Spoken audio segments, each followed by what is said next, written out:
providing a platform for thought, leadership, dialogue, and networking. The project addresses a need for public engagement on key topics, fosters knowledge sharing, and enhances the reputation of the organizing entity. And to know more about Illuminate, we have a video. Can we please play the video?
It's time to follow one of the traditions of our Indian culture. हमारी भारतीय संस्कृति के अनुसार हम जब भी घर से निकलते हैं या किसी भी अच्छे काम की शुरुआत करते हैं तो हम हमेशा दिया जलाते हैं, जिससे जितनी पॉजिटिव एनर्जीज़ हमारे पास आ सकें हम उसे इवोक करते हैं, और साथ साथ में नेगेटिव एनर्जीज़ जो हैं वो हमारे से दूर जा सकें हम उसकी भी प्रार्थना करते हैं, स्ट्रेंथ की प्रार्थना करते हैं, प्रेयर्स करते हैं और विनंती करते हैं ऊपर वाले से कि आज हम जिस भी काम के लिए घर से बाहर निकल रहे हैं और जहाँ पर भी हैं वहाँ हमेशा सुख, समृद्धि और हमें सक्सेस मिले।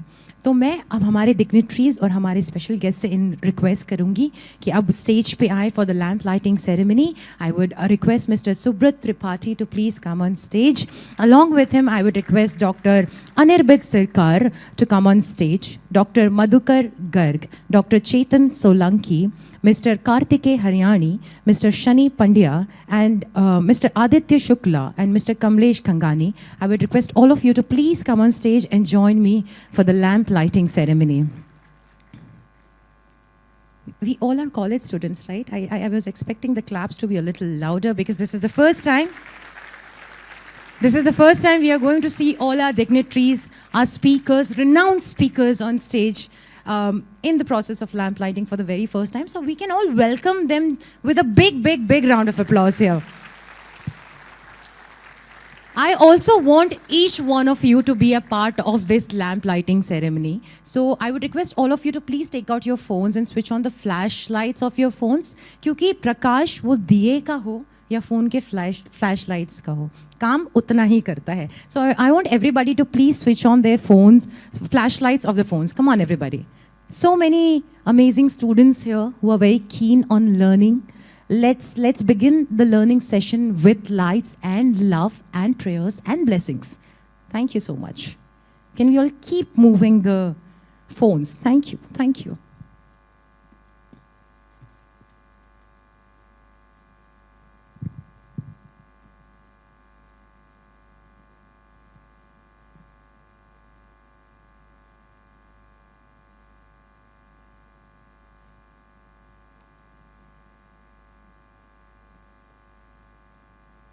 And since we are lighting the lamp, which is one of our Indian tradition, Indian culture, we also want to seek the blessing of the God of the beginnings. नई शुरुआत के हमारे भगवान हैं, हम उनकी भी blessing चाहेंगे. सब लोग एक साथ बोलेंगे Ganpati Bappa, Ganpati Bappa, Ganpati Bappa.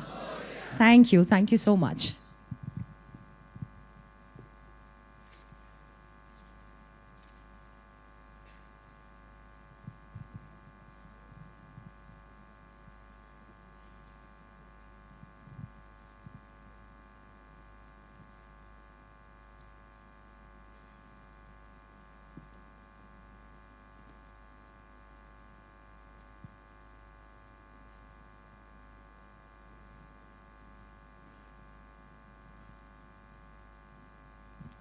Thank you so much, gentlemen. And now, for the inaugural welcome speech, I would request Mr. Subrat Tripathi, Chief Segment Officer, Process Industries, L&T Technology Services Limited, to please come on stage. Subrat serves as the Chief Segment Officer of Process Industries at L&T Technology Services. In his current role, he leads major markets and global delivery for process industries, including oil and gas, chemicals, and CPG industries. Subrat is a member of LTTS Leadership Council and provides business leadership, market direction, and strategic vision to the company's business. Can we all welcome Subrat with a big round of applause?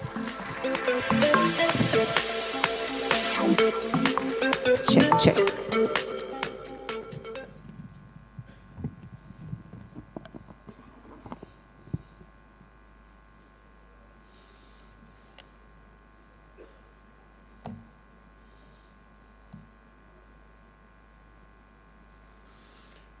Hello, very good morning to all of you. Kem cho, Baroda? Majama. Well, it's an absolute pleasure and honor to be here with all of you today. It's a very special day today because for the first time, we have been able to get Illuminate platform to Baroda. This is our 4th chapter. And this is our flagship platform to the cultural hub of Baroda, right? So it's certainly a great opportunity and a privilege to be here to celebrate engineers and their achievements. As the great scientist Thomas Edison once said, the value of an idea lies in the using of it. This simply yet profound thought reminds us that engineering is not just about dreaming big, but about turning those dreams into reality. Something every engineer in this room, outside, probably strives to do it every day. Over the years, Illuminate platform has become synonymous to celebration of the incredible work that engineers do and the impact it has on millions of lives in India and around the world. For this 4th chapter of Illuminate, we are honored to have Pandit Deendayal Energy University, PDEU, as our academic partner. It's good to see so many talented engineers, students, dignitaries, and lovers of science in this room under one roof, united by common purpose and passion for engineering. I extend a warm welcome to each and every one of you in this room to this special event. I have been associated with Vadodara for a little more than 15 years since the time I joined L&T Technology Services. At L&T Technology Services, we believe in empowering people. Headquartered in Vadodara and with over 23,000 engineers worldwide, we are driving technological innovation across segments like sustainability, tech, and mobility. Our contribution in the ER&D space is helping transform lives across the globe. LTTS commitment to technology is evident from the contribution to more than 1,500 plus patents filed by our engineers across emerging areas like AI, 5G, medtech, digital manufacturing, asset healthcare, and on and on. Our deep commitment is also rooted in our vision, engineering a sustainable tomorrow through technology and innovation.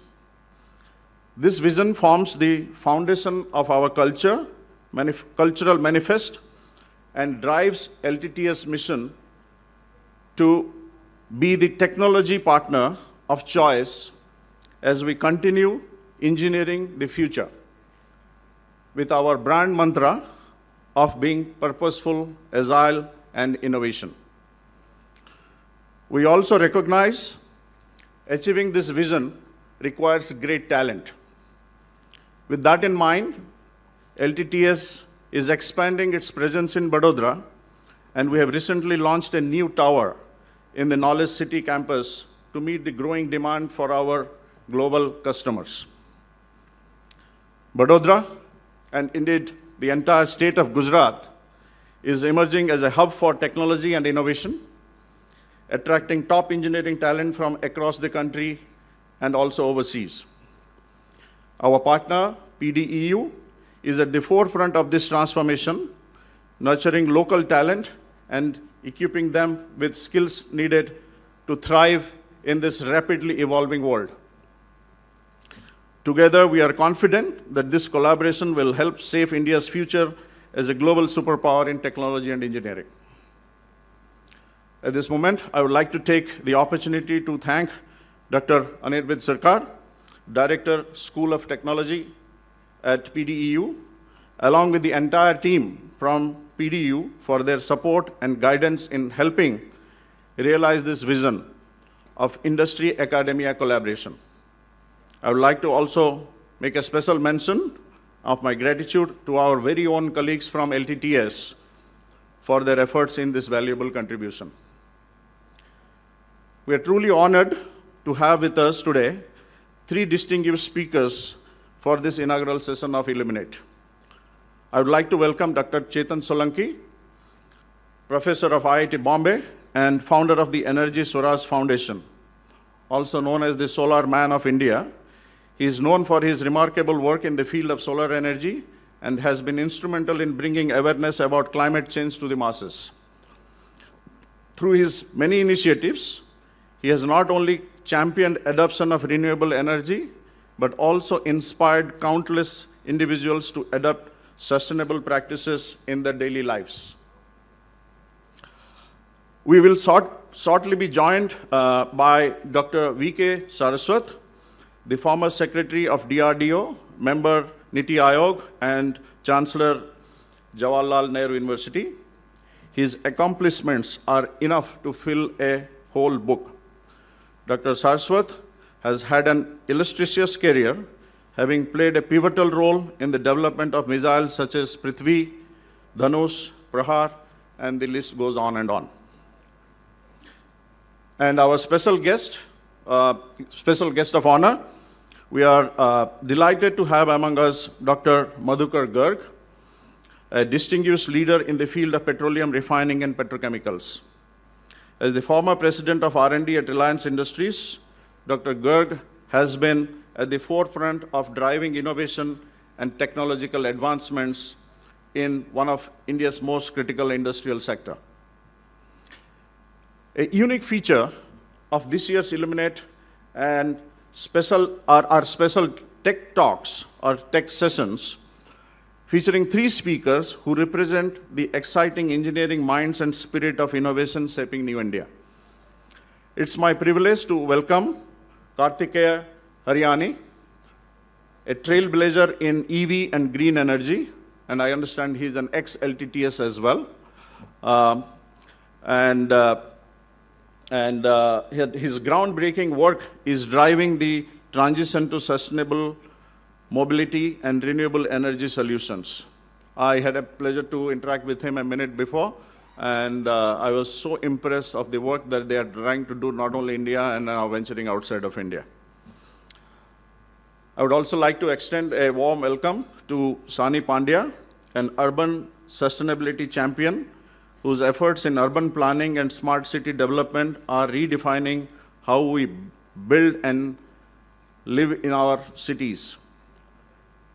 Completing this stellar lineup is Aditya Sukla, a circular economy innovator whose work in waste recycling is helping create sustainable business models for greener tomorrow.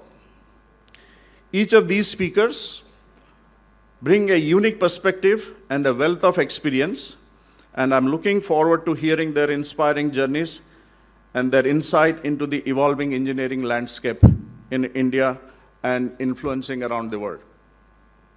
With that, I'd like to officially open the curtains to the 4th chapter of Illuminate and the very first one in Vadodara. Thank you so much.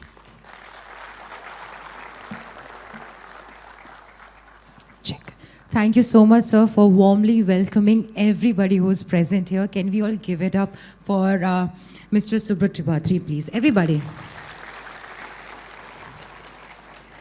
Now it's time for the commencement address, and for that I would request Dr. Anirbit Sirkar, Director, School of Petroleum Technology, PDEU, CEO, Research Services Private Limited. He's already walking towards the stage, and I think we need to clap for him.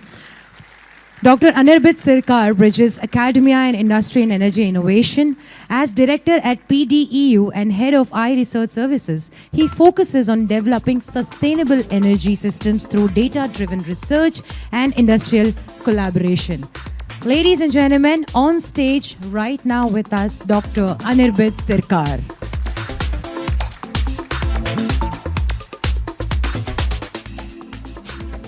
Check.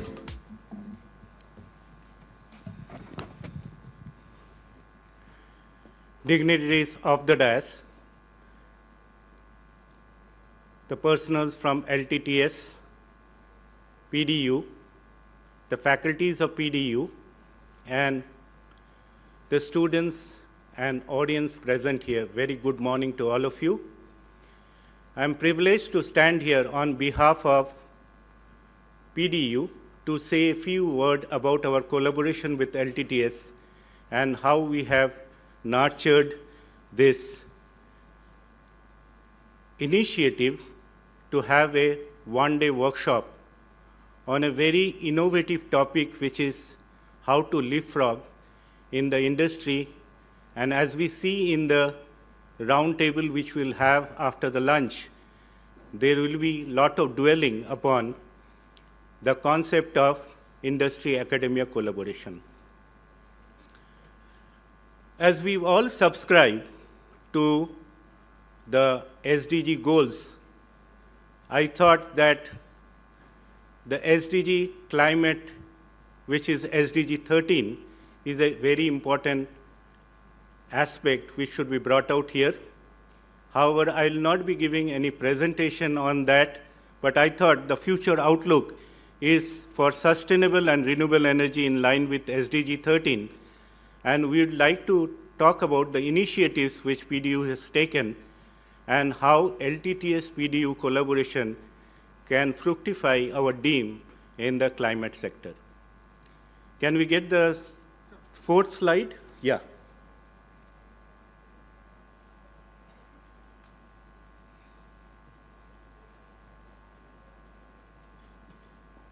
It's not moving.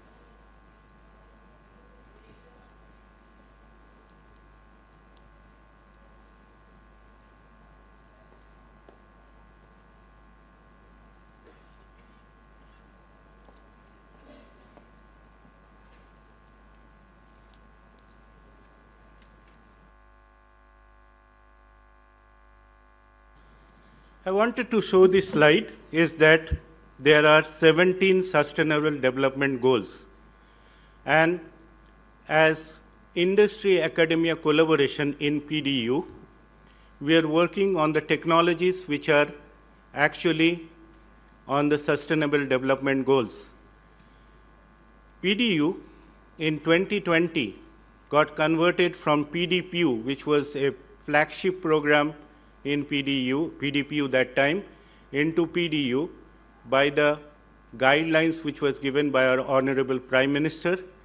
And just 2 years back, we started having talks with LTTS, and we have started in a small way with our programs in converting carbon dioxide into methanol, and we aspire that the center will be opened soon, which will be the Center for Energy. I'll just take a few minutes to talk about some of the goals which we look here, because I'm very happy to be back here. My journey started with Larsen & Toubro. My first job was in Larsen & Toubro, and I worked here for 3 years. So it's just like a homecoming. And I would like to say that this collaboration will be very, very strong. The first initiative which was there was a 1 megawatt solar plant which was having both polycrystalline and monocrystalline cells, and we are today producing about 1.6776 megawatt, which is going into the grid. The second initiative which I would like to bring upon is a 45 megawatt solar plant, which is producing solar cells which are getting exported to Detroit and to the African countries. And we believe in a triple helix model because we believe that for any venture, industry and academia should be close and should be closely supported by the government, and that's what we are doing. We are very happy to say that we are ready to train the students and also do production in this 45 megawatt solar plant. We are also into the automobile sector, where we are training students in 64 modules on dissecting and bisecting of cars. We are also into welding and spraying, and also we are into the robotics. If we see the new venture which we have done is that we felt that we should have development in the semiconductor sector, because I was in FICCI few days back, and when Mr. Ajay Shud was talking about AI and ML along with semiconductor and biotechnology, we saw that we are rightly placed. We have the downstream packaging sector, and we have trained many people in this skilling center, which has 3 instruments today along with Micron, and the 4th instrument is under the way. We are also into the battery technologies. We believe in renewable hybridization, and we have hybridized solar and wind. We are working very closely on the same.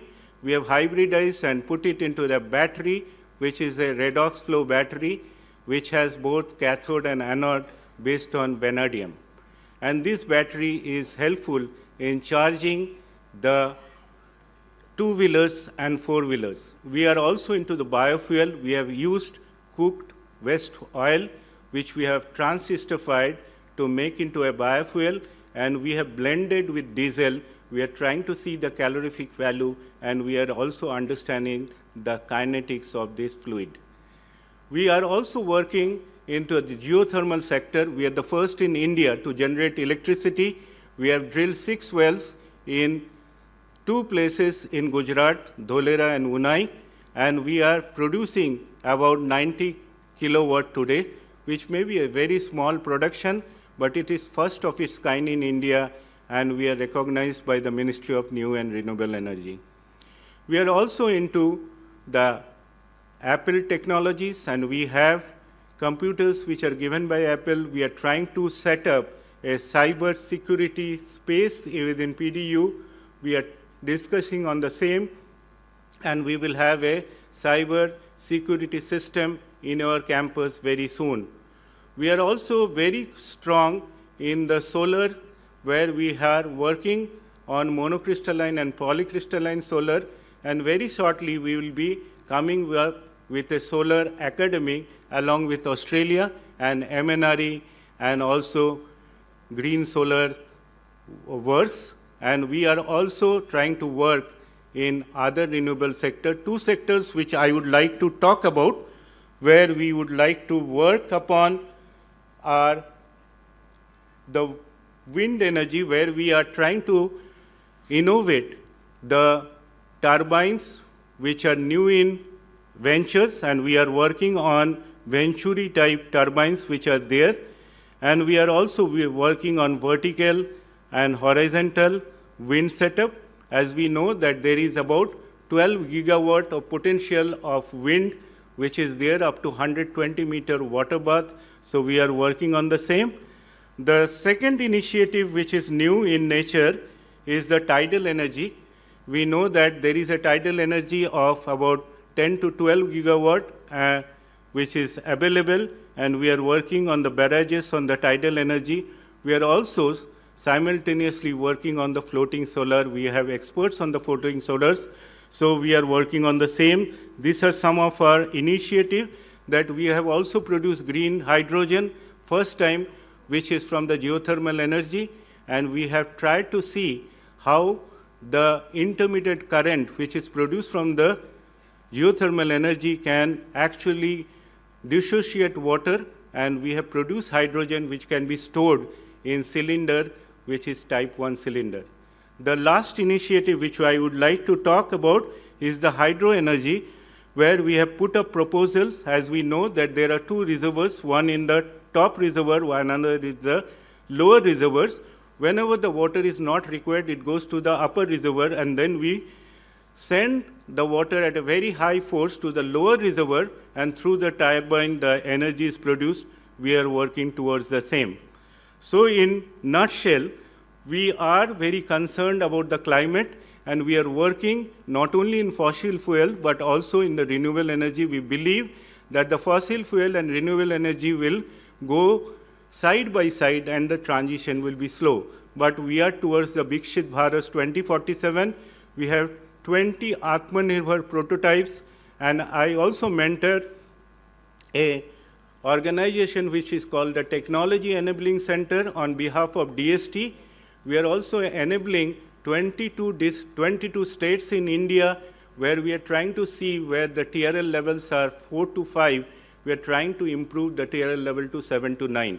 So that is a great mandate which has been given by DST to PDEU, and we would like to connect with LTTS on prototypes which are scalable, and we can together scale up prototypes for commercialization. Thank you very much for inviting us and making us a partner of Illuminate.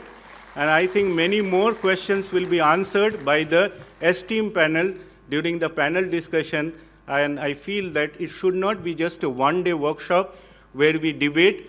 We are getting connected to many, and we hope that these many ventures will fructify in future into meaningful prototype scaling up and commercialization. Thank you very much. Thank you so much, sir. Thank you. Now it's time for our very first keynote address by the founder of Energy Swaraj movement. Ladies and gentlemen, it's an honor for me to call up on stage none other than the solar man of India, or Solar Gandhi, Dr. Chetan Singh Solanki, professor at IIT Bombay. And while I tell you all about him, can we all welcome him on stage with a big round of applause?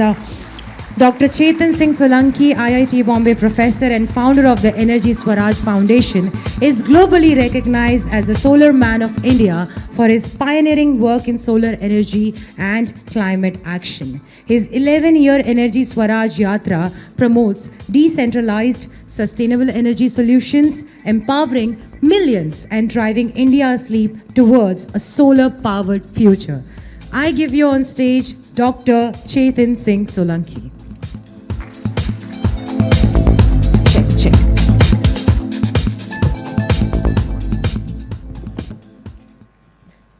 All right, very happy morning to all of you. Happy morning. Well, thank you so much to, first of all, L&T Technology Services and PDEU for inviting me here to be with all of you this morning and discuss what I'm doing. Thanks to also my other speakers, Dr. Subrat, Dr. Anirbid, Dr. Saraswat, who is not here, Kartike, Dr. Madhukar, Aditya and Sonny, and everybody else from the L&T and my colleagues from Energy Swaraj Foundation. Well, I'm a professor and I will do what professors are supposed to do. What I'll do? I'll ask many questions, and I'm going to give you the perspective about energy and how do we use energy and how should we not use energy. And it's very important that you understand this perspective. And before I do that, let me ask all of you, how are you all? All fine? That's a disaster, That's a disaster of modern life. That with so much of science and technology, economic growth, we have mobile, TV, fridge, refrigerator, washing machine, AC, everything. And when I ask people, how are you? They say, fine. ठेले वाले से पूछो भैया कैसे हो तो बोलते fine. किसी कॉलेज में यूनिवर्सिटी में बड़े बच्चों से प्रोफेसर लोगों से पूछो how are you? They are also fine. You go and ask big officer, principal secretary, how are you? They are also fine. So I feel that there's something wrong in this world, Gita में लिखा है जितने कर्म हम जीवन में करते हैं, चाहे हम आइसक्रीम खाना चाहते हैं, सुंदर दिखना चाहते हैं, we want to study well, get a good job, good money, good respect. There's so many things that we want, but behind every single thing, there is only and only one purpose, that is to be happy. Therefore, I made a rule that wherever I'll go and speak, I will only speak to happy people. So if you really want to listen to me, you have only two choices. Either you're happy by choice or you're happy by force. So with this note, let me ask once again, how are you all? Happy. Very nice. What is the proof that you're happy now? Smile on your face, right? So जब तक मैं आपसे बात करूं तब तक चेहरे पर स्माइल रखना, नकली होगी तो भी चलेगी. But it is important to smile. Do you agree with me? Great. अच्छा, मुझे कुछ ट्रिक्स पता है जिससे मैं स्माइल ला सकता हूं चेहरे पे. You want to learn a trick? Okay. हम क्या करेंगे, एक छोटा सा प्राणायाम करेंगे जिससे स्माइल आती है. और वो प्राणायाम का नाम है आश्चर्यचकित प्राणायाम. देखो उसके नाम से स्माइल आती है. क्या करना है प्राणायाम में? आश्चर्यचकित फील करना है. आश्चर्यचकित क्या होते हैं तो क्या होता है, आंखें खुल जाती, मुंह खुल जाता, गले से थोड़ी आवाज आएगी. मैं एक बार आपको डिमॉन्स्ट्रेट करके दिखाऊंगा, then all of you can do it. Okay, so look at me carefully. Okay, this is how we feel आश्चर्यचकित. It is something like this. Got it?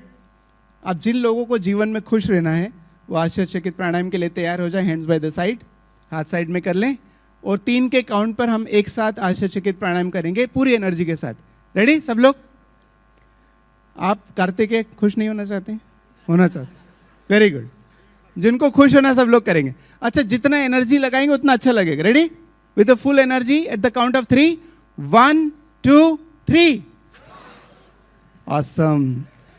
This was a trial, by the way. Now we are going to do the real one. Real में हम 5 बार लगातार करेंगे. Okay? Get ready for the आश्चर्यचकित प्राणायाम. Smile on your face and with full energy 5 times continuously. 1, 2, 3. 1, 2, 3. 1, 2, 3. 1, 2, 3. 1, 2, 3. Very nice. How are you all? प्राणायाम अच्छा लगा? अच्छा लगा तो मुझे लगा कोई मेरे लिए ताली वाली बजाएगा. And that is the problem with the modern world. हम लोग बिगड़ते बिगड़ते इतना बिगड़ गए कि ताली बजाने के लिए भी स्पीकर को ही बोलना पड़ता है. Anyway, with this happy note, let me bring your attention to our home. You know, we all have home, and we all feel comfortable. Home, sweet home. इतना आनंद आता है, इतना comfort होता है, and we all take care of that home. We clean it, we protect it, we paint it, everything we do. But what I want to remind you that we have another home called planet Earth. It is our bigger home. This also gives us life. This also nurtures us. This also gives us protection. But somehow, as we are becoming modern, as we are becoming more advanced, we are forgetting this bigger Earth. And what I'm going to do you today is trying to bring you sense about, as my previous speaker mentioned, about what is climate change and what is the solution to climate change.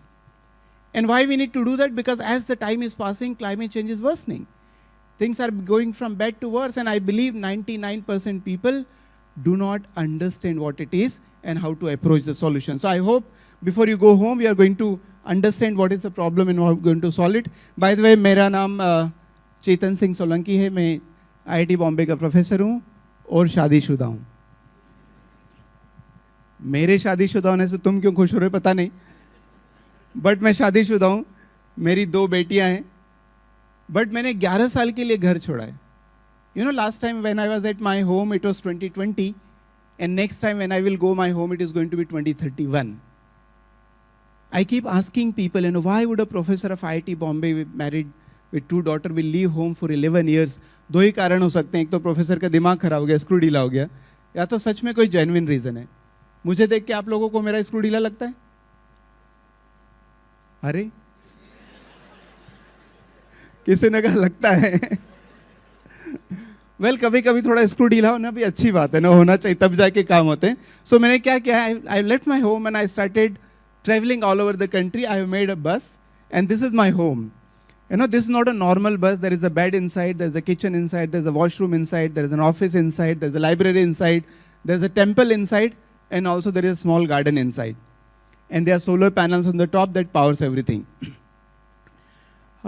Last 5 years I have been traveling all over the country. I have given some 1700 talks so far, and I met lakhs of people and understood what is climate change, what is the approach we should all take. All right, before I go further, I want to give you warning also that if you are going to listen to me in the next 30-35 minutes, I am sure you will change. But if you don't want to change, or if you have any allergy to change, don't listen to me carefully. Do you want to change? Okay, great. Then wonderful. Let's have one of the best lecture of your life, and I will try to do my best. Let me start, discussing this. If I have a certain technology today with me, certain capacity to take a picture of the planet in one shot, how does it look like? How the planet is going to look like? Well, there are two things that will look like. One is things that are growing and things that are degrading. What are the things that are growing? Well, computer technology, AI, mobile technology, these are all growing. What is degrading? Air quality, water quality, soil quality, that is degrading. What is the differentiation between the two categories? Differentiation is that one is non-essential for survival of human life. If there is no AI in your life, you will survive. If there is no advanced technology in your life, you will survive. So non-essentials are growing, but everything else which are essential for survival of human life is all degrading. And you can tell me, air quality is decreasing or increasing? Degrading or increasing or degrading? Water quality, improving or degrading? Soil quality, improving or degrading? It's degrading. 2 minute सांस नहीं लेंगे तो मर जाएंगे, पता है? 10 दिन पानी नहीं पिएंगे तो जिंदा नहीं रहेंगे, 10-12 दिन खाना नहीं खाएंगे तो जिंदा नहीं रहेंगे, जिसके बिना जी नहीं सकते, वो सब डिग्रेड हो रहा है. The base of our life, the very foundation of our life is degrading, and that's why the question that I keep asking to all of you, and I want to remind you, and I want you to think about it, all engineers, is there something wrong in this world? And I see there's something terribly wrong. And that wrong is called climate change. Climate is not same anymore. Everything is changing. The weather system is not same anymore. Summers are not same anymore. Winters are not same anymore. Monsoon is changing. There are heat waves, forest fires, ice melting, sea level rise. Everything that you can imagine go wrong is going wrong. For example, this picture here in this. I have taken this picture personally when I was in Odisha. Somebody told me, sir, you should go there in Mayatra. When I went there, this is the place called Sadbhaya village. You can all Google search. It used to be there. It is not there anymore. The villagers told me that the seashore that you see next to the temple and the hand pump used to be about 2 kilometers away from this. But the village disappeared. You know why? Sea level is rising. Can you believe it? 4.5 millimeter per year. This is the amount of sea level that is rising every single year. In Bangladesh, almost several lakh people have to leave their homes every single year. Why? The sea water is coming to their fields and farms. This is climate change. What we see as a pollution in Delhi is not climate change. The deforestation is not climate change. The change in weather system is climate change, and it is happening everywhere. This year, I don't think I have to remind you a number of floods that have taken place in Punjab and in Uttarakhand, in Himachal Pradesh, and Jammu, and everywhere. And it's not only India, by the way. Los Angeles got burned. Nobody could do anything. There are floods in Dubai, in snowfall in Saudi Arabia. This is climate change for all of us. Why is this happening is very important to understand. And as I told you, it is not happening because of the deforestation or because of the pollution that we see and we all correct. It's all happening because of the one single reason. That is use of energy. Ever since human got hold of energy, and particularly carbon-based energy, problems started. When we got hold of carbon-based energy, when we started to industrialize. When we started to industrialize? 1850. We started using coal, and then in 1900 we started using crude oil. In 1950 we started using natural gas. But look at beyond that, how our energy consumption is increased. And today in 2025, as I'm talking to you, we are using solar, wind, biomass, hydro, nuclear, coal, oil, gas, air, all kind of energy that we're using. But you'll be surprised to know that almost 80 to 85% energy that we use today comes from only 3 sources: coal, oil, and gas. Carbon. 80 to 85%. You know what does it mean? It means 80 to 85% activities of your day is powered with the carbon energy, and coal, oil and gas is all made out of carbon, and whenever we burn carbon, there is only one chemical reaction. What is that chemical reaction? When we burn carbon, carbon plus oxygen equal to carbon dioxide plus energy. And we all use energy. Are you all using energy?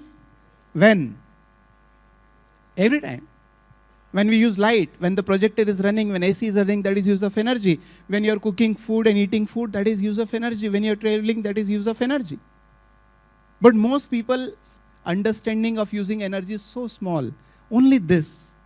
We do not even realize that when you brush your teeth, you are using energy. How many of you brushing teeth every day? Rose use करते हैं. How many of you know that brushing teeth is a dangerous activity? You know that? It's a very dangerous activity, you know. When we brush our teeth, you know, what does it take? To brush your teeth, you need toothpaste. Toothpaste is actually going inside the mouth, so it has to be very, you know, produced in a hygienic condition. So a lot of machines are running. That takes energy. 85% comes from carbon, so which means carbon emission just for making a toothpaste. But we Mahan people, we don't buy toothpaste in the tube. It has to be beautifully packaged in the package, cardboard and color. That is use of energy, right? Carbon emission. But any one of you know where your toothpaste is manufactured, how many kilometers away from your home? 100, 500,000, nobody knows it. So which means it has to be transported. That is use of energy, carbon emission. Then shopkeepers keeps the toothpaste in the shop, runs lights, fan. Abhi Mahan log, we have started to keep toothpaste in the malls, air conditioning. That is use of energy. Then you go and buy toothpaste. You go walking? No, you go with the car. That is use of energy. This is the story of toothpaste coming to your home. What else is required to brush your teeth? Toothbrush. Again, manufacturing, packaging, transportation, storage, that is all energy. Is toothpaste and toothbrushes good enough to brush your teeth? No, what you need? Water. For water you need pipe. For pipe you need iron. For iron you need mining. And then you have to refine it, energy. You need motor. For motor you need magnet and copper wire, energy. You need overhead tank to store water, cement, concrete, iron, energy. Is that good enough to brush your teeth? No, you need wash basin. Wash basin is made out of ceramic. What is the melting temperature of ceramic? 1800 degrees centigrade. That's a lot of energy. Is that good enough to brush your teeth? No. सुबह सुबह सुंदर सा चेहरा देखने के लिए क्या लगता है? Mirror is made out of quartz, silicon oxide. 850 degrees centigrade melting temperature. That's energy. Is that good enough to brush your teeth? No. Bathroom को चारों तरफ से बंद करके रखा होगा तो हमें बल्ब चाहिए, बल्ब को चलाने के लिए बिजली चाहिए, मोटर को चलाने के लिए बिजली चाहिए जो कोयले से बनती है. इतना सारा तामझाम करते हैं तब जाके जीवन का छोटा सा काम संपन्न होता है जिसको हम क्या बोलते हैं? ब्रश करना. अच्छा, it does not mean you stop brushing from tomorrow. Huh? My only point is to make you realize that simple task of brushing teeth can take so much resources, so much energy, we do not even realize. That the chair on which you are sitting is also use of energy. The shirt that you are wearing is also use of energy. Enormous amount of efforts have gone in making your shirt. The ploughing and tractors and fertilizers and water and irrigation and getting the cotton out and running the zinning machine and then the thread and the cloth and the dyeing and the stitching and so many processes. We don't even realize. It is very important that you realize that brushing teeth takes a lot of energy. Eating food. By the way, eating food is a very, again, it's 25% of global carbon emissions because of food alone. So food, the way we produce food itself has become, very disaster for the planet. So in a way, I want you to realize that every action is a carbon emission. Every consumption is a carbon emission. This is one line I want, Subrat ji, please make sure that in every L&T office it is written down. This understanding is very important. What you have to do? Every action and consumption is a carbon emission. Can you all repeat together? Every and consumption is carbon emission. Even if it means sending WhatsApp message, 4 gram of carbon emission. Even if it means using paper napkin, 10 gram of carbon emission. The problem is, once carbon is emitted, it remains in the atmosphere for an average of 300 years. 300 years. We know what does it mean? It means that the AC that we are enjoying in this hall, it will have impact in the atmosphere for how many years? 300 years. आज जो बढ़िया tasty खाना खाने वाले LPG पे पका हुआ, उसका असर दुनिया में कब तक रहेगा? 300 साल. My God, that's what is mean. And we don't even, account for all this thing. So this is what creating the problem. Now we use energy, so it results in carbon dioxide. For example, your mother is cooking food at home on LPG, it is resulting in a carbon dioxide. What do you do with the carbon dioxide coming out of your kitchen? What do you do with the carbon dioxide coming out of your vehicle? You release in the atmosphere. We all release carbon dioxide in the atmosphere as if it is your father's property. Atmosphere तुम्हारे पिताजी का है. Hello, दादा का है, मामा का है, चाचा का है, काका का नहीं. सबको लगता है उसके पिताजी की प्रॉपर्टी है. Nobody has ever told us you can't do that. You know why? Because this is atmosphere. यदि आप लोगों ने नहीं देखा होगा. This is atmosphere, the thin blue layer. Our science can grow, our technology can grow, our economy can grow. Can the size of the atmosphere grow? Can atmosphere grow? No, it is not growing. It is fixed. It is finite volume. But your rate of carbon emission is growing. So what we have done is, we have made atmosphere as our big garbage bin. ये कचरे का डब्बा बना के रखा है. एक कचरे का डब्बा जो घर में होता है जिसको खाली कर सकते हैं. This carbon dioxide which is getting filled in the atmosphere, once it is gone, you cannot collect it.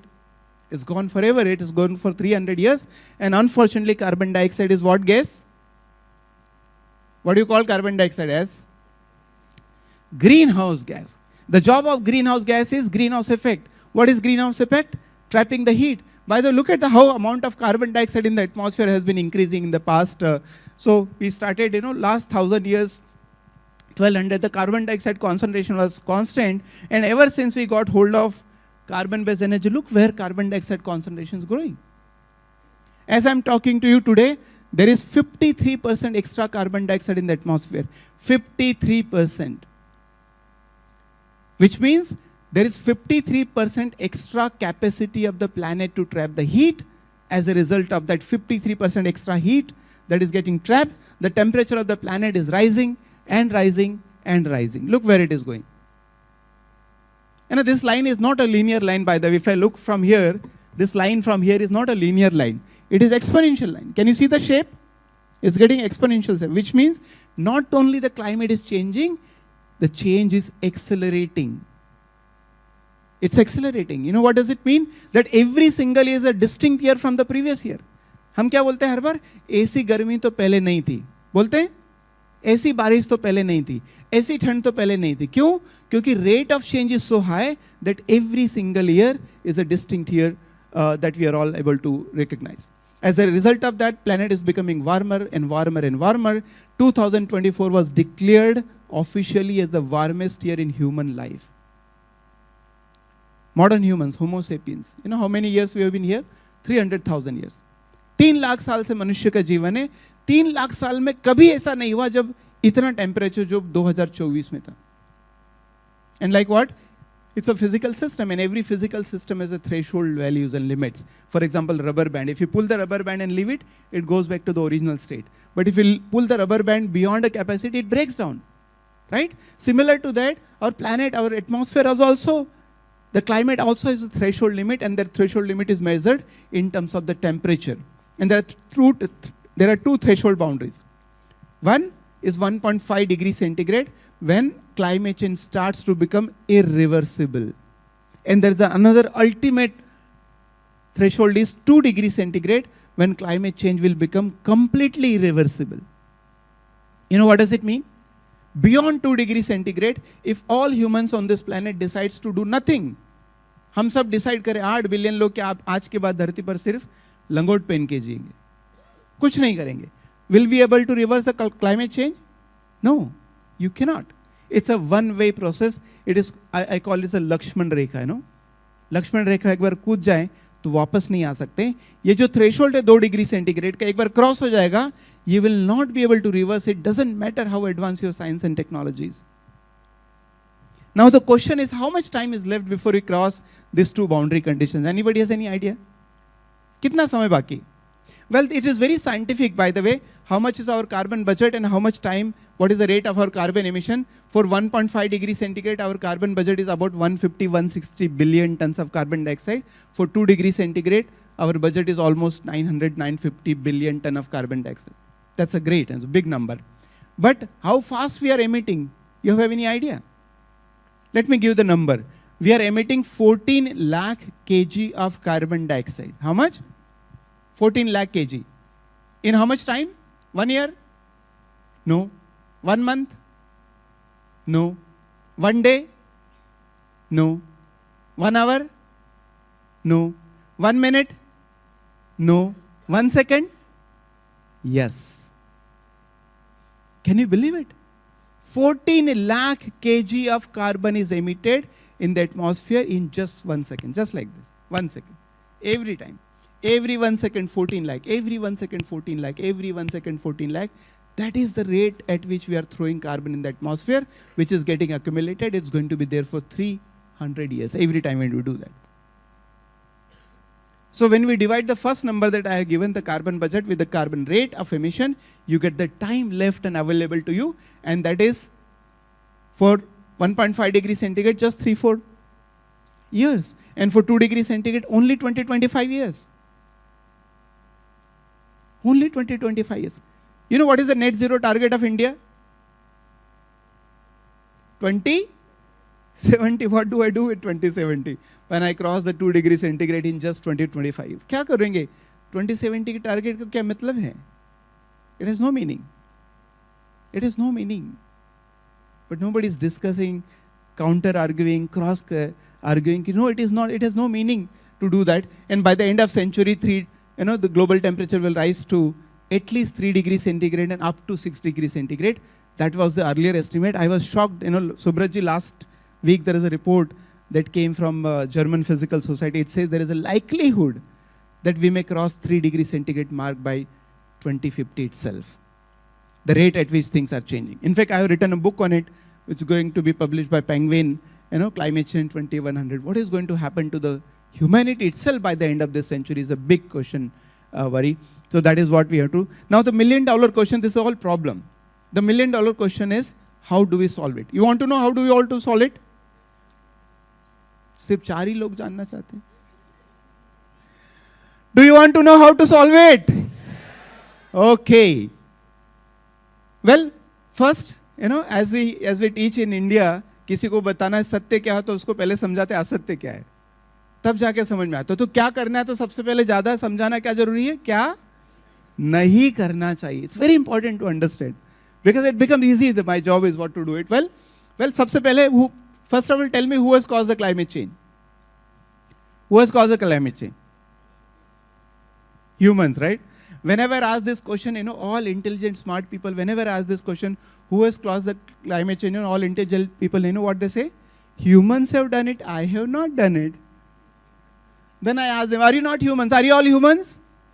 So who has caused the climate change? We have done it. Wrong answer. Not we. मतलब we बोले भगवान भरोसे किसने किया किसी को पता नहीं, right?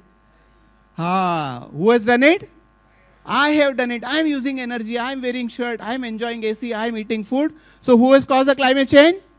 I have done it. Who is going to correct it?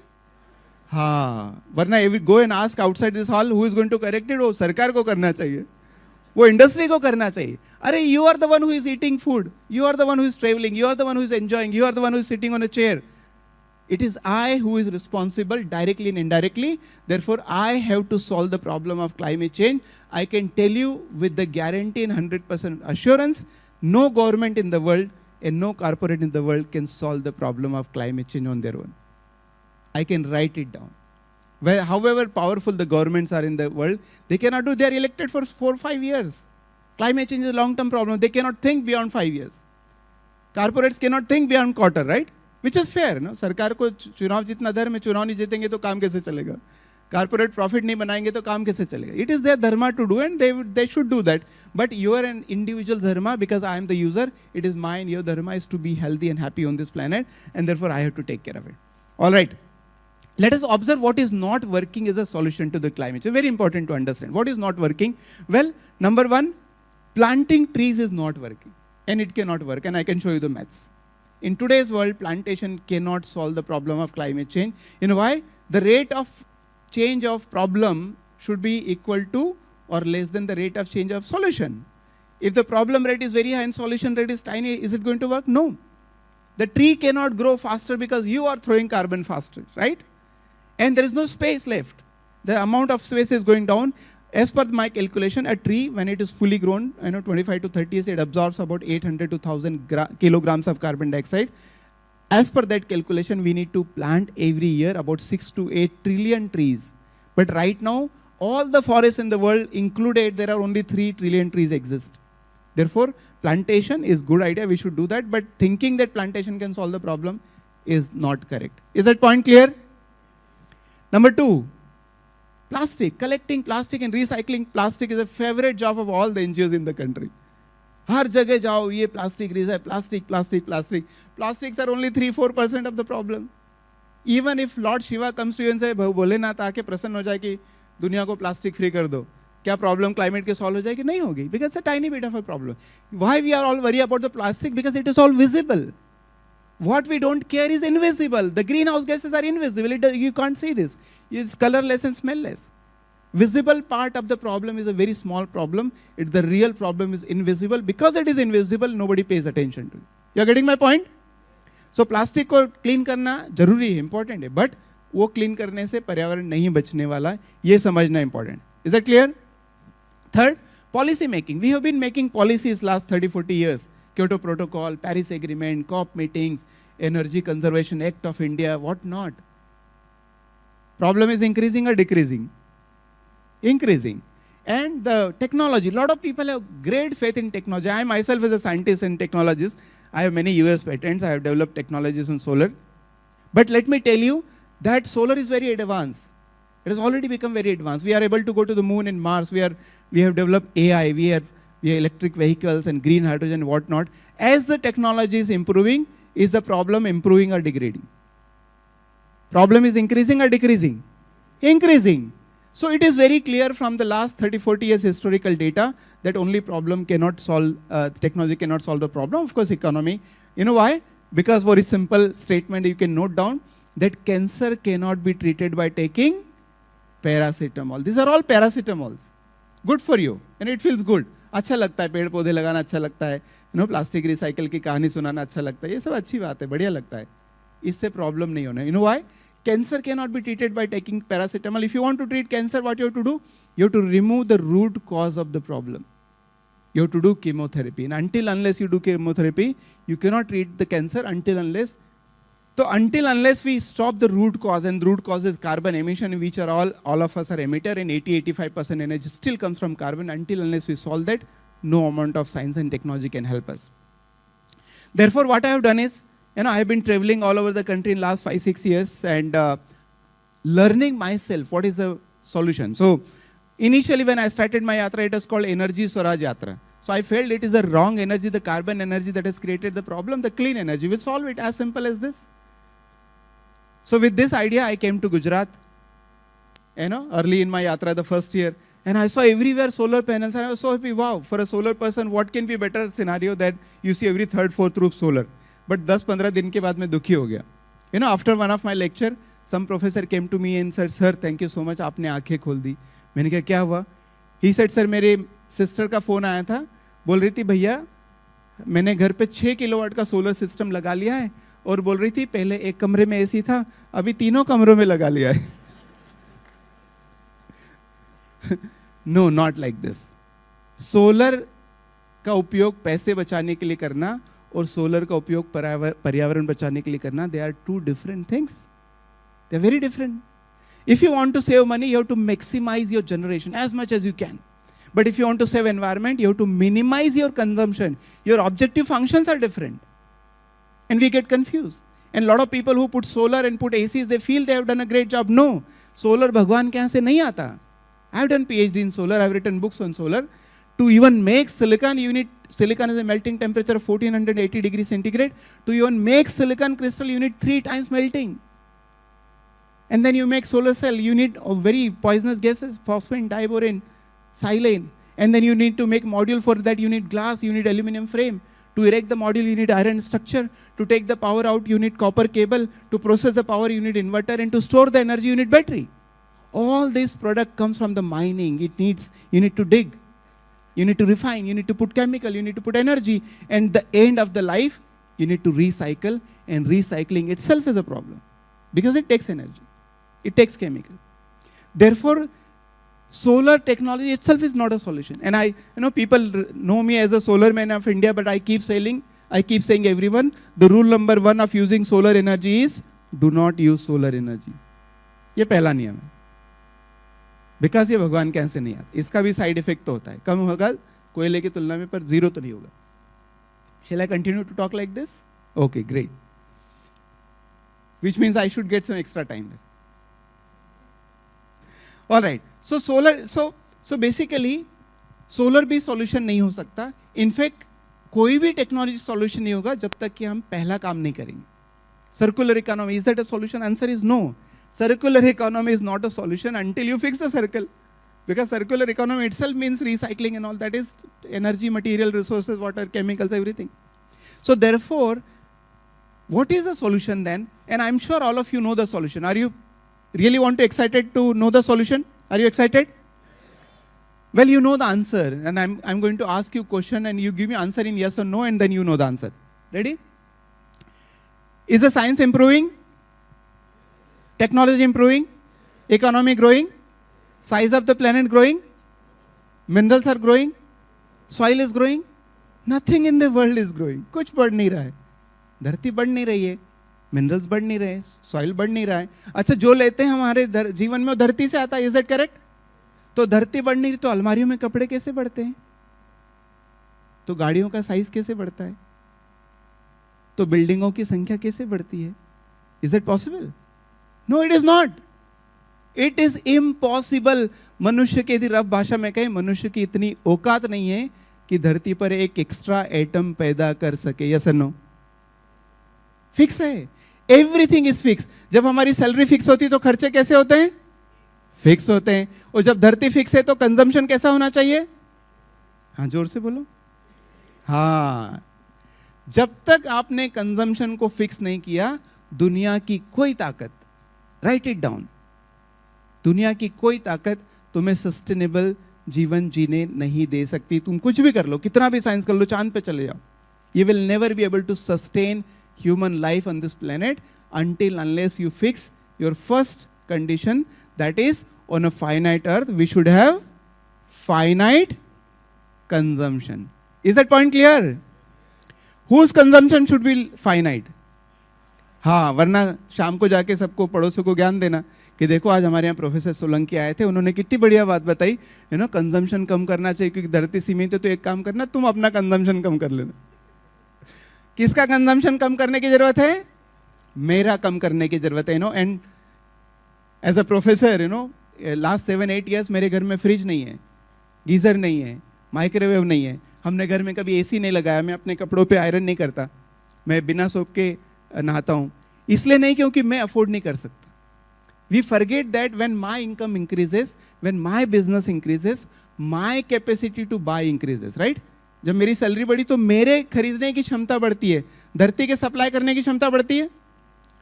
Natures capacity to supply is always finite, it cannot increase. Is that all clear? So therefore I think rule number 1 is that on a finite earth with finite resources, there has to be finite consumption. It doesn't matter what is your income. It doesn't matter how much you can earn. What is required for life, we should definitely have it. But overconsumption itself is the greatest violence. You're in the land of Mahatma Gandhi. He said, possessing more than what you need itself is a violence to the environment. And we are all become violent. Unfortunately, we are all running very close to the ultimate threshold of 2 degrees centigrade, which is 20-25 years from now. I feel really bad that I don't see the restlessness in the society. बेचैनी नहीं है, parents बेचैन नहीं है, professors भी नहीं है, policy makers भी नहीं है, पॉलिटिशियंस भी नहीं है, प्रेस वाले भी नहीं, कोई बेचैन नहीं, सब अपनी धुन में मस्त है. And that is where the disaster is. We are not even realizing how big danger we are in. And I think solution is very simple. I keep saying 8 billion people can take part in climate action because we are consuming resources equivalent to 1.8 Earth. There is a concept called earth overshoot day. We are consuming resources equivalent to 1.8 earth, but there is only one earth. So first and foremost thing what you have to do, cut down your consumption from 1.8 and bring down to 1 earth. आधा कम करना है. We need half only. और आधा कम करने के लिए energy नहीं चाहिए, पैसा नहीं चाहिए, टाइम चाहिए नहीं चाहिए, टेक्नोलॉजी कुछ नहीं चाहिए, right? And that's why I say inaction is the action for climate correction. What? Repeat. Inaction is the action for climate correction. Climate correction को, climate change को ठीक करना है तो क्या करना है? कुछ नहीं करना है. तो इस बार दिवाली आने वाली, अलमारी में 40 जोड़ी कपड़े हैं, इस साल एक जोड़ी कपड़े नहीं खरीदे तो कुछ फर्क पड़ेगा? नहीं फर्क पड़ेगा. ऑलरेडी 40 जोड़ी हैं. पर ये रियलाइज करके एक जोड़ी कपड़े मतलब 10,000 लीटर पानी, मतलब 20 किलोग्राम कार्बन डाइऑक्साइड, मतलब 2 किलोग्राम फर्टिलाइजर एंड पेस्टिसाइड. आपने एक जोड़ी नहीं कपड़े खरीदे तो आपने ऑलरेडी 20 किलोग्राम कार्बन एमिशन बचा लिया और 10,000 लीटर पानी बचा लिया. तो कुछ ना करके भी बहुत कुछ किया जा सकता है. यस और no? So let us create a new fashion. जो कम कंज्यूम करता है वो ज्यादा अच्छा आदमी है ना? जो बड़ा ज्यादा कंज्यूम करता है वो कम अच्छा आदमी है, राइट? तो आगे से कोई बड़ी गाड़ी से उतरेगा तो हम क्या बोलते हैं सोसाइटी में, बहुत बड़ा आदमी, राइट? अभी आइंदा से कोई बड़ी गाड़ी से उतरते हुए दिखे तो क्या सोचना है? ये गड़बड़ आदमी है ना. इसके कारण इतना कार्बन एमिशन होता है जिसका भुगतान तुम्हें और मुझे भी करना है. तो उसको बड़ा नहीं कहेंगे, उल्टा रिवर्स करेंगे, right? If you can create a fashion जो कम कंज्यूम करता है वो बड़ा आदमी, I think we can change the world in much faster way, without technology, without policy, without money, without time, in a very, very effective manner. I believe in the land of India, in the land of Mahatma Gandhi, where we all believe in aparigraha. It is very much possible that we can all come down together. And the name of our movement is, I'm just to tell you the name of the movement without going to the slides. ये काम नहीं कर रहे. The name of this movement is called Finite Earth Movement. And what we have to realize, एक ही सत्य को पालन करना है. धरती सीमित है इसलिए जरूरतें सीमित होना चाहिए. And I believe all of you can join me in the Finite Earth Movement. Will you join me? और काम सिंपल है, क्या करना है? कुछ कुछ चीजें कम करते जाना लाइफ में. And that's all going to work together. Subrat ji, I think in the entire L&T employees can do same thing at home also. And when lakhs of people do it, you know, lakhs of people save 10 units of electricity. We are talking about 10 lakh units of electricity, 10 lakh kilograms of carbon saving. It can be huge impact. We can do it. And I have charted a program for the corporates. We just signed a MOU with the Schindler just a couple of days back. We'll be very happy to, you know, also guide L&T. And as I said, for all this, we don't need any money. We don't need anything. We just need a participation from everyone. I'm not going to, so all these terms are not going to be very effective. I just want to bring you the sense that this is the name of the movement, the Finite Earth Movement. With this note, let us join it together for a simple reason, because what does my shirt say? I can afford but nature cannot. मैं तो खरीद सकता हूँ पर nature नहीं supply कर सकती. Nature fixed and finite है. I think with simple note, every time when you do something, think I can afford but nature cannot. With this, we can really bring a big change, and Vadodara can be that city that brings a change. So with that, thank you so much for your attention. Thanks to L&T, and thank you so much. Thank you so much, sir. I would request you to stay back on stage. And now I would request Mr. Pawan Jetli to join me on stage. It is an honor for us to have you here at Illuminate 4.0. We would like to give you a token of appreciation and love. Sir, if we can come in the center so we can take great pictures and keep it as a core memory for us about this event.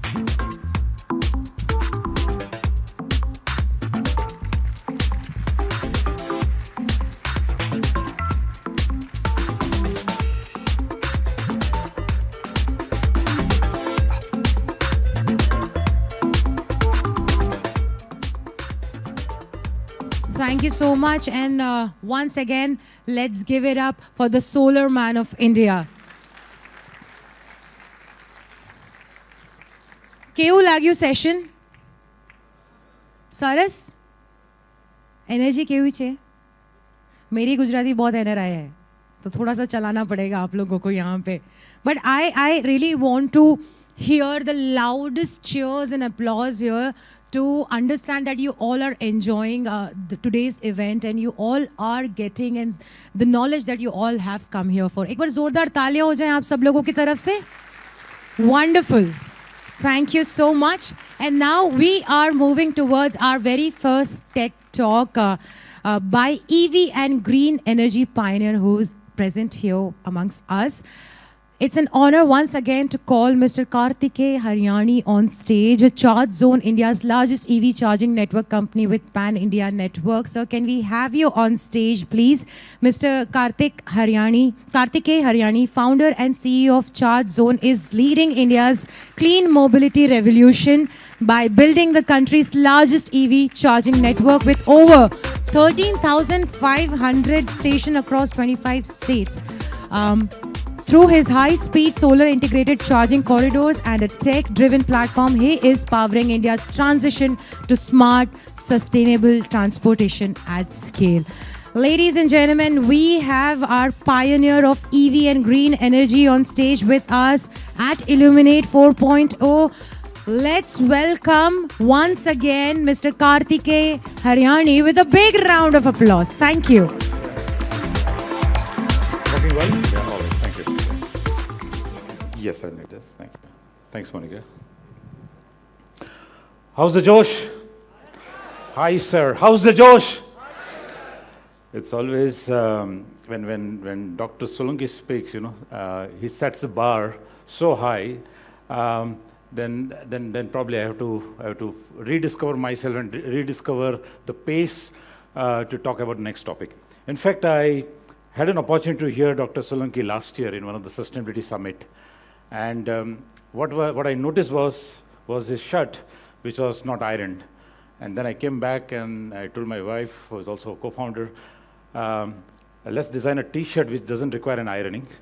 And then I also said, can I wear jeans for a month? Then she was very angry on me. Yeah, but then yeah, that was the first step of taking an inclusive step of sustainability within the organization, within the employees. So thank you so much, Team LTTS. Thank you, Kamlesh, for the invite. Thank you, Subrat Tripathi ji and your team for hosting a wonderful event over here. Thank you, the dignitaries from PDEU. And of course, it was really interesting to hear Professor Sarkar about his initiative on the climate technology, right, within the university. Of course, it will be a great follow-through to have at least our organization to work with universities like PDU. But today I'm here as an engineer, an entrepreneur. I am an ex-L&Tite. LTTS came little later in our journey. I won't say that I was a founding member of LTTS. I was a trainee when L&T Engineering Solution, which was erstwhile called, was formed in the year 2000. And this was an accident because I discovered, doing a photocopy for my boss files, that I discovered a circular that he's becoming the new chief executive.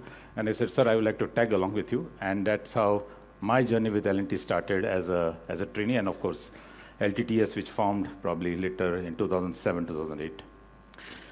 But yeah, I am also from a background of what we call as e-mobility or electric mobility.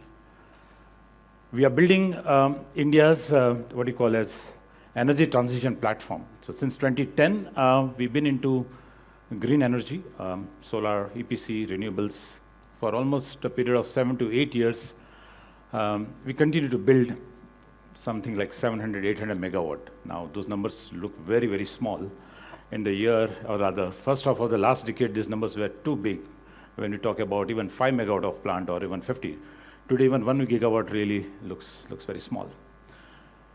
But while the renewable energy shaped up the country and the landscape of electricity or power sector globally, there was something else which was brewing up. While most of us know Tesla, most of us, or some of us may know even Nissan Leaf, some of these electric cars that started running on the road somewhere in 2012, 2013.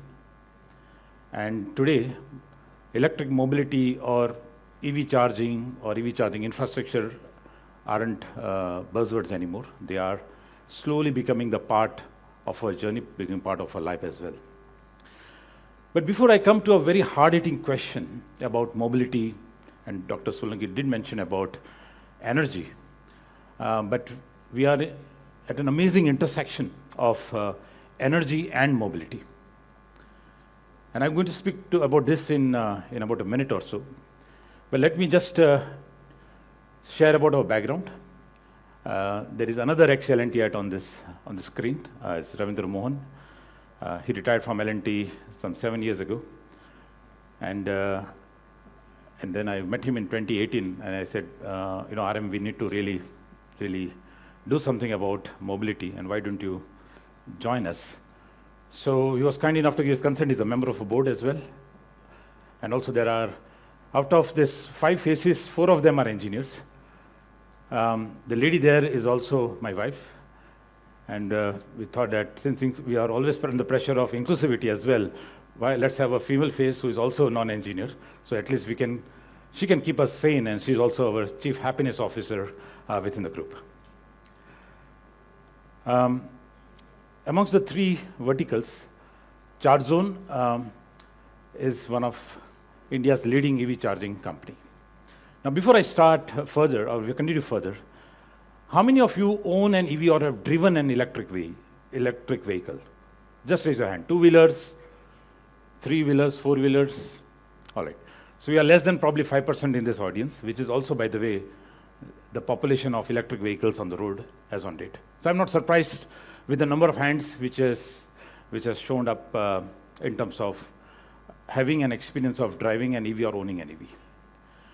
But our journey, which started in 2018, 2019, it started with a very simple idea. Since we are already building energy infrastructure, and out of 350 engineers, we have 90% of them are electrical engineers. And we come from the background of power sector as well. And in 2018, we thought that let's create an EV charging company, means it becomes a petrol pump for the future. It will be unlike any other petrol pump. A petrol pump is having an attendant. There is always a person to help you to refuel your car.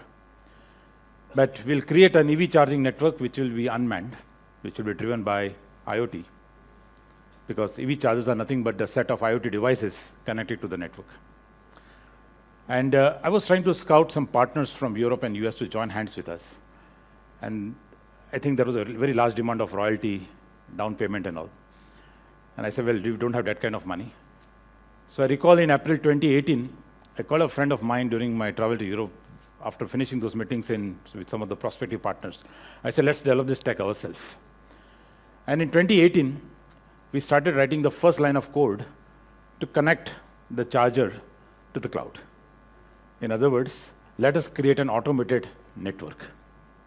A network which runs on a digital platform, which transmits or monitors energy, that is electricity, from the grid to the vehicle. Now in 2018, there were hardly any cars. I told our folks that, look, we got to develop this tech all by ourselves, because I don't have that kind of money to pay these folks. And if we do not do, there is something called Swaraj, right? There is something called or Atmanirbharta, as Modi ji says.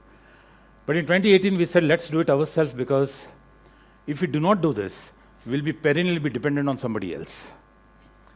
And I told our folks of engineering, I'll get you a charger, I'll get you an electric car. And since I'm predominantly a Barodian now for the last 25 years, I said, आप एक काम करो, charger को connect कर दो cloud को, बाकी सब मैं देख लूँगा.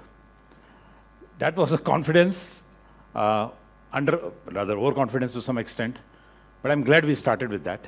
And today, we have had our journey pre-COVID and post-COVID, and we have emerged to be India's largest EV charging network as on date. We compete with GOBP and Tata Power, just for your reference purpose. Now, continuing on to the building of e-mobility, probably you might have realized already by now that there are electric buses, electric trucks, electric cars, also 3-wheelers and 2-wheelers on the road.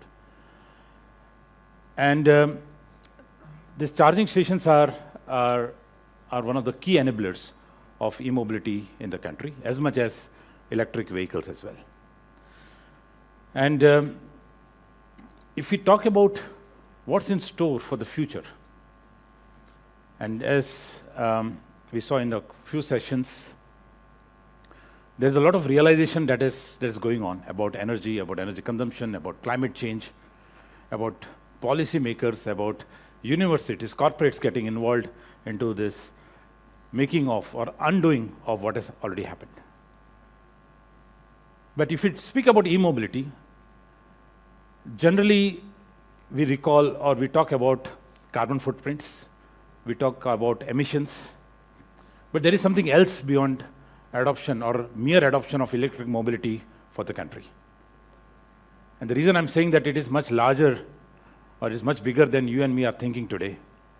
And the answer lies in some of the hard-hitting questions as well as the opportunities which will unfold in front of us. Let me take you back 100 years ago, 120 years ago. This is Park Avenue, also very close to Wall Street, or so-called Wall Street of New York, or Wall Street of America. And the photograph on the left indicates horse carts, and there were literally horse carts, and there was a huge business of horses and carts, by the way, including the cleaning of the streets due to the horse dung problem and so on. The car was somewhere invented in those times, and on the both sides of Atlantic, by the way. Germans were working on one set of car, guys called Daimler, Benzes of the world. On the other side was Ford and other people who were working on it. And finally, it took less than 20 years to replace those horse carts by 99% of electric or other, petrol or gasoline cars in that street. So sometimes the change is so massive and it simply hits us from nowhere, from nothing. Another example that you saw was Nokia versus iPhone versus BlackBerry versus Android. And this, I think, most of us have seen or been part of that event that unfolded in the late 2000s. Now, the question is, will electric change us in a similar way? Well, there is a lot of excitement around this topic. But let me share one data point for you. Discussion about electric mobility is not about electric vehicles or charging infrastructure or a software or a technology, but it's also about overall energy consumption from the manufacturing of these vehicles to the end of life cycle of these electric vehicles or ICE vehicles. Electric vehicles consumes 80% less energy over the entire lifetime of the vehicle. Yes, there are discussions that we are dependent upon lithium, that's true. Lithium is imported, that's also true, by the way. But the difference between importing crude oil and importing lithium is lithium stays. You can recycle lithium, but once you smoke out petrol and diesel, you can't do anything about it. And this is the reason why, and one of the reasons, I would say, that the excitement about or around electric mobility. One of the data point is, in the first half of this year, China sold more than 50% cars as electric. India is about 5%. China sold more than 25% of trucks and buses as electric. We are probably around 1%. And there is another reason for this. The other reason is, apart from the making of or the drivers of such electric mobility, there is something else. In 2018, what prompted me and our team, we came across one data point. Top 51 cities in India have more than 100 million vehicles. That is two-wheeler, three-wheeler, four-wheeler, all put together. And less than 5% are buses and trucks. And they contribute more than 40-45% as in terms of diesel consumption as well as in terms of pollution. And this was a data point that prompted us that why don't we start working something? It could be battery development, it could be vehicle development or charging infra and so on. And more critically, 1/3 of our forex balance, right? You all have bank balance, right? And you have a budget for the month. Our country also has a bank balance. And to import something, you need foreign dollars or US dollar as bank balance. And every now and then you must be reading that we have forex reserves around $600 million or $700 million and so on. But one third of that forex balance bank balance is being spent to import crude oil. Talking about energy, 80% of our energy needs are imported, are depending upon the foreign sources of oil and gases. And if you talk about electric, what is the raw material of electric is electricity. We are blessed with sun gods and wind gods, Surya Devta and Varun Devta. So the question is, what stops us? Well, a lot been spoken about, and most of you might be having solar rooftops at your homes and buildings. But just guess that if only 30% of the audience here, in other words, 30% of Indians, if we have electric, or if we go electric, it will save enough. It will save enough dollars for us to spend behind healthcare and education budget of this country. And not only one time, but recurring year on year for a lifetime, in perpetuity. Now, if such data does not wake us up, what else can? Now, I'm glad that since we have seen the journey as a team, as a company, we have seen the journey since 2018 from almost zero footprint of an electric vehicle to a penetration which is now growing by hundreds and thousands of two-wheelers or three-wheelers or four-wheelers. I think the time has come to take e-mobility or mobility as a business extremely seriously. And this is actually an opportunity for all of us. And I'm not referring to companies like LTTS alone or companies like ourselves, but it goes beyond the threshold of adoption of e-mobility in all walks of life.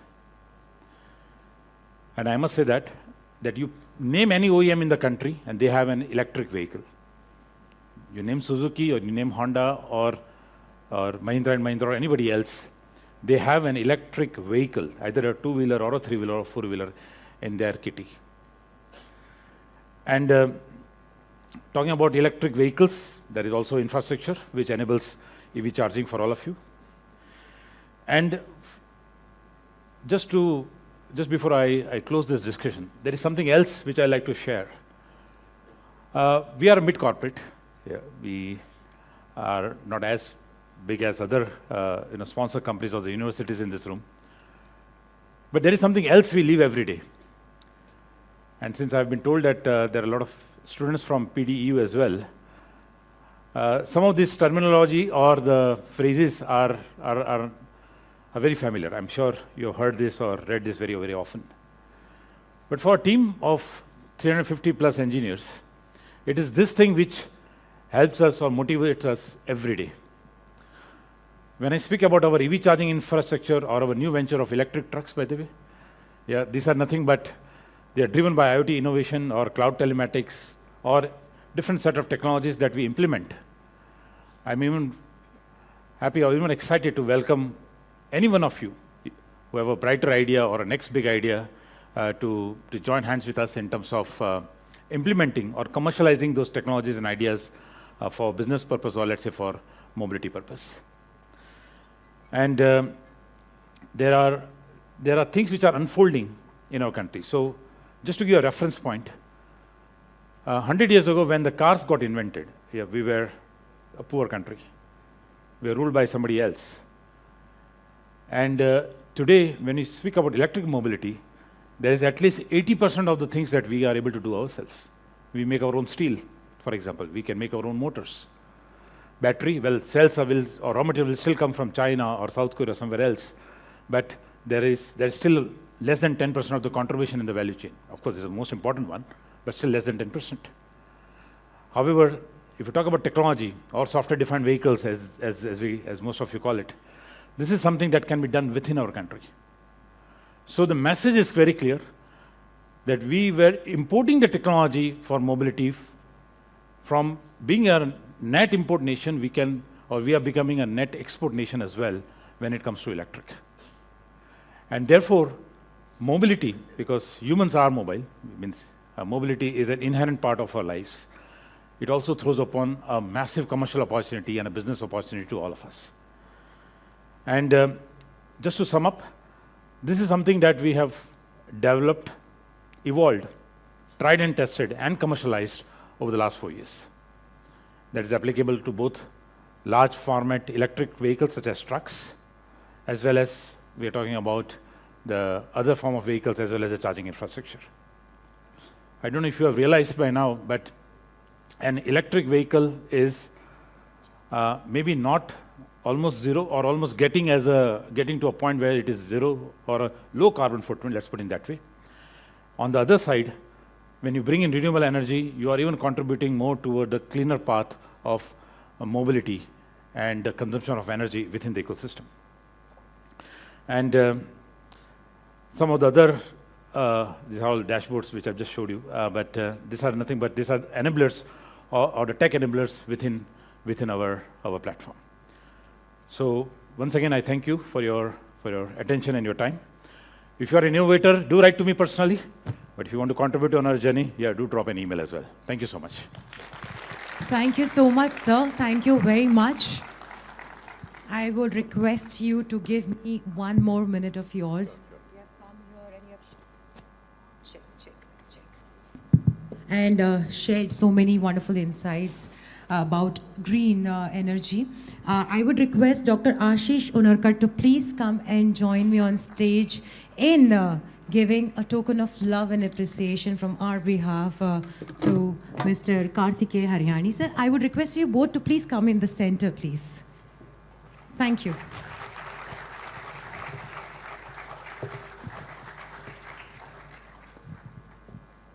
Sir ने आते ही पूछा house the जोश. अब मैं जाते हुए पूछना चाहती हूँ हाउस द जोश.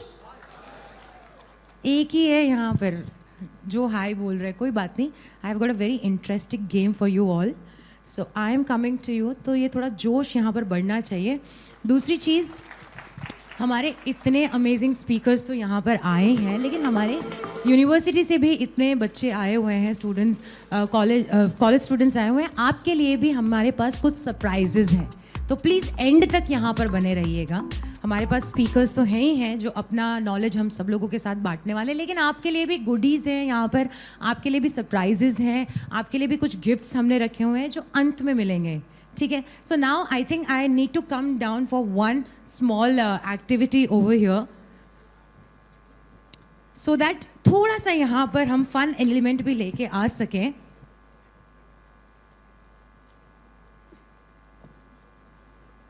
ओके. कितने लोग स्पोर्ट्स में हैं यहाँ पे? कॉलेज स्टूडेंट्स जो हमारे हैं स्पोर्ट्स, सब सिर्फ लैपटॉप एंड फोन्स में ही है. स्पोर्ट्स पे अब कोई भी नहीं है, मुझे ऐसा लग रहा है. Sports anybody who is into sports? So you both come here please. और आप भी आ जाइए, तीनों आ जाइए, तीनों आ जाइए. स्कूल जैसा लग रहा है ना, कॉलेज जैसा लग रहा है ना कि एक हाथ ऊपर कर दिया और टीचर ने बुला लिया. वो फील देना ही चाहते हैं हम यहाँ पर भी. आ जाइए, फटाफट आ जाइए. We don't have a lot of time. छोटा सा एक यहाँ पर फन एक्टिविटी करवाना चाहेंगे. फोन साथ में लेके आना, ठीक है? ओके, क्विकली छोटा सा एक्टिविटी हियर.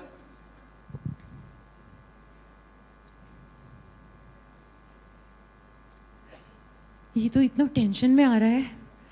ऐसे टेंशन में, बाप रे. What's your name? Myself, Heath. नाम में, आवाज में बिल्कुल टेंशन नहीं है हीत के. ग्रेट. यू? Falak. फलक. Soham Trivedi. सोहम त्रिवेदी. क्या स्पोर्ट्स खेलते हैं आप? I'm an all-rounder. I play tennis, cricket, football. Even I'm a basketball player. Great. You? Cricket and basketball.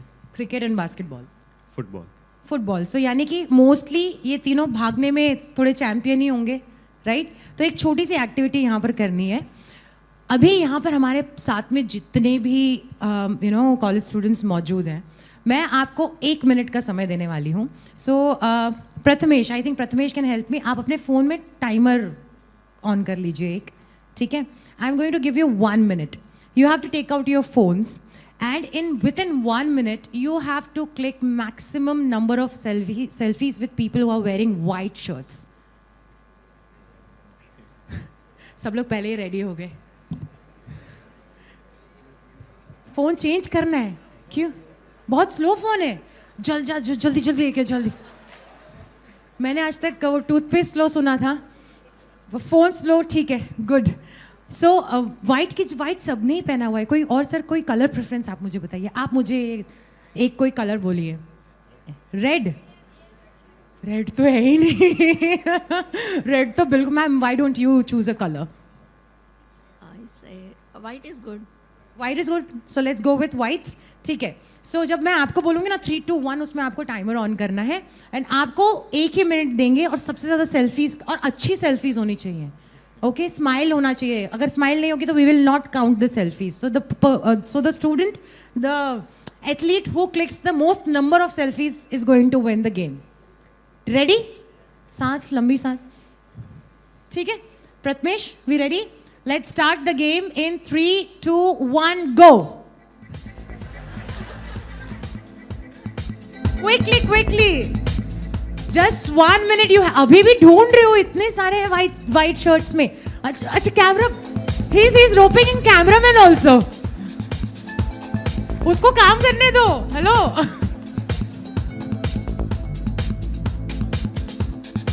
You all can stand also if you want to help your friends. Smiling selfies only will count, huh? Smiling selfies. Oh wow, he has got the whole pool of people wearing white. How many seconds? Okay, only 20 seconds, huh? Everybody.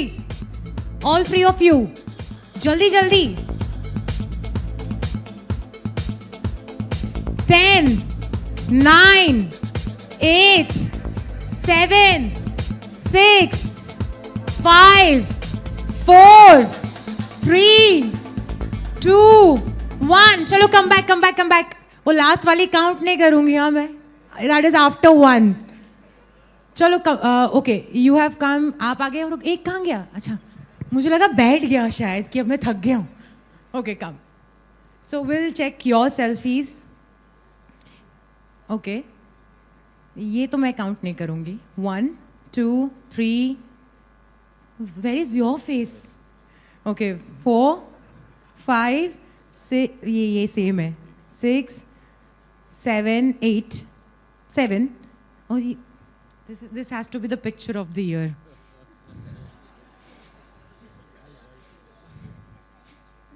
सही निशाना मारे हैं. Now I am thinking how to count this, but we were at 7, right? 8, 9, 10, 11, 12, 13. Good. I was at 8. No. You were at 8. Okay, so 8, 9, 10, 11, 12, 13, 14. ठीक है, 14. वो एक ही के साथ 3 बार सेल्फी करोगे तो नहीं होगा. Okay, 18. ऐसा सर अपने प्रोफेसर से भी फोटोज खिंचवा ली आपने. Very nice. So 20. 24. Great, 24 selfies. Wonderful. इसको बोलते हैं proper selfie. The smile he has. Great. Okay. 1, 2. ये वाइट थोड़ी ना है. चलो ठीक है. 2, 3, 4, 5, 6, 7, 8, 9, 10, 11. सब लड़कियों के ग्रुप में गया है ये. Very nice. 10, 11. Okay. 11. So I think we cannot surpass 24 here, but 1, 2, 3, 4, 5, 6, 7, 8, 9, 8. So we have got the winner, the all-rounder. So please अपने all-rounder वाली लिस्ट में taking selfies भी आप एक स्पोर्ट्स में ऐड कर लीजिए. Thank you so much. तीनों के लिए जोरदार तालियां हो जाए. Wonderful. Thank you. Goodies है लास्ट में. नहीं तो you can click a selfie with me also as a gift later. तीनों के लिए एक बार जोरदार तालियां हो जाए. Wonderful. I have to go quickly on stage because now it's time that we are going to call our guest of honor on stage for his session. So everybody please be excited क्योंकि हमारे बीच में हमारे guest of honour आज के event के, आज के इस थीम के अब आ रहे हैं आप सब लोगों के साथ बातचीत करने के लिए और अपनी नॉलेज आप सब लोगों के साथ बांटने के लिए. Ladies and gentlemen, can we all put our hands up in the air and give a very big and roaring round of applause for Dr. Madhukar Garg, President Research and Development, Reliance Industries Limited, former Director General, CSIR, Dr. Madhukar Garg's career traces India's modern industrial RCD story from pioneering process innovation in petrochemicals to leading national scientific institutions. As president of RCD at Reliance Industries, he integrates deep chemical engineering expertise with a vision for sustainable manufacturing and circular value chains. I give you on stage our guest of honor with a big round of applause, Dr. Madhukar Garg.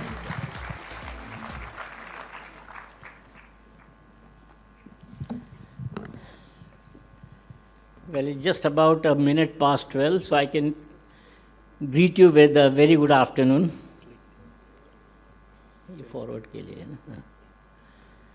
na? I think my previous speakers created a lot of josh and equally in equal terms made my life a bit difficult in terms of making us in the oil industry the real culprits for global warming.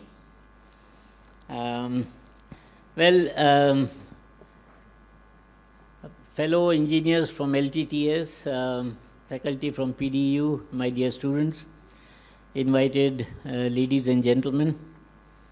I come from an industry which actually is one of the pillars for the power sector, for the energy sector. As you know, we have two pillars, two major pillars. One is the power, that is electricity, and the second is the transportation sector.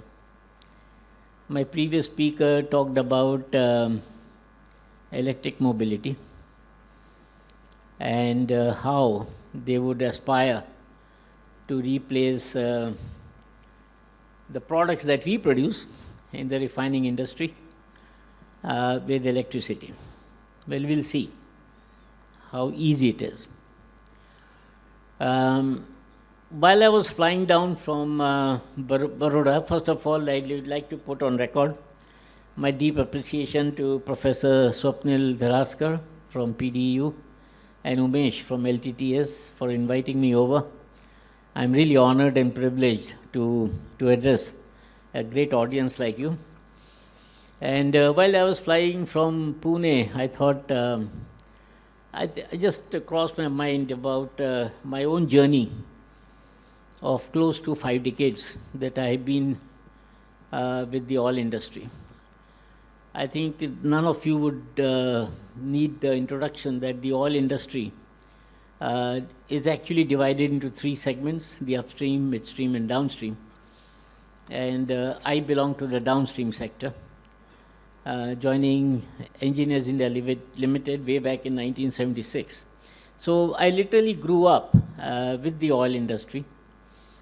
And I think most of you may not even know, perhaps, that our downstream oil industry was actually governed and controlled by the 7 sisters, very famously called like Shell, Exxon, Mobil, Caltex, Phillips, etc.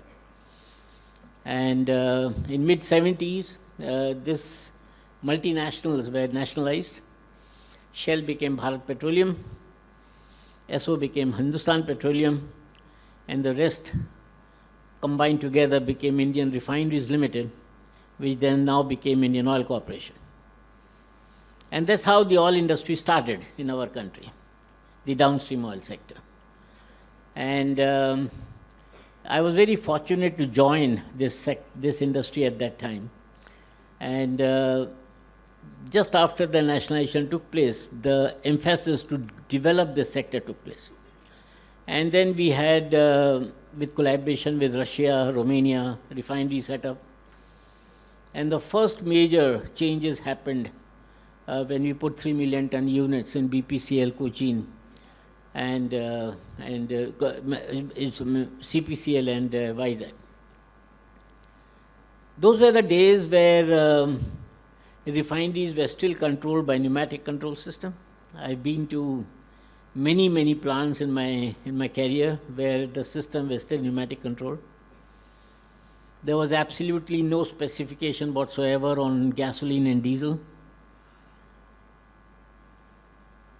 We were still totally leaded petrol. In fact, not very long ago, mid-90s, we were still using leaded petrol. No specification on diesel, almost 1.2% sulfur. And from then onwards, just about 25 years ago, roughly 30 years ago, that transformation happened. Most of you would have seen that. We went from completely leaded to completely unleaded gasoline in 5 years, and then started implementing reduction in sulfur to clean up the atmosphere. And then came what is called as an auto fuel policy, which actually set the roadmap to go from where we are to ultimate aim of actually achieving Euro 6 equivalent, what we call as Bharat Stage 6. And that journey happened till about middle of last decade. Simultaneously, in addition to the public sector, joint ventures started to happen. SR in near Jamnagar is a great example where Hindustan Petroleum joined hands. Similarly, MRPL in Mangalore. In Bina, along with Bharat, the BPCL Oman. And then the next big move was in terms of a very large private player like Reliance entering this market. And that changed the whole game of oil refining. It changed from the country from an importer of diesel and gasoline to a net exporter. Till 1998, we were importing diesel in this country. And from then onwards, we started exporting. My previous speaker talked about the large amount of foreign exchange outflow that the country spends in buying crude oil.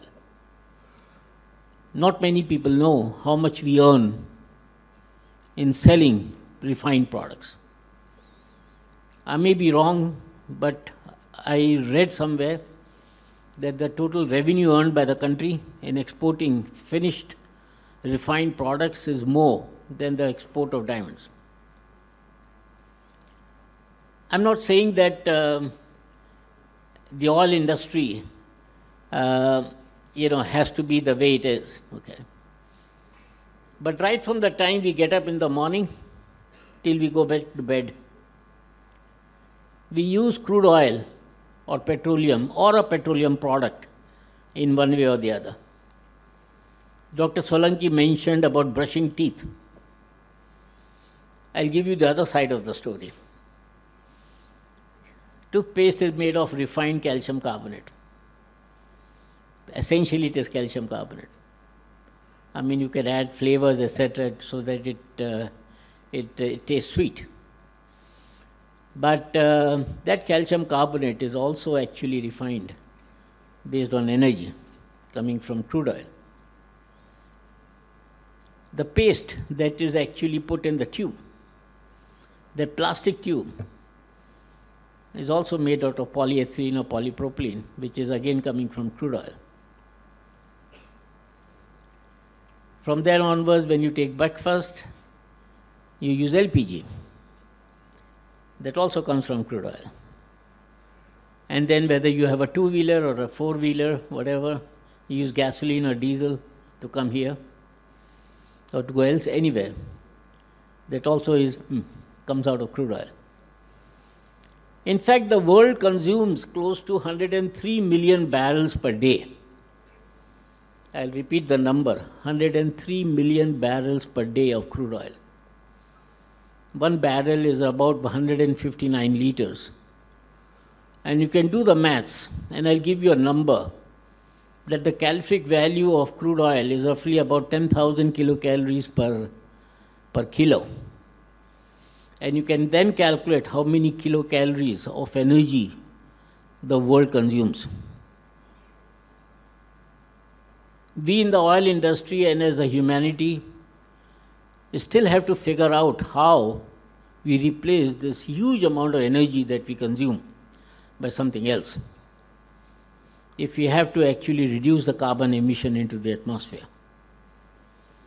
But nonetheless, the oil industry is also quite aware of the fact that we not only actually emit carbon dioxide in refining crude oil to petroleum products, but also when we sell the petroleum products, be it LPG, gasoline, diesel or jet fuel, that product also emits carbon dioxide. So most of you know that basically all the emissions to the atmosphere is actually categorized in scope 1, scope 2 and scope 3 emissions. Scope 1 is basically the emissions that you produce while refining crude oil to petroleum products. Scope 2 is in terms of carbon dioxide that your suppliers produce in selling you catalysts, chemicals and power. And scope 3 is the CO2 being emitted by your own products, by your clients. So that actually, with that background, I thought I'll let you know that we in the oil industry also are quite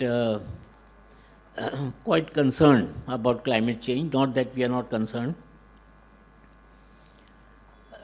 We do know that producing fuels is a very essential fact. You go to any city in the country or in the world, and more importantly any city, in our own country. I come from Pune, and any time I come on the road in Pune, the kind of traffic that you see there, I sometimes wonder if suppose there wouldn't have been crude oil, perhaps the roads would have been much better to go on. So with that, actually, like to actually share what exactly petroleum refining would look like. Just to give you an idea, we have 23 refineries in our country. We are the 4th largest refiner in the world.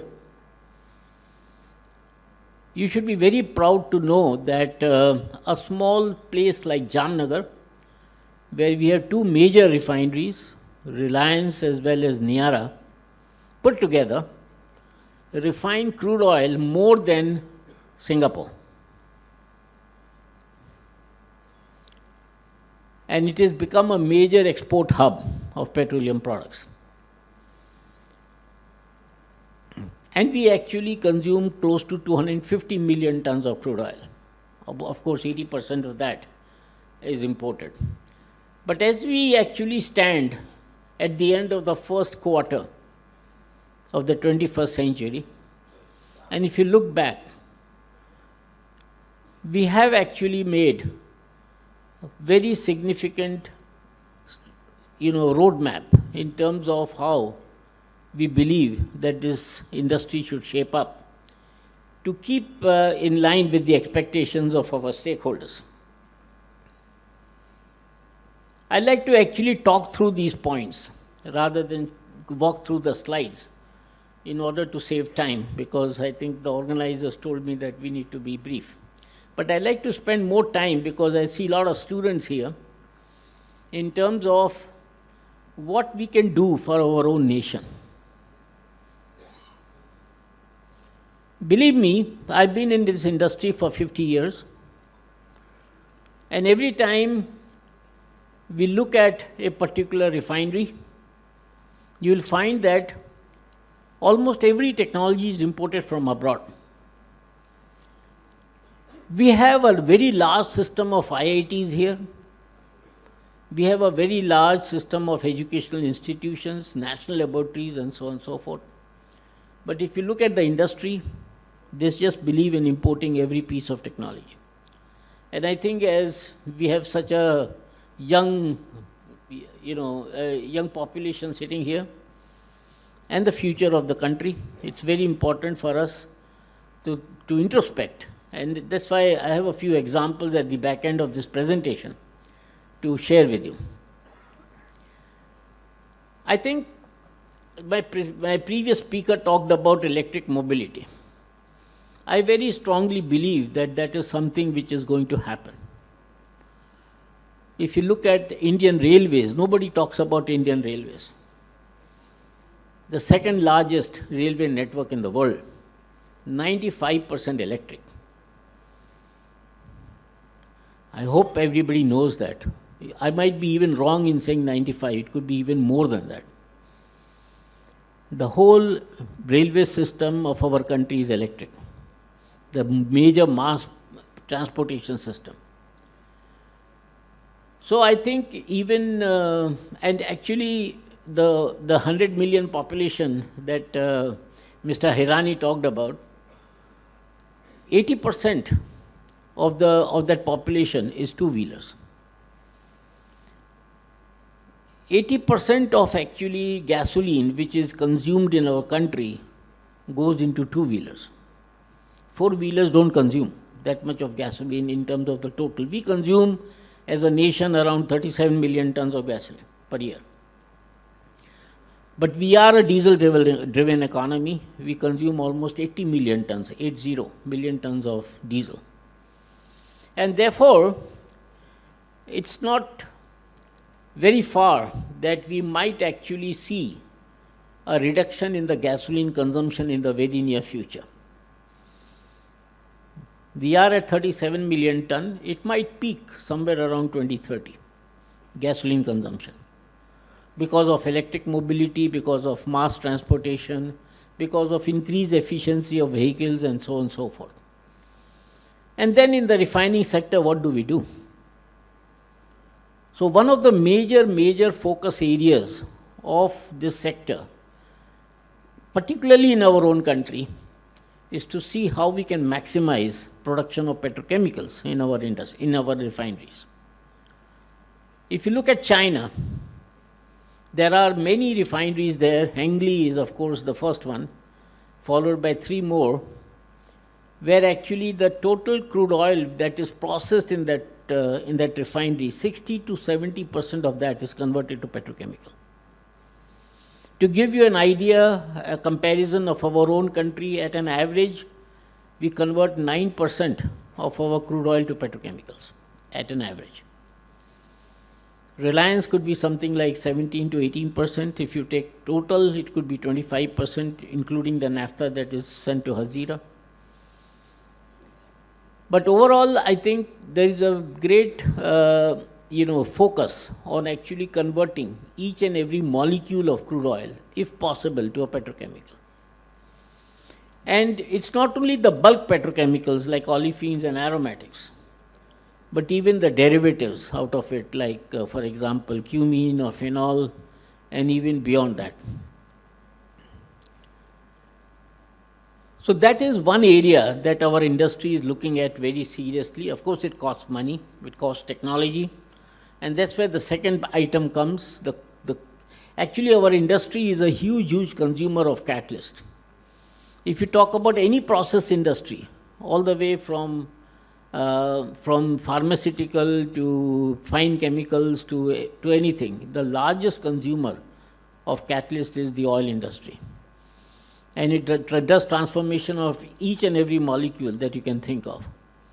So going forward, it's very important that if we want to actually reduce the scope 1 emission, we have to be more efficient in terms of having a better catalyst, in terms of actually process intensification, and so on and so forth. And not only that, actually, in order to reduce scope 3 emissions, we need to bring in some amount of green carbon. What I mean by green carbon is the biomass that is available aplenty in our country. And this biomass is either in solid, liquid or gas form. So basically, if you can actually include something like a used cooking oil, or in fact pyrolysis oil from pyrolysis of biomass as a drop-in option to substitute hydrocarbon fluid into our conversion units in the refinery, that would be actually putting green carbon into the final products. So that would actually reduce make them carbon neutral. So that actually brings me to the third item, that is circularity.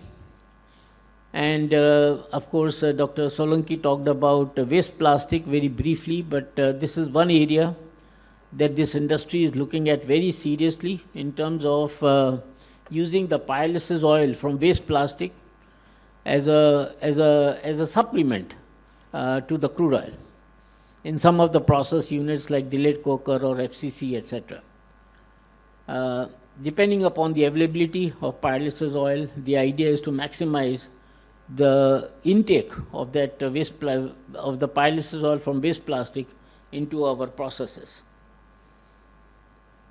Our industry has been actually the promoter, I would say, of electronics when we actually moved from pneumatic control system to digital. And today, I am very proud to inform you that you will not find a single refinery or a petrochemical complex in our country which doesn't have the most state-of-the-art sophisticated distributed control system. And from there onwards, we started implementing advanced control and online optimization way back in early 80s. And that is now actually a standard practice in our country. And now beyond that, we are looking at digital twins, that is the process models of the process units, not only based on physical principles like the basic chemical engineering part of the processes, but also actually a hybrid model based on AI. AI is also making a big difference in our industry in terms of preventive maintenance and in terms of actually looking at the safety aspects. Safe operation is one of the most important requirement of our industry. We are dealing with hydrocarbons. And from that point of view, any hotspots, etc., using infrared detection and so on and so forth. So that is what we actually brings it to what is called as smart manufacturing. A smart manufacturing is where you would like to actually have the unit operating at its peak 24/7. That means the best operator operating the refinery 24/7 is sweating the assets in terms of maximizing the value out of the investment. And in addition to that, of course, the idea, of course, the biggest idea here, or a dream, I would say, is to actually see if we can convert that to autonomous operation. Many a times you may not have felt, but when you fly on a plane, most of the time the plane flies by itself. It's called fly-by-wire. That is the dream for our industry too. If we can actually manage to operate the refinery on its own. It will not happen immediately, but that is the goal ultimately where you have to go to. And it's very important because in the future, when we are going to distributed manufacturing, like for example in compressed biogas production, which is actually coming in a big way, and substituting CNG, not only in terms of city gas distribution, but also pipe gas. It might actually happen sometime. And ultimately, talent management. Actually, our industry is actually considered and perceived, unfortunately, as a sunset industry. I think some of our young people who have actually joined PDEU, actually it was called PDPU earlier. And I remember the first time I came, in fact, I was interviewed for Director General position of PDPU, not PDEU, PDPU. For some reason I could not join.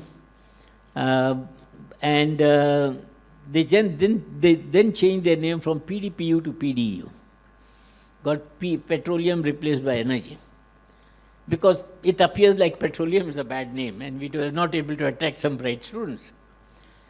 Let me tell you, I still feel that I should have started my career around this time.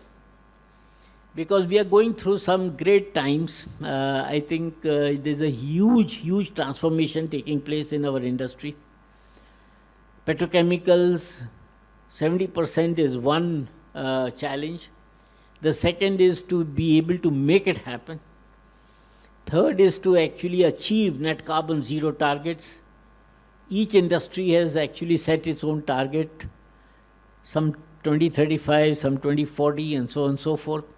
What I mean by net carbon zero is to make scope 1, scope 2 emission zero, and so on and so forth. So let me actually, so what I mean by talent management is kind of a mix of two, expertise and knowledge base and, the wisdom of people who have been in this industry for long, married along with the young minds who are digitally more oriented, and to be able to actually make sure that they can wear an IFR, that is the blue collar, while actually simultaneously sit on their laptops to implement AI. I'll actually fast forward this presentation so in order to get to this slide. So as actually if you look at the oil industry, it actually produces two products. It produces fuels, that is energy, and it produces materials. Materials is in terms of petrochemicals. That means either polymer or polymer derivatives or so on and so forth. But what you see on the right-hand side of your chart, on the x-axis is the technology, on the y-axis is the target application. And since we have such a large number of young population, I thought I always get excited to see this chart. You see the 4 boxes. On the technology axis, you have known and unknown. On the y-axis, you have existing and new. If you look at the first box on the left-hand corner, containing known technology and existing target application, any development that we do, any research and development that we do in that space is only incremental. We might be proud of it, but it's only incremental.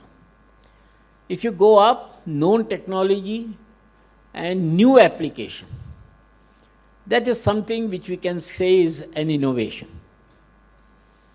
Similarly, if you move right, that is unknown technology and a current application, that is still further innovation. But if you take the orange one, unknown technology, unknown application, that is real innovation. And that is actually disruptive. This creates disruption.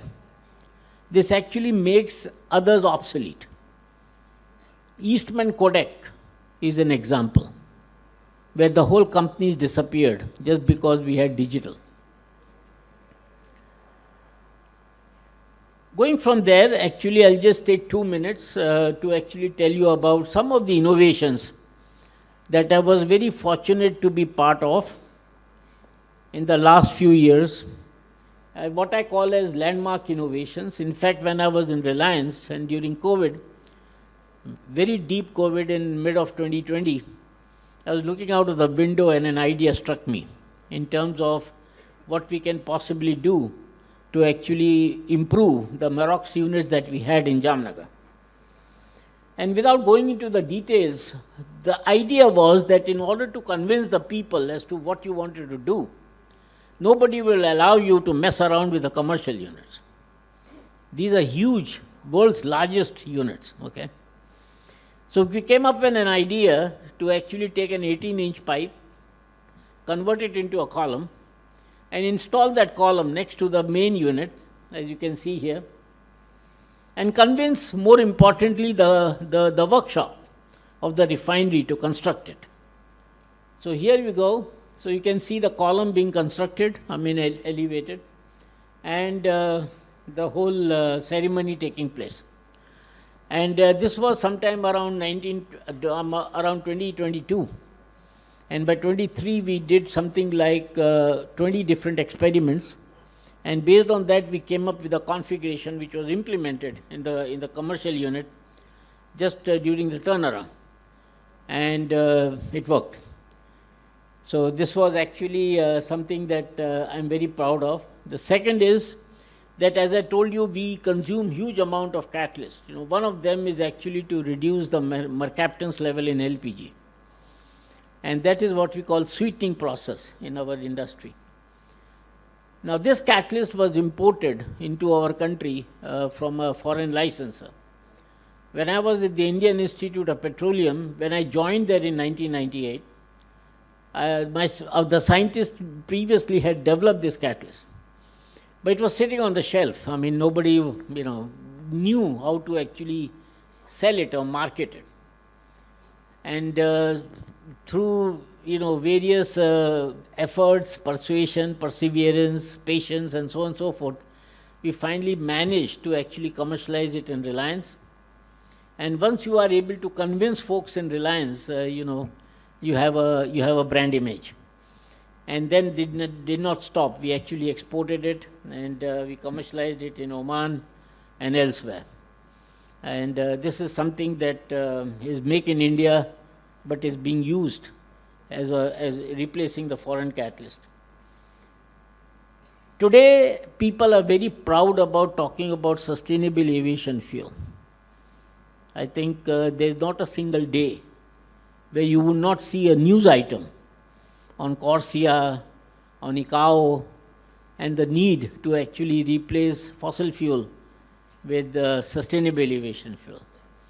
Way back in 2007, when I was director of IAP, this idea came up that can we actually convert Jatropha carcass oil, which was being touted at that time as something that we can make biodiesel out of. I said, rather than making biodiesel, can we convert that to jet fuel? And we got a partner in Pratt & Whitney, Canada, which are the major producers of jet engines. And fortunately, we also got some grant from Indo-Canadian Cooperation Program, and we developed this technology. I think some of you might have heard about a flight which took place from Dehradun to Delhi, a Kingfisher flight, that was based on this fuel. And since then, Indian Institute of Petroleum has supplied more than 15,000 liters to Indian Air Force, where they have actually tried it out on almost all of their flying machines. And I'm very happy to inform you that it is being now actually commercialized at MRPL. So we might have actually almost 20 KTA of sustainable aviation fuel from used cooking oil or from other sources of oils. This is something that I feel has been one of my major contributions in my life. That is the benzene recovery unit at Jamnagar. This unit that you see, the picture, was built at a cost of 400 crores. It is still the only grassroots unit based on indigenous technology in Jamnagar, the only one. And the data was generated on a 1-inch distillation column. We took 100 runs. It is to recover benzene from FCC gasoline. This unit was actually commissioned. I personally went there to commission it in 2016 May. And 9 years down the road, this is still the only of its kind in the world which can actually recover benzene from FCC gasoline. 84,000 tons of benzene per annum is being recovered in order to meet the benzene spec on the gasoline, which is less than 1%. And I mean, it's something that I think as a country, as an Indian, we should be proud of.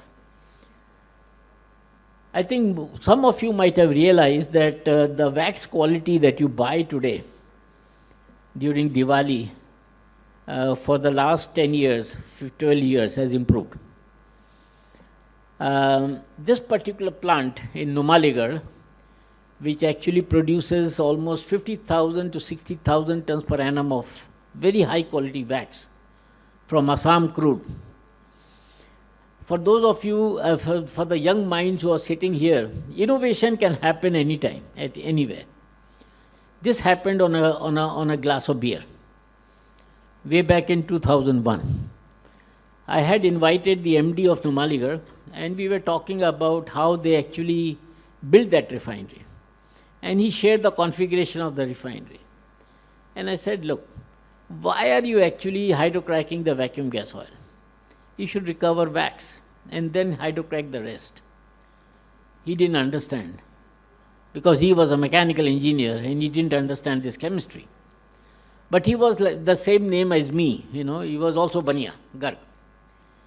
So I told him in his own language, मैं कहा देखो ऐसा है, if you buy a full cream milk and you boil it, आप उसका सीधा दही नहीं जमाते, right? You cool it, take out the malai, make ghee out of that malai, and make curd out of the rest. That he learned, that he understood. I said, vacuum gas oil from Assam crude has 25% wax. You should first recover that wax and hydrocrack the rest. Friends, it took 9 years, nine long years, to continuously pursue them. We did lot of experiments, lot of testing, and ultimately they got it approved by their board. Bharat Petroleum actually came in because they bought out Numaligarh, and that's what brought the financial muscle. So this plant was built at a cost of 680 crores. It was built completely on indigenous technology by IAP and EIL, and this has transformed the complete economics of that northeastern region. In fact, a lot of wax artifacts, etc. There was a lot of cottage industries which have grown up there. This refinery exports wax to 32 countries, including US. And as you know, you would have seen how the wax quality improved. It increased the GRM of that refinery tremendously. So with that, in fact, the Prime Minister himself actually inaugurated this plant, which is quite rare. The Prime Minister always inaugurates the whole complex rather than one single unit of a complex. And this is, of course, waste plastic. We don't have much time to talk about. So basically, on the closing side, I think be patient. Just believe in us that we in the oil industry are also aware of the fact that there is global warming happening. I think Solanki Sahab mentioned it in he didn't mince his words. I do agree with him that we need to reduce consumption. That is the only way. If you look at the demand-supply equation, we should have less demand, more supply, and that's why we can actually make a big difference in not only reducing global warming, but also actually improving the economics of our country. With that, I thank you all. And if you have any questions, I'll be more than happy to answer them. And this column that you see is a 4.5 meter diameter extractive distillation column, 55 meter tall, scaled up from a 1 inch diameter distillation column. So I think that is something that at least in our community we should be capable of, to be able to scale up from 1 inch to 4.5 meter diameter. Thank you so much, Dr. Garg. And I am sure, मैं पीछे से देख रही थी, मुझे वैसे तो बहुत सारी चीज़ें पता नहीं है, बट बहुत इंटरेस्टिंग लगा. आप सब लोगों को भी यहाँ पर बहुत ही ज़्यादा अच्छा लगा होगा ये सेशन, तो ज़ोरदार तालियां डॉक्टर गर्ग के लिए. Now I would request Dr. Anirbit Sirkar to please come on stage and join me. And sir, I will take this for you. Yes. So we would love to show our appreciation for you for giving such a wonderful session. This was our guest of honor session speech. Can we all warmly once again thank Dr. Garg, who's present here for Illuminate 4.0.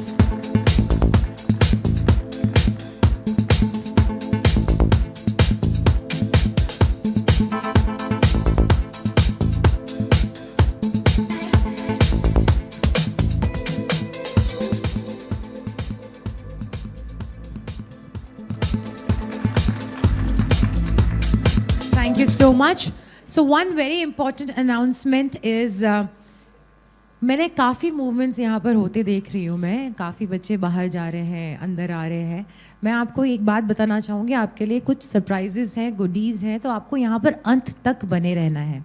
दूसरी चीज़ ये professor Solanki ने यहाँ पर इतना अच्छा session दिया हमें, इतनी अच्छी बात कही हमारे, इतनी अच्छी चीज़ें शेयर की हमारे साथ में। तो बाहर एक बूथ है जहाँ पर मैं आप सबसे रिक्वेस्ट करूँगी कि जब भी लंच टाइम हो या जब हमारा ये इवेंट ख़त्म हो जाए तो वहाँ पर आपने क्या समझा, आपकी क्या अंडरस्टैंडिंग्स थी, आप कुछ ऐड ऑन करना चाहते हो, आपको क्या समझ में आया, आप सब लोग प्लीज़ वहाँ पर बूथ में जाके लिखिएगा ज़रूर।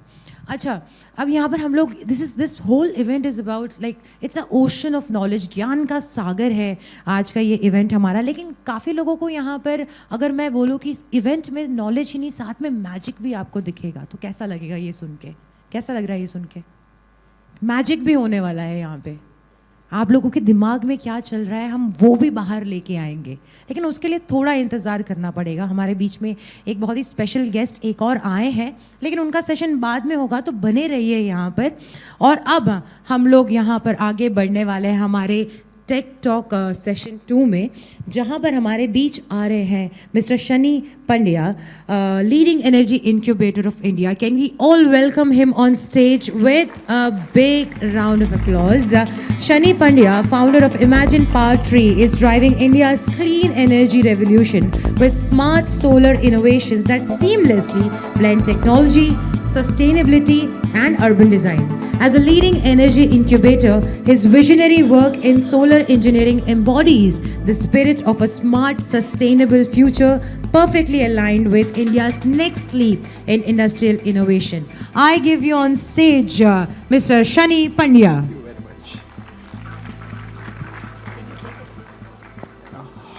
Hello. Yeah, perfect. What a morning it was. Its voice is clear. Perfect. What a morning it was. Started from Chetan sir's wonderful reduction of the consumption and doing impact for the society and making our planet a great planet again. Right. It was really good. Everyone's sessions kind of really insightful, and it was kind of eye-opening for me as well. So thank you for the opportunity, PDEU and LTTS, both of you. What I will do today is I will take you through my journey as an entrepreneur. I am an alumni of Pandit Deendayal Energy University. I am a chemical engineer from PDEU, at that time PDPU. And I will take through a journey that why I have started and what we are doing, right? Why I have started my journey, it was very simple reason. In 2013, we wanted to start something in a biodiesel in our core field. So we reached out to our college saying that we want to commercialize our idea. Are you able to support us? They said we have a research options available, research funding available, we don't have anything for a commercialization. We reached out to the bank that are you able to finance our biodiesel project? We want to commercialize it. Bank said 3 saal ka balance sheet lao. And we are not knowing what the balance sheet is all about. Then we reach out to kind of a mom and dad, Papa, mare dhando chalu karvo chhe. Papa said, beta, you are in a college, a reputed college, focus on the placements. So everyone said no. That's where we have decided that there are people, millions of students like us who want to start something in their young age, right? They are not getting in a platform and the support to start the venture. And this was before the Startup India movement announced by the Prime Minister of India. I think 2012, 2013.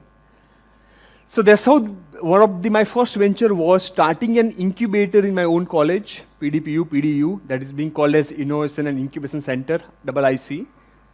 It's a Section 8 company, non-profit entity, in a mission to help young entrepreneurs like us to commercialize the venture. So that was my first venture, which was started.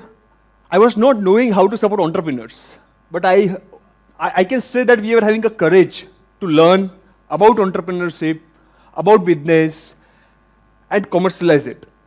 So we learned the concept of the entrepreneurship by experiencing the entrepreneurship. That is what I can say. Observing a lot of entrepreneurs getting failed, a lot of entrepreneurs getting successful, helping them to grow as part of my first phase of my life, kind of really insightful. But in 2018, after seeing a lot of success and fail of lot of startups and entrepreneurs, I have decided to jump into a segment which was totally different from my own segment. I'm a chemical engineer from the background, right? So I decided to start something into the solar. Why? as many of you are aware, many of our PDPU students here, in PDU we have 1 megawatt solar plant, which is, I think, India's one of the first 1 megawatt solar plant, consuming 6 acres of a dedicated land, which is just nowadays just near to a GIFT city. Based on my understanding, as per the market value, the market rate of that 6-acre land are going to be more than 100 crores. Now, that land is reserved for next, I think, more than 20 years now. So we thought of why not to make something which consume very less space in the ground, vertically expanded, and we can install in any of the other locations around. Right. So we started with one of the first innovation, we'll come to that point as well. Similarly, how many of you are staying in a flat in the high-rise building? A flat mein kitla loko rahe chhe amati? Good amount of audience. As per the recent data, 70% of world's total population stays in the high-rise building and the flats. They also want to go for a solar, right? अपन ने पण इच्छा था, we also think, हमें भी होता है कि भाई बाजू वाले घर में बंगलों में सोलर लगा हुआ है, तो हमारे घर पे क्यों नहीं? We'll take you through a journey of what we are able to achieve. The problem I already explained to you, the cities is not having a space to install big solar power plants, so they are not able to achieve their own solar targets.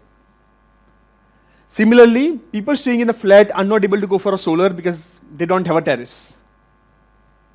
So what we have did, we are designing urban and building integrated photovoltaic products which can consume very less space in the ground and vertically expanded.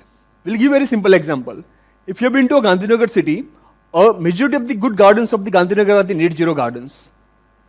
Because we installed solar trees with a capacity of 10 kilowatt, 15 kilowatt, 20 kilowatt, mounted on a single pole with a levelized cost of energy of less than 4 rupees a unit, which can help reduce the light bill of the garden plus reduce the carbon emission of that particular area. Similarly, any of the cities, so as per also data, from India's total power demand load, 3% of the demand of the energy is being consumed by the street lights in the latest city. So to make net zero street lights, what are the options for the city council or city corporations? As of now, they don't have any options. They don't have a space available to go for solar. Other options replace all the lights with the solar lights, where in India people are going to take away the batteries. Right. So we have suggested why not to put up a solar trees like this in the footpaths of the road, medians of the roads, powering 150 to 200 street lights from a single solar structure, like a mini grids. This is possible with batteries and without batteries both. The best part is consume very less space in the ground, so you can install actually in the medians of the road. You're able to see there is a 10 kilowatt solar tree installed in a footpath of the highway with all the south tilt angle, no generation compromise on the product, which is powering around 150 street lights of that entire highway in the industrial area. And the best part about the technology, all the vehicles, everything can move from the bottom area, because in India, allowed limit of a tall text is 4.5 meters. And the minimum clearance we are providing is 5 to 6 meters for the highways and the roads. Very simple innovation, very simple design idea. The best part is it's 180 km per hour wind stability. All the engineering certifications are being done. Because of the unipole structures, you can install in the places where you never thought of to install solar power plants. So sometimes your solutions are not to be required to be complex solutions. And as per my understanding, the simple solutions scale faster than the complex solutions. Very simple innovation, which is being now installed at a lot of places, at a lot of areas. This is a recent proposal we have submitted to the central government. Our highways and the roads can generate megawatt of a power without requiring a dedicated land as a resource. Vadodara city is an ideal example of the same. Vadodara has canal top project, which was one of the first being demonstrated here. Why canal top? Why floating solar? Because we need to find a ways for a dual savings of the space in the ground. That is what we are doing. So for an example, in a 1 kilometer highway, we can generate good amount of power. So 1 megawatt in a highway, very simple. Multiple urban photovoltaic solutions like carports, walkways, so you can cover your spaces with a solar generating spaces. The next solution, so solar trees which are doing really good. We are one of the biggest player in India. We are scaling it up to the various cities. We already installed in more than 20 cities. Now we're scaling across. We recently launched a range of products called as solar tiles, solar facades, solar balconies for enabling house owners to go for a solar, specifically flat owners. काफी बार होता है कि kite festival आ रहा है तो lot of people in the bungalow as well, they don't install the solar system because we want to use our own terrace for next 25 to 30 years. Imagine a solar tile where you're able to walk on that tile, it's going to generate energy. Right. Imagine your balcony or your facade or your cladding or your building material or in the industrial roof sheet. You don't need to put up a dead building material which is not generating energy. We can give you a building material which is generating energy and paying for itself compared to using a dead material. So, we are also launching soon a zero-cost solar. So as a client or industrial client or as government corporation, they don't have to spend upfront. So, for an example, coal-based power, you're purchasing with a rate of 10 rupees a unit, I can supply a solar power with a 5 or 6 rupees a unit without charging a single rupees to you or without using a dedicated land in your own campus. Right. And these are just not stories. We have 500 plus client installed at various places with a 5 years, 10 years of maintenance contract. And this solution are scaling up across. And everything is possible just not because of me. I am just the driver. My team, my co-founders are the people who are running this venture to a next level. So we are a team of around 45 people. Mayank is my batchmate from PDEU. I called him back from USA, and the very rare Patel, normally after going to the USA, they never came back. And he's the rare one to come back and join the team. Joel, Masters in Renewable from the Germany, taking care of my entire tech part. We also got a chance to highlight one of the products, solar tile to the Prime Minister of India, which went viral pan-India with support of the International Solar Alliance during the IRE Invest 2024.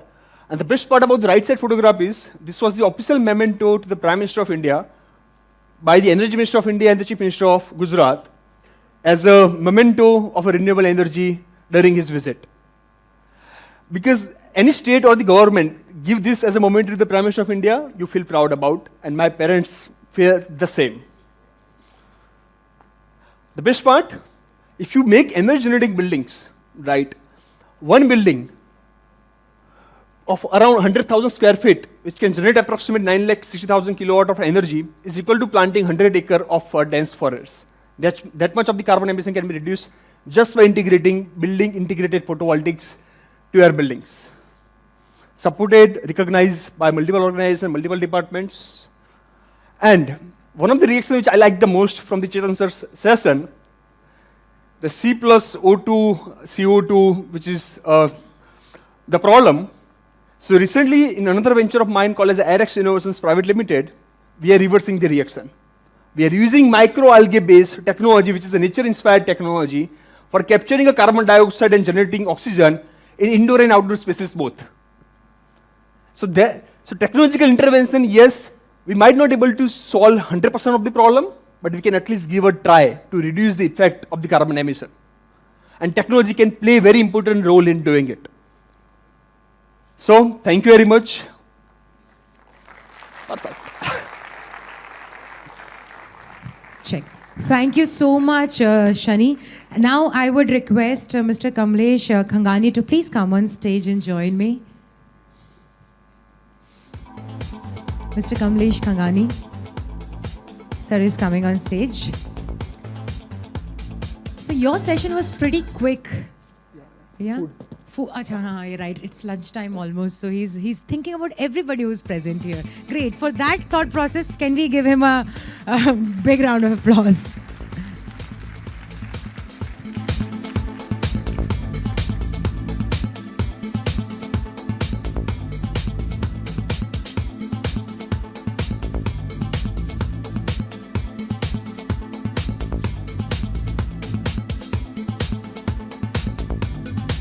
So this is our token of love and appreciation for you for being a part of Illuminate. Also, one more time I would like to tell you all, आप सब लोग यहाँ पर बहुत दूर से आज का event attend करने आए हैं. तो आप सब लोगों के लिए हमारे पास कुछ गिफ्ट्स हैं. साथ ही साथ मैं एक और बार आपको बताना चाहूँगी कि अभी कुछ यहाँ पर ब्रेक आने वाला है. इवेंट ख़त्म होने के बाद भी जो भी हमारा जो फर्स्ट सेशन था, इतना वंडरफुल सेशन था, प्रोफेसर सोलंकी ने सेशन लिया था. आप प्लीज़ अपनी जो अंडरस्टैंडिंग्स हैं ये सेशन की आप ज़रूर वहाँ पर हमें बताइएगा. Thank you so much Shani. Thank you. Welcome back to Illuminate 4.0 by L&T Technology Services and PDEU. I would request everybody before we start the next phase of Illuminate 4.0, जितने भी पीछे बैठे हुए हैं, today is not the day to be backbenchers. So I would request you all to please come in the front. सब लोग जो पीछे हैं, because trust me, the next few sessions which are going to happen now, you would not want to miss even one single second of it. We have got two amazing renowned speakers who are coming. At the same time, we have a great panel discussion session. उसके साथ साथ जैसे मैंने बोला था कि there are chances कि आपके कुछ secrets, कुछ लोगों के secrets यहाँ पर बाहर आ जाएंगे. कुछ जादुई दुनिया में मैं आपको लेके जाऊँगी. मैं नहीं, किसी को बुलाऊंगी जो आपको जादुई दुनिया में लेके जाएंगे, वो भी आने वाले हैं. तो जो ये बैक बेंचेस वाला गेम है वो आज हमें नहीं खेलना है. I would request everybody to come in the front. जितने भी पीछे यहाँ बैठे हुए हैं, मुझे कहीं आना ना पड़े वहाँ से आपको उठाने के लिए. So I would request you all to please come in the front and fill up all these seats which are looking very empty in the front. ये आगे जो seats खाली लग रही हैं, आप सब लोग please आ जाइए, इधर आ जाइए. सब लोग आगे आ जाइए, जो पीछे हैं वो आगे शिफ्ट हो जाइए. ये जो रो है जहाँ स्पीकर लगे, हाँ, जो आपने सर उठा के देखा, आप राइट लेफ्ट देख रहे हैं, हाँ, वो वाली row. Yes, the athlete row, the athletic row. Please come in the front. आप सब लोग आ जाओ please. Everybody, I would request you all to move in the front. You would not want to miss the sessions which are coming up. सब लोग please आगे आ जाइए. आगे ये जो खाली सीट्स है वो फिल अप कर दीजिए. Once we are settled, I'm going to call our next speaker on stage. So once again, I would like to welcome each one of you at Illuminate 4.0 by L&T Technology Services, partnered with PDEU. And I'm sure before lunch, we all heard some really great minds. We really had few sessions where we got to see how we can bring a green revolution or sustainability in the environment, even while working in a smart way in our industries.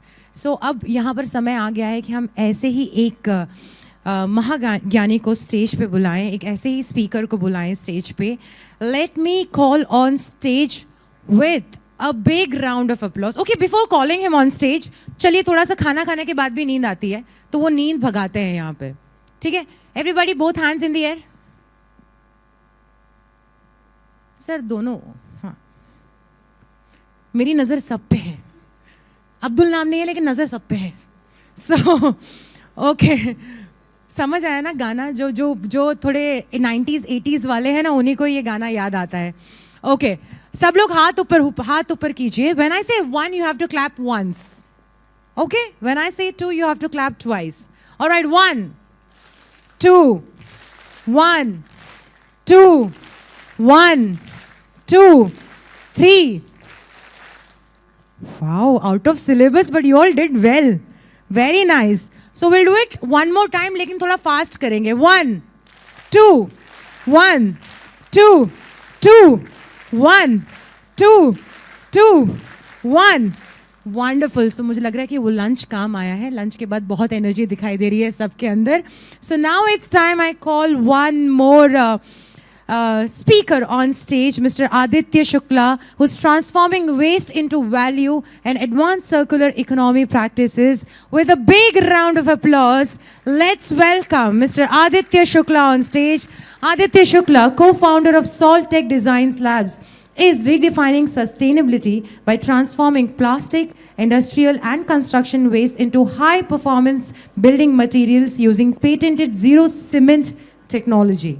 His innovations in circular economy practices like carbon-negative solar tiles and recyclable composites are paving the way for scalable low-carbon infrastructure solutions across India. So we have Aditya Shukla, who looks younger than me. But of course, knowledge way more than I have. Let's give it up for Mr. Aditya Shukla. Hello. Yeah, I think. So, hi everyone. I think, so I was just behind the stage, I was talking to Sir from PDEU and L&T Services that it's a very tough job to present something just after the lunch, because either it can shoot up that everybody is so conscious to take bold questions and everything, or it can go very dull. So being one of the youngest Tech Talk speaker, and I think this is the last Tech Talk, it's very big responsibility on me, and sir said that it is a test of your presentation skill. So usually I don't take sugar directly right now for past 6 months, but I had my gulab jamun because since it's a test, I don't know how it's going to happen.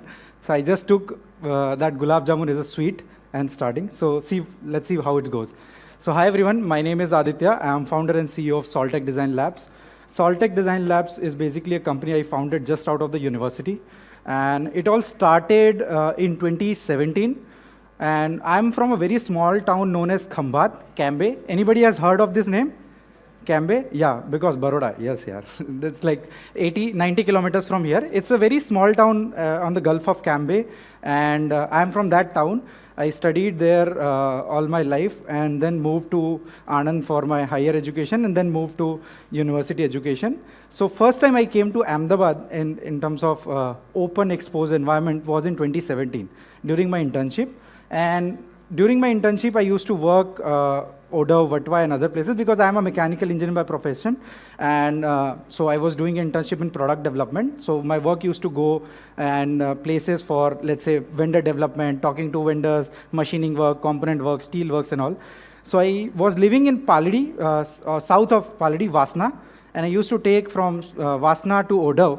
And when you go to that route, you will see on the left side, there is a dump site known as Pirana. Now it has significantly been reduced, but at that time in 2017, it was a heap of mountain, just, I would say, within the periphery of the city, and it was a garbage mountain.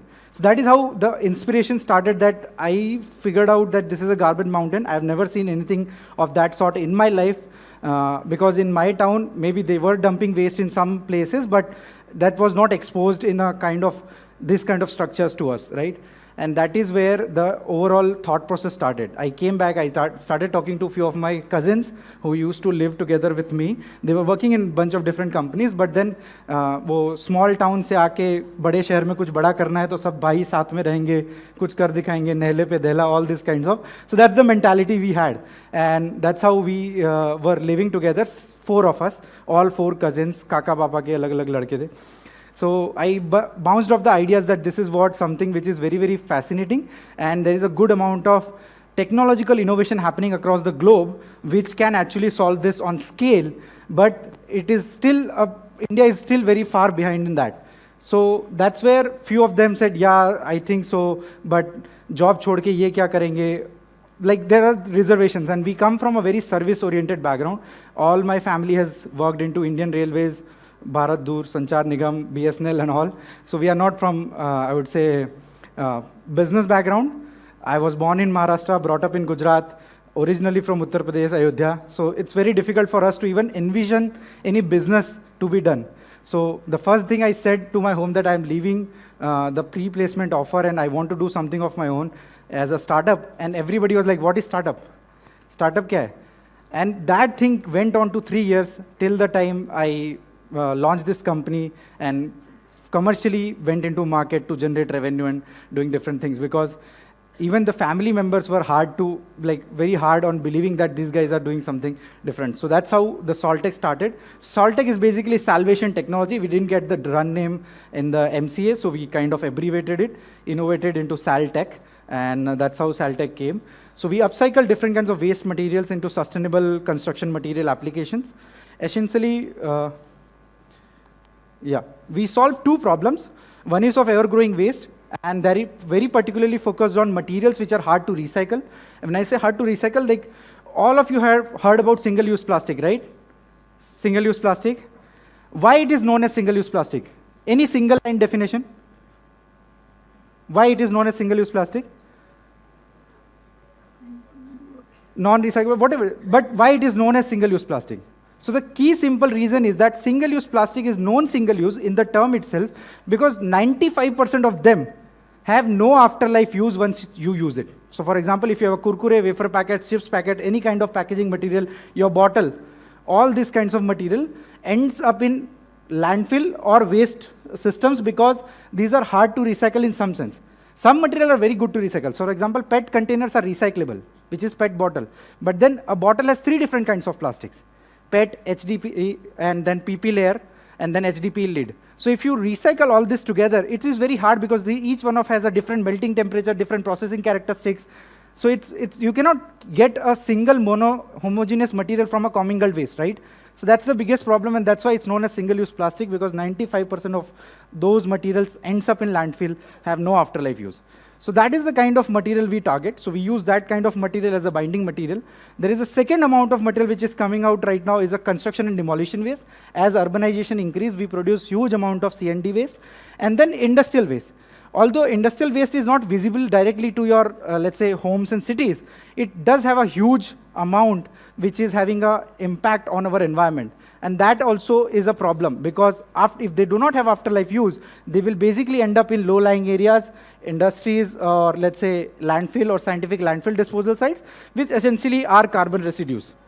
So what do we do about it? So that is where we started solving one side of the problem and realized that recycling fails because the material which is recovered and material which is recycled, these have a different, I would say, scale. So for example, 100 grams of material which is recovered from waste as a resource, if only 9 grams is recycled, 91 grams is landing up elsewhere, that's where the recycling value chain breaks. So that's the percentage of recycling right now, which is 9% of plastics ever produced is getting recycled. 91% end up in either landfill, incineration, marine environment, littered into oceans, whatnot. So that is where we started working on to what is the offtake, which is where we can value proposition the supply and demand. Like making the material, recovered material, making into a product which has equally amount of off-taking value. So that was construction. And that's how we landed up on the technology. So we develop a technology where we take different kinds of plastic waste, all mixed form, no need of segregation, sorting on their type, chemical property, physical property, nothing. Because we don't use plastic to plastic conversion, we use plastic just as a binder base. It's a thermofusion process. So plastic is the binder, recovered aggregate coming from construction and demolition waste streams goes as a reinforcing material, and any kind of industrial waste, whether it is an activated material, inert material, or pure carbon residue, no need of any characterization, it can directly go as a filler material, as a just filler material to increase the density, to increase the dead load of the material. And we manufacture different kinds of construction materials out of it, like block, tiles, brick, different other kinds of forms of material for different multiple construction applications. These are more of a kind of material which replaces concrete, low carbon green building materials. We have multiple patents on this. We have 2 granted patents in India. We have a US patent on material science and technology, multiple other recognitions and awards around green building materials, GRIHA by Terry, environmental impact assessment, life cycle assessment, which proves that whatever we are claiming, we are delivering into the market. This is the problem we are solving. We are bringing the plastic which are unrecyclable, which are not ending up in a landfill, which are not ending up in the value chain, ending up in a landfill, bringing them into the recycling value chain. And the other material which is we are offering is a low-cost alternative to green building precast materials. The USP is on the 2 sides. One is of technology, where we directly cut carbon emissions by 60 to 80% as compared to waste to energy, waste to incineration, and different other kinds of process. Cut water uses by 90%. We don't use water for any kind of washing, cleaning, sorting. We have the first facility in Gujarat, I would say in India, which is an orange category plastic recycling unit, which has 0 solid, 0 liquid discharge. And trust me, this is one of the feat which is not achievable by any organization till now. So this is something which we have done. We can process all kinds of plastics, co-process industrial ash, slag. We can manufacture 50+ type of product from the same system, no need of changing the systems or the machines for any other purpose, just changing the mold and delivering the product. On the product side, these are 3 times more in performance. So strength to weight ratio, if you consider, these are 3 times more strength and lower carbon footprint as compared to any traditional materials. 0 cement, 0 water. There is no curing required. So we manufacture it today. You utilize it in the evening. It's ready to use. It doesn't require a cement curing like आज आपने बनाया 7 दिन तक आप पानी दीजिए, 14 दिन तक आप पानी दीजिए, 28 दिन तक आप पानी दीजिए, तब वो अपनी strength लेके आएगा. This is not required. So these are the kinds of products we already manufacture and supply into the market. Our business model is to scale a local circular economy model. So what we want to do is, waste is everywhere. Wherever the human population is, waste is there. We want to enable, with the technology, to build local circular economy model across the value chain. So whether the waste is from Baroda, the establishment should be happening here, the local recycling should happen here, the material which goes into the market should go here. So it becomes a local circular economy model. Decarbonization will go in transportation, decarbonization will go in terms of reduction of overall carbon footprint of new infrastructure being built, and then recycling also. We have two approaches. One is of containerized approach, another one is of fixed station approach. Containerized approach is very similar to, let's say, modular plant, which is small scale plant to be established, which can go to multiple places and recycle. And then stationed plant, which is basically for a fixed hub, which is 5, 10, 50 TPD scales of different kinds. This is the progress so far. We have our own installed capacity of 10 TPD and almost recycle 530 metric tons of material, which is in our category highest in India.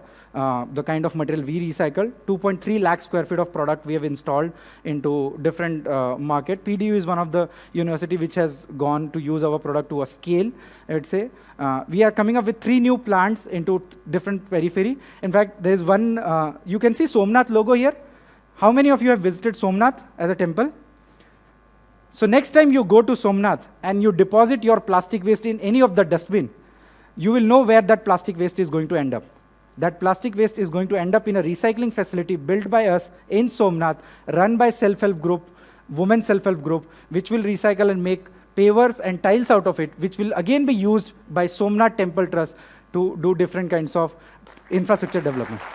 That's a first of a kind model a temple economy is building across its value chain. There are new models coming up in BMC, where we are going to establish a modular scale unit, and then different other corporates are also working with us for developing different other applications. Yeah, this is how the installed product look like. This is interesting. This is the new product applications which we have come up. So we usually collaborate with partners to kind of see. हमने material science की technology बनाई है, हमें partners चाहिए जो अलग-अलग product को offtake करें या product applications बनाएं. So that is where we started doing it. So this is on the left-hand side. You see solar tile. I think one of the speakers, Sunny, forgot to mention. I think he didn't wanted to do the spoiler. That was the solar tile which was presented to PM as a memento, what made by us, because the circular part, which is the recycled material, is developed in our facility, and it's 100% patented technology by us. And it's a very small story, just that how that got into the memento, that there is another boy, just like you, left out of the college, started doing in entrepreneurship, worked with me and Shani both. So he started doing this, that he presented it to different people when there was a discussion going on that there needs to be a memento to be given to Prime Minister. He said that there needs to be something which has to be made locally and to be presented so that this summit is also a reflection of what we are doing in India. So that is how this world's first recycled solar tile made in Gujarat, made by Gujarat startups, were presented to Prime Minister, which is again from a Gujarat CM. Yeah, so that was done. We can do different kinds of industrial applications, different kinds of waste material applications, furniture, all other kinds. This is our impact till now. In next 5 years, our goal is to divert almost 1.5 million metric tons of plastic waste from wherever we go, deploy our technology or enable different local players with our technology. 3,000 plus green jobs to be created within the sector, directly employed by the plants and systems and distribution channel we own. And then 4.73 million tons of GHG emission to be offset in the overall value chain in next 5 years. That's our goal. And it's a very ambitious goal, but then definitely we are on it. This is our awards and recognition. So we have won national award in all the 3 categories we work. Swachh Bharat Mission Urban, National Award winner. Swachh Bharat Mission Gramin, National Award winner. Pradhan Mantri Awas Yojana for any construction material technology to be used in affordable housing, National Award winner. So this has been a rewarding journey, definitely. There are ups and downs, but yeah, this is something which is different. This is how the installed product looks like. And this is one of the quote which I read in Singapore, but it stuck with me, that the greatest threat to our planet is the belief that someone else will save it. And it echoes the same vision, which I think Chetan sir said, that we have to do our bit, forget about what other people are doing. They have to do their bit, but I am doing my bit. And if you are willing to do your bit, we are happy to collaborate and see where we can do what kind of applications, products, or innovations which can help to go deliver more impact and reverse climate change in some manner. Thank you. I hope I did in time, I think. Yeah. Because instruction was that instead of 20 minutes, if you can do it in 15 minutes. And when entrepreneurs are given with opportunities, we try to take whatever we can best of. Thank you so much. Firstly, thank you so much for finishing up quickly also. And, because we have many other sessions, interesting sessions coming up. But इसका मतलब ये नहीं है कि आप इनसे बात नहीं कर सकते, आप इनसे सवाल नहीं पूछ सकते या इनसे मिल नहीं सकते. शायद अगर कुछ बाकी रह भी गया हो तो हम इवेंट खत्म होने के बाद भी डिस्कशन कर सकते हैं उस चीज़ के बारे में. So now I would request Mr. Venkat Narasimhan to please come on stage and join me and give the token of love and appreciation to Aditya ji here, please. जोरदार तालियां हो जाएं.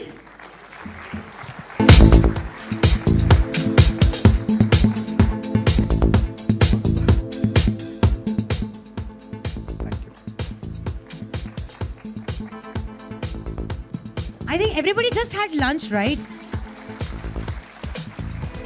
I love how we have started understanding each other.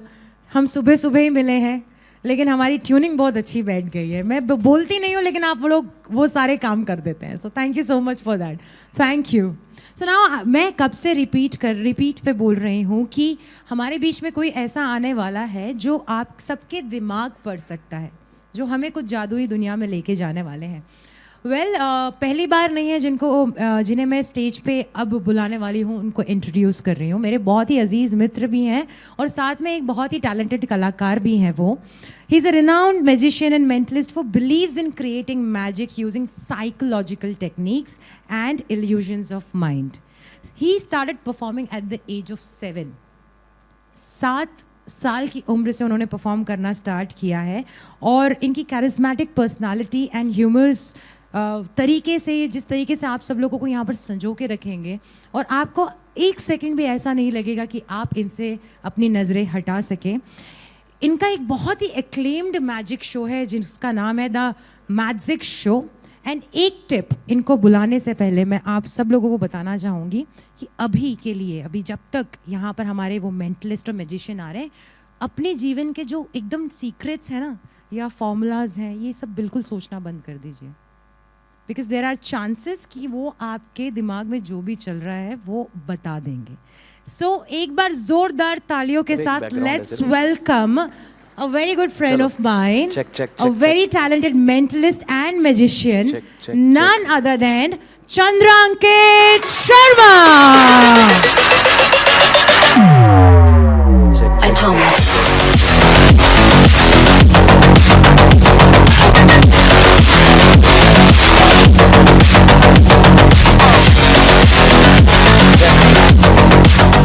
Yes. Hello everyone. ओह अच्छा, very good. अच्छा lunch किया आप लोगों ने. एक बार और ट्राई करें. Hello everyone. परफेक्ट. मेरा नाम चंद्रांकित है. I am a professional magician and mentalist. You guys know who a magician is? Yes. जिसके पास आप जाते हो मेरा पैसा डबल कर दो. Right? Anyone here knows who a mentalist is? Mentalist? Yes. मेरे फ्रेंड का फोन अनलॉक कर दो. Yes? Okay. So, I sort of create illusions of reading minds and predict things. ठीक है, तो आज हम कुछ एक्साइटिंग ट्राई करेंगे. मैं आपका थोड़ा सा एंटरटेनमेंट हूँ. आज इतने सारे टेक्निकल टॉक्स चल रहे हैं, तो एक छोटा सा लंच के बाद आपके लिए ये ब्रेक है. So let's start with something. Let's start with activity for all of you. जो भी पीछे बैठे हुए हैं वो भी पार्टिसिपेट कर सकते हैं. So all of you bring your hands in the front like this. Everyone, come on. Wiggle your fingers. Thumbs down, thumbs down, thumbs down. Put your one hand over the other and interlock. All of you. पीछे भी जितने भी लोग बैठे हैं participate कर सकते हैं, right? It's very important that you are able to move your thumb. Everyone. Now if you are following me, you all should be able to do 1, 2, 3.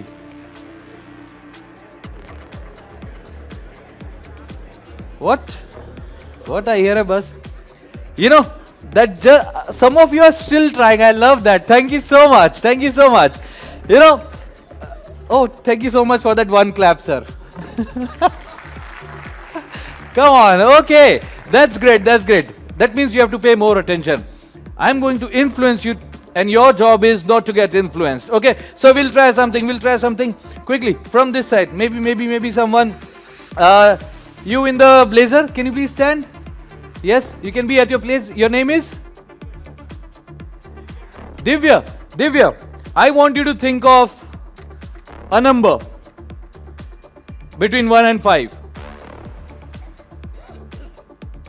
Do you have one in your mind? Do you have one in your mind? No, one number. Okay. What is the number that you're thinking? Loudly. Sure, do you want to change it? No? You all will be amazed. He said 3 and I have predicted the number 3. Wow! Come on, I used an applause for them, everyone. No, that's just for fun. That's just for fun. Let's try something. From this side, I want someone to think of a number. Maybe the sir in the pink. Can you please stand? Yes, I want you to think of a number. I'm going to influence you to think of a number. Think of a 2-digit number. Okay. Perfect. Did you just change your mind? No? You can take the mic. Your name is? Please take the mic. Amodhar. Okay. Do you think कि आपका mind read किया जा सकता है? Possible. You're married, right? Yeah. Okay. Perfect. All right. So I have written down a number here and I've sealed it only because लोग कहते हैं कि यार ये ना last में magicians change कर देते हैं. So I cannot change it anymore. I'm going to hand it over to someone here. Can you please come here? And I'll hand it over to you so that I cannot change it. Just hold it. Okay? For the first time, what is the number that you're thinking? 21. 21. Do not open it yet. Keep it hidden. आप ऊपर रखिए नहीं तो लोग सोचेंगे कि आप मेरी टीम में और आप नीचे लिख रहे हो. So keep it up. Yeah. So 21. Yeah. Do you want to change it? No. Sure. It's inside. And इन्होंने कुछ भी नहीं किया, right? You're not in my team. Okay. He's very happy about that. Okay. So 21. You want to change it? No. But Yeah. okay. You, for the entire audience, tell me the number that is written here. 21. It's 21. Great. Okay. We'll do better. This was just the starter. Just the starter for all of you. Just to know कि what kind of things you can expect. हम क्या करने वाले हैं. And मेरे को बहुत सारे लोग पूछते हैं कि यार ये जो भी आप कर रहे हो क्या ये difficult है? Is it difficult? Is it difficult? Mind reading is difficult? Yes? Alright, thank you so much everyone. No, I'm just kidding. I'm going to teach you something, I promise that. But I have something for you. Here. So when we talk about all these things, हम लोग ये इतने सारे सुबह से technical talk सुन रहे हैं. We are talking about science, we are talking about a lot of things in Illuminate. Everything is an idea. Yes? Yes, जो भी हम बातें कर रहे हैं, जितनी टेक्नोलॉजी की बात कर रहे हैं, everything is an idea, right? And I have something inside here.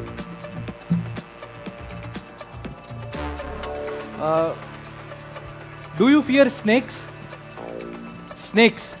सांप से डर लगता है आपको? लगता है?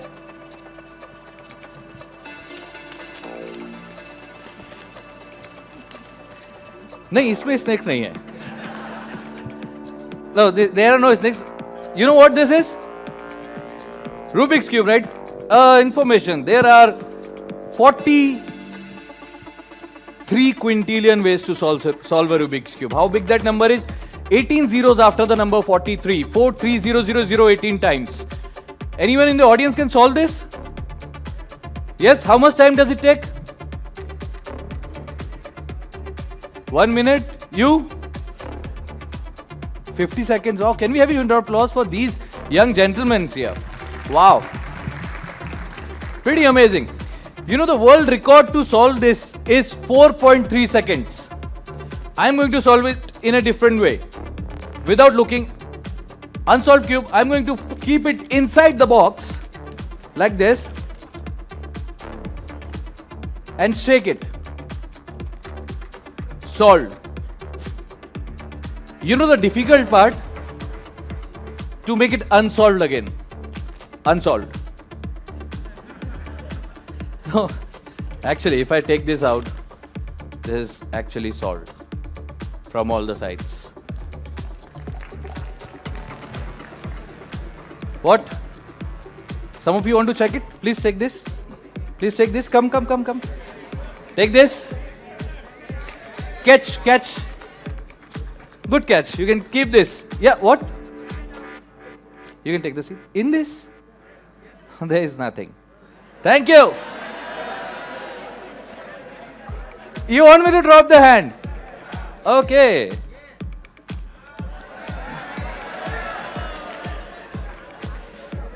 You know, you guys don't trust magicians, do you? No. You know, if there was real magic, I would have actually solved it, right? Just like this. It is completely empty. Thank you so much. Interesting, right? Now, talking about mind reading and all, can I actually reach inside someone's head and take out some information? Let's try that. Who would like to volunteer? You can raise your hands, all the people. Someone in the center, can you please stand? Okay, both of you. Can we give them mics, please? Yes? All right. Your name is? Aryan. And your name is? Yash. Yes, okay. Aryan and Yash, how long do you know each other? 4 years. 4 years? Yeah. Three. Okay. Do you want to take some time to decide? No, 3 years. Okay. 3 years. Okay. So, Aryan and Yash, आप एक दूसरे को कितने अच्छे से जानते हैं? Like, do you know each other's secrets? Yes. Yeah? Do you know about each other's crushes, names and all those things? Yeah, of course. Of course, okay. We'll not do that. Okay. I wanted to put different questions to you. Yash. Aryan and Yash. Yash. What is the first word that comes to your mind when you hear the word technology? Don't tell it, just think in your mind. Just in your mind, okay? You have a word in your mind, right? Yes. Perfect. Don't tell it, at no point say it. We'll do something different with you. Let's go into your memories. I want you to think of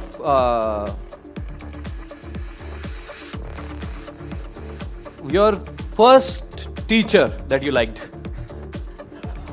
Okay? You have a smile on your face. You already have a name in your mind. Perfect. Now, when I took you to this memory lane, how old were you when you had this teacher? 12. 12 years old? Yeah. Okay, so you must be in second, third class. Yeah. Yes? Okay. Okay, let's try a bit. Yours is difficult. I want you to sit for a moment. Yes. Aryan, wait. I want you to think of that word in your mind. Think of the number of alphabets. Don't say it. Just think. 4, 5, 6, 4, 5, 6. Okay, you're thinking of the name. Okay. Think of the first letter.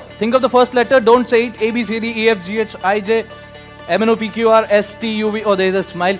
P, Q, R, S. Okay, he's biting his lips. Perfect.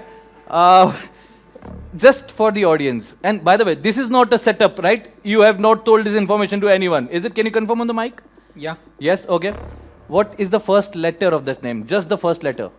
S. Okay, S. Okay. Think of the second one.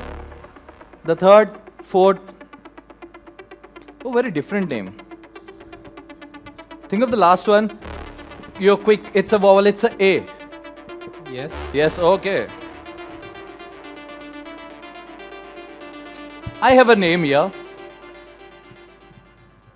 In your loudest, clearest voice, what is the name of the teacher that you're thinking? Sangya.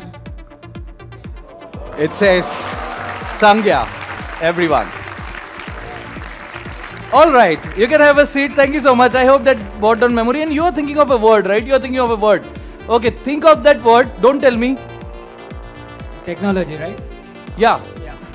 Okay, something related to technology. Are you fascinated with this word? Yeah. Yeah. What do you study in college? Chemical engineering. Chemical engineering. Okay. Something related to technology and chemicals. What does that mean? Okay. Imagine that. Imagine that in your mind. In fact, some people here are thinking the same. I want all of you to think of the word that comes to your mind when you hear the word technology. Okay? All right.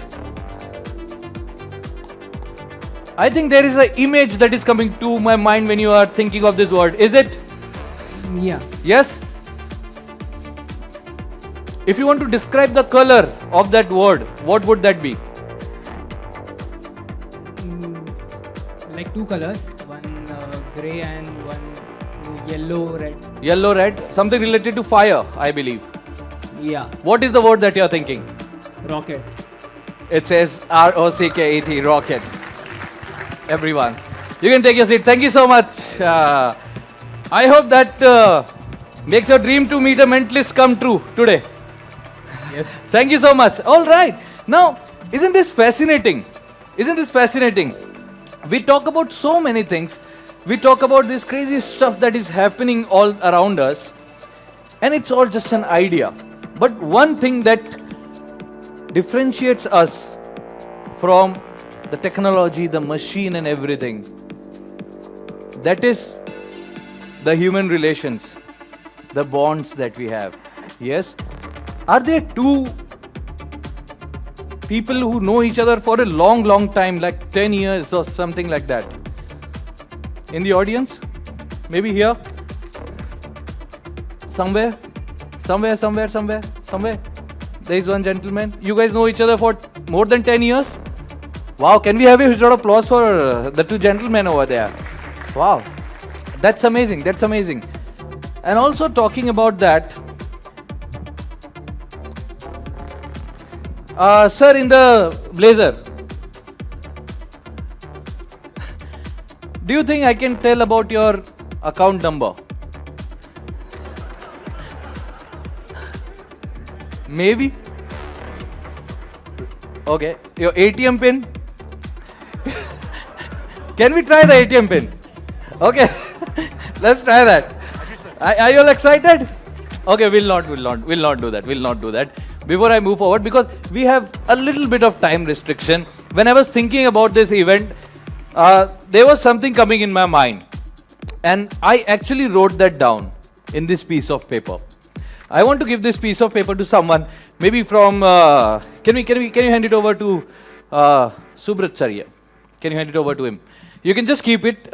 This is a sort of prediction that came to my mind. Please keep it safe. Make sure I do not steal it or change it as we go along. Okay. So I need to go down in the audience for this. I'll come down in the audience. Let's create some chaos and use as many people as we can here. All right. Okay. So, anybody has mobile phone with you? Calculators in your mobile phone? Can you open? Can you open here from here? People this side. Yes. Do you have one? Okay. Can you please stand? Okay. I'll give you the calculator. Okay. Hold this. Listen to the instructions carefully. I'll go down. I don't want to see it. Have we met before? No, right? Okay. Think of someone. Anyone, do you remember their date of birth? The complete date of birth? Yes? Okay. I want you to enter first the day, like if you're born on 12th, 1 to 12. So enter 12 or whatever it is. Press on multiply. Now enter the month. If it's like January 1, Feb 2, yes? Press equals. There is a result, right? Is that correct? Yes? Okay. Again, press multiply and enter the year. Press equals. There is a number. Yeah, is it random? Yes, it's a big number. Are you happy with that? No? Okay, your smile says you're not happy. Can you pass it on to the person next to you? Yes? Can you press multiply? Please stand and enter random 4 digits. Random 4 digits. Press equals. Okay, do you have a number? Is it a big number? Yes. Is it random? Yes, I wanted to take out. Can you remember that? Can you remember that number? It's big. Take a picture from your phone, from your mobile. Okay? Quickly. Perfect. So that I don't want to. And clear that. Click on the clear in the that. Clear. Yes. Okay. Give it to me. Right? So the reason it's in your phone, I cannot change it. And you did the calculations right. Yes, I wanted to take the mic. Okay. And even before this begin, I tried to create a chaos. Right? I tried to create a chaos. कि randomness में कितना order है. Sometimes we have to find order in chaos. Yes, all like I heard someone saying that ideas. One of the greatest ideas was discussed over a glass of beer when they were discussing. Right. So that's how we figure out things. And I gave a prediction to you even before this began. Right? Can you please stand for me?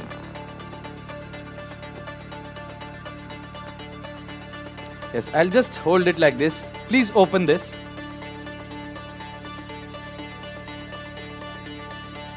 And you can hold it like this. And I want you to one by one say the number. 3. Okay. 1. On the mic, please. 8. Okay, 8. 4. 4. 1. 1. 4. 4. 1. 1. 0. 0. 7. 7. 7. 7. 1. 1. Now I want to ask you, is this your account number? No, right? No. Something related? I want all of you to go crazy if this works out. So please hold it like this. Now this was the number. If we just flip it, it says ILLUMINATE. Illuminate, everyone!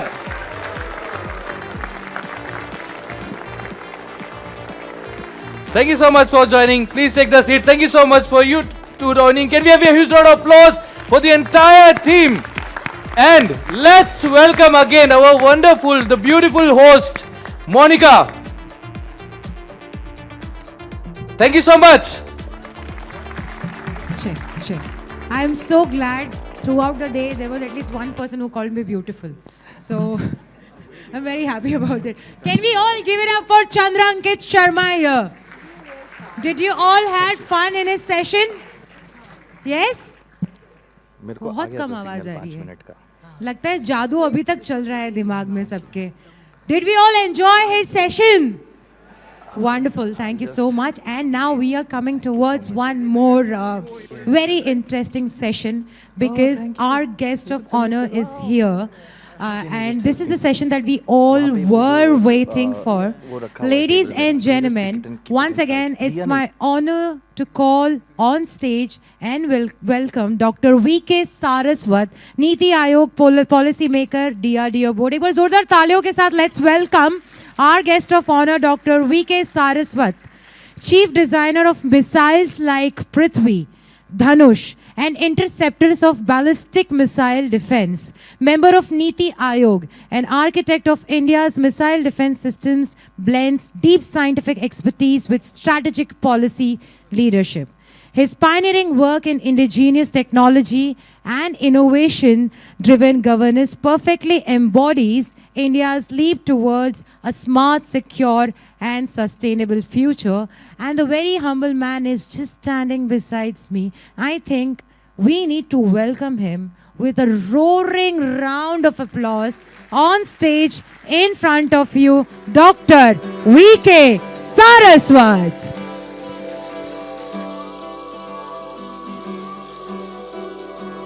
Friends, I want to congratulate the organizers for having a break like this after the lunch I am sure you had some very serious sessions in the morning where you had gone through a lot of technology, science, and issues with respect to sustainability, recycling.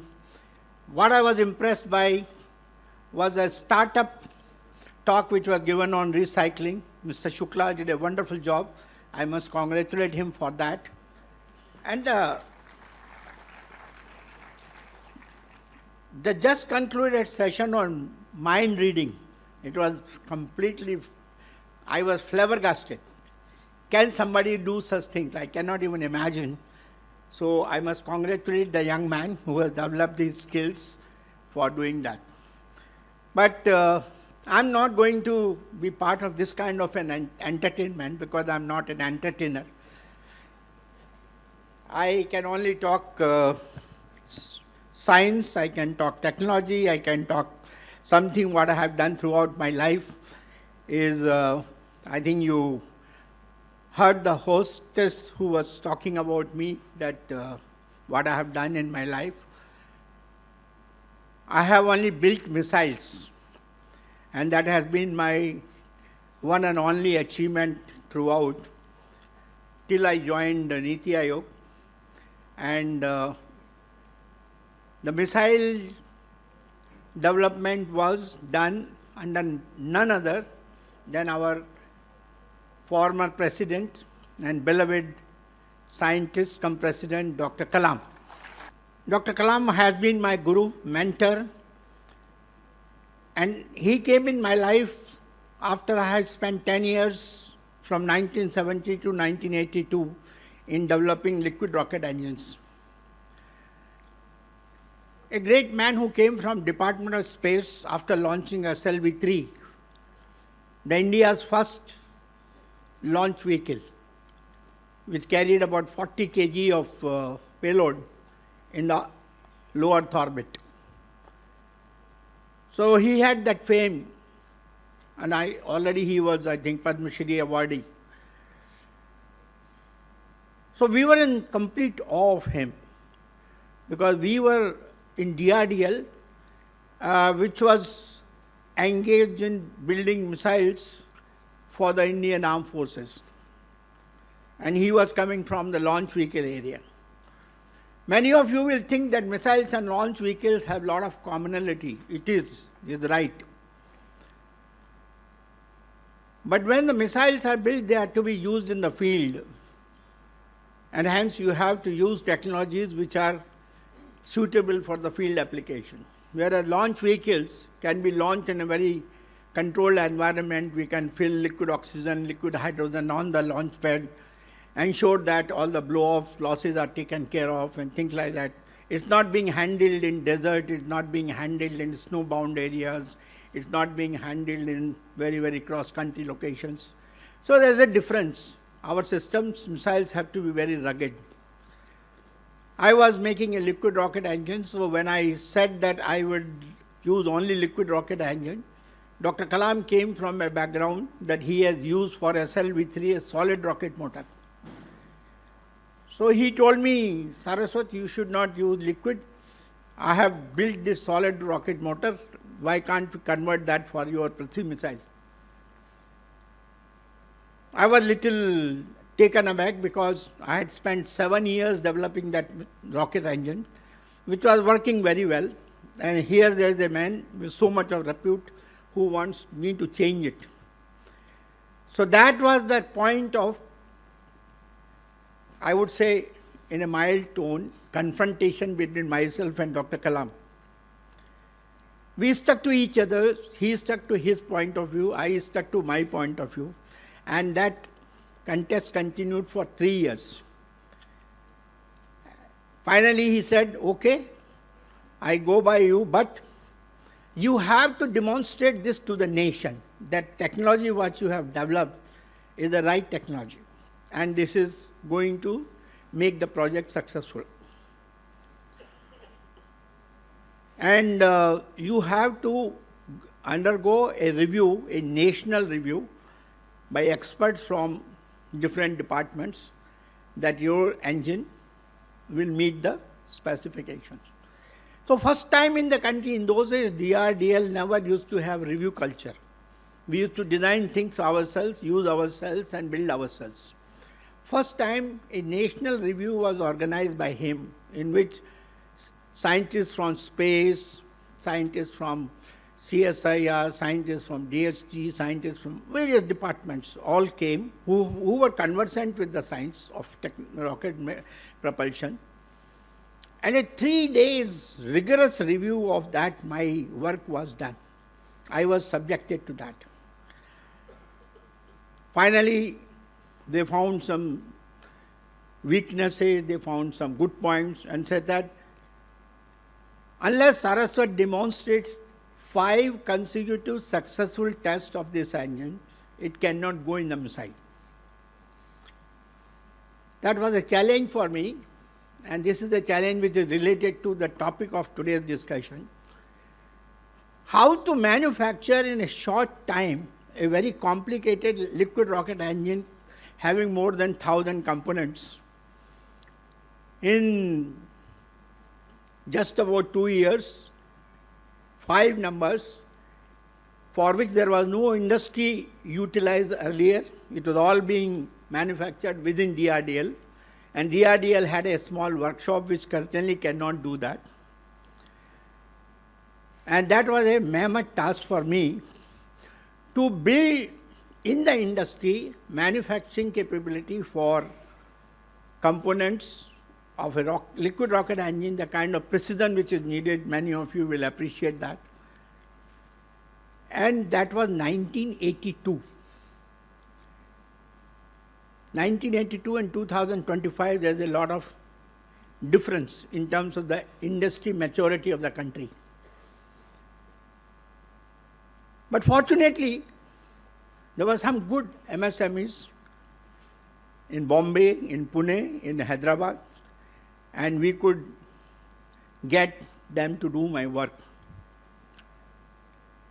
One thing I learned at that time, the moral of the story is we could get those components from within as well as from industry by working with them, hand-holding, trying to transfer technologies, how we built it, telling them how to scale it up so that numbers can be produced, and ultimately that engine, 5 numbers were produced, tested, and demonstrated.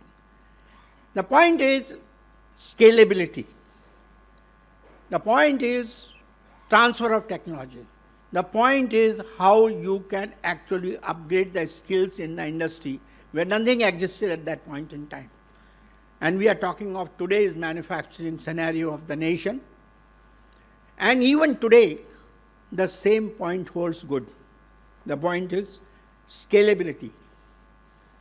All of us say that we are not competitive because at the scale at which we are manufacturing things in our country is not the same as that in China. Whether it is the solar panels or the electrolyzers or the batteries or whatever, electronics or chemicals, in any area which you say, the scale of manufacturing in our country is not the same. That is the message I wanted to give you from this story. From that time onward, Dr. Kalam never mentioned to me to change that engine to a solid engine, and Prithvi became a missile with a liquid rocket engine, was delivered, produced in 200 to 300 numbers by the country and given to the armed forces. That is how it happened. So that was my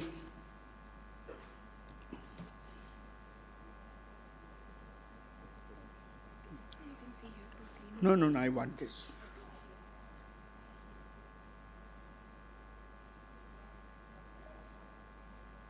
I need a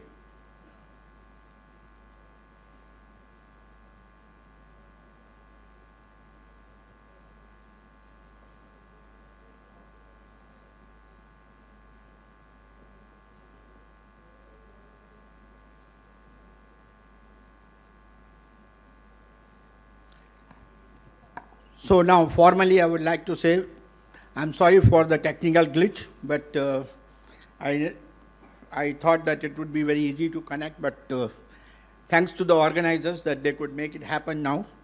I'm going to talk to you about the future of manufacturing in the event of AI-powered solutions for Viksit Bharat. That is the topic. And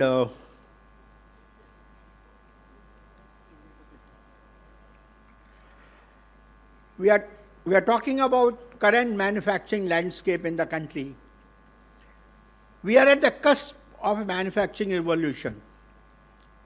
It is driven by a lot of government support, and today we have a robust labor force and improved infrastructure. In 2023, we were about 13% contribution to GDP, and if I remember when our present government came in power in late 2014 and 15, one of the words was Make in India, and also improving the manufacturing from 15% to 25%. That was the thing, which is even today an ambition, increased to 25% by 2030, only the date has changed. Our MVA 2024 is $717 billion, and our ambition is that it should become 1.45 trillion by 2030. We have a fastest growing economy, projected to become the third largest by 2027, and we are supposed to contribute almost about 16% as far as our global growth is concerned. Now, in this whole game, the key growth drivers in the manufacturing sectors are that we are now adopting technology, increased adoption of the new technologies which are emerging like automation, robotics, and digital technologies. I'm sure you have been discussing these since morning. All of this will ensure that we have better productivity. We will be able to have optimized operations in this. We will be able to have competitiveness. In addition to that, we are also going for domestic market growth and export potential, mainly because the middle class have second largest share in the global consumption, what we are having today.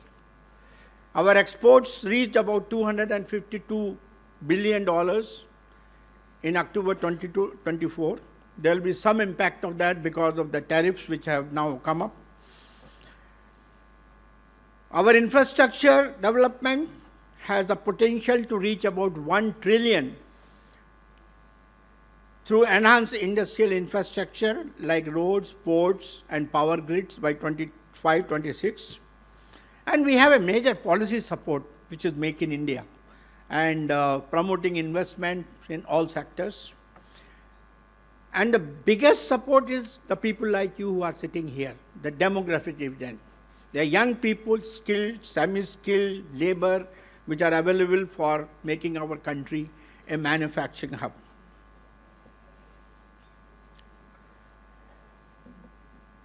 So we have our ecosystem in different sectors. We are a major global producer of automobiles, with companies like Tata's, Mahindra's, and Maruti's leading the game. We were discussing during the lunchtime about the generic drug production, significant global supply for medicines and the vaccines. We have traditional strength, both handloom and modern textile manufacturing. We are growing rapidly with focus on mobile phones, production and electronic components, producing a wide range of industrial and consumer chemicals, world's largest steel producers with companies like Tata's, Jindal's, and so on. And we are also into the indigenous manufacturing of the aircraft and defense equipment and components. And all these sectors which are indicated here, we are trying to make headway. But we can't continue the way we have done so far. We cannot be incremental. We have to leapfrog. From a service-led nation, which has been the main economic driver for the last about 25, 30 years, we have to become a product-led growth. We have to become a product nation. And for that, we need to go for improving our job intensity, supply chain resilience that manufacturing provides. Our main problem is over-dependence on imports in core technologies. The numbers are given here. Electronics, 65% import. Semiconductors, 90% import. Specialty alloys and composites critical for aerospace, largely imported. My definition of Atmanirbharta, I'm not against import, but it cannot be only import. But basically, I should have independence from controls. Being from defense, we have suffered heavily due to controls. The missile I talked to you just few minutes before, as soon as that missile was launched, we were subjected to missile technology control regime. And I'll give you a very simple story at that time. India was not manufacturing servo valves for the hydraulics. Servo valves were manufactured by Moog company of USA and Doughty of UK. Moog USA never wanted to shake hands with us, but Doughty UK agreed to do some kind of a license production. And hence we signed a contract with them. As soon as Prithvi was launched and Agni was launched, they immediately cancelled the contract, license production, withdrew all the drawing documentation which was given, and we were put to the kind of difficulty you can have. Only thing is we were smart. So we kept the copies of the drawings and we re-engineered and we redeveloped and we set up our own factory to make servo valves.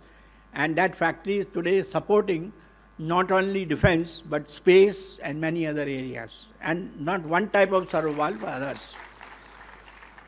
So while the controls sometimes can help you, but the intangible effect is very high.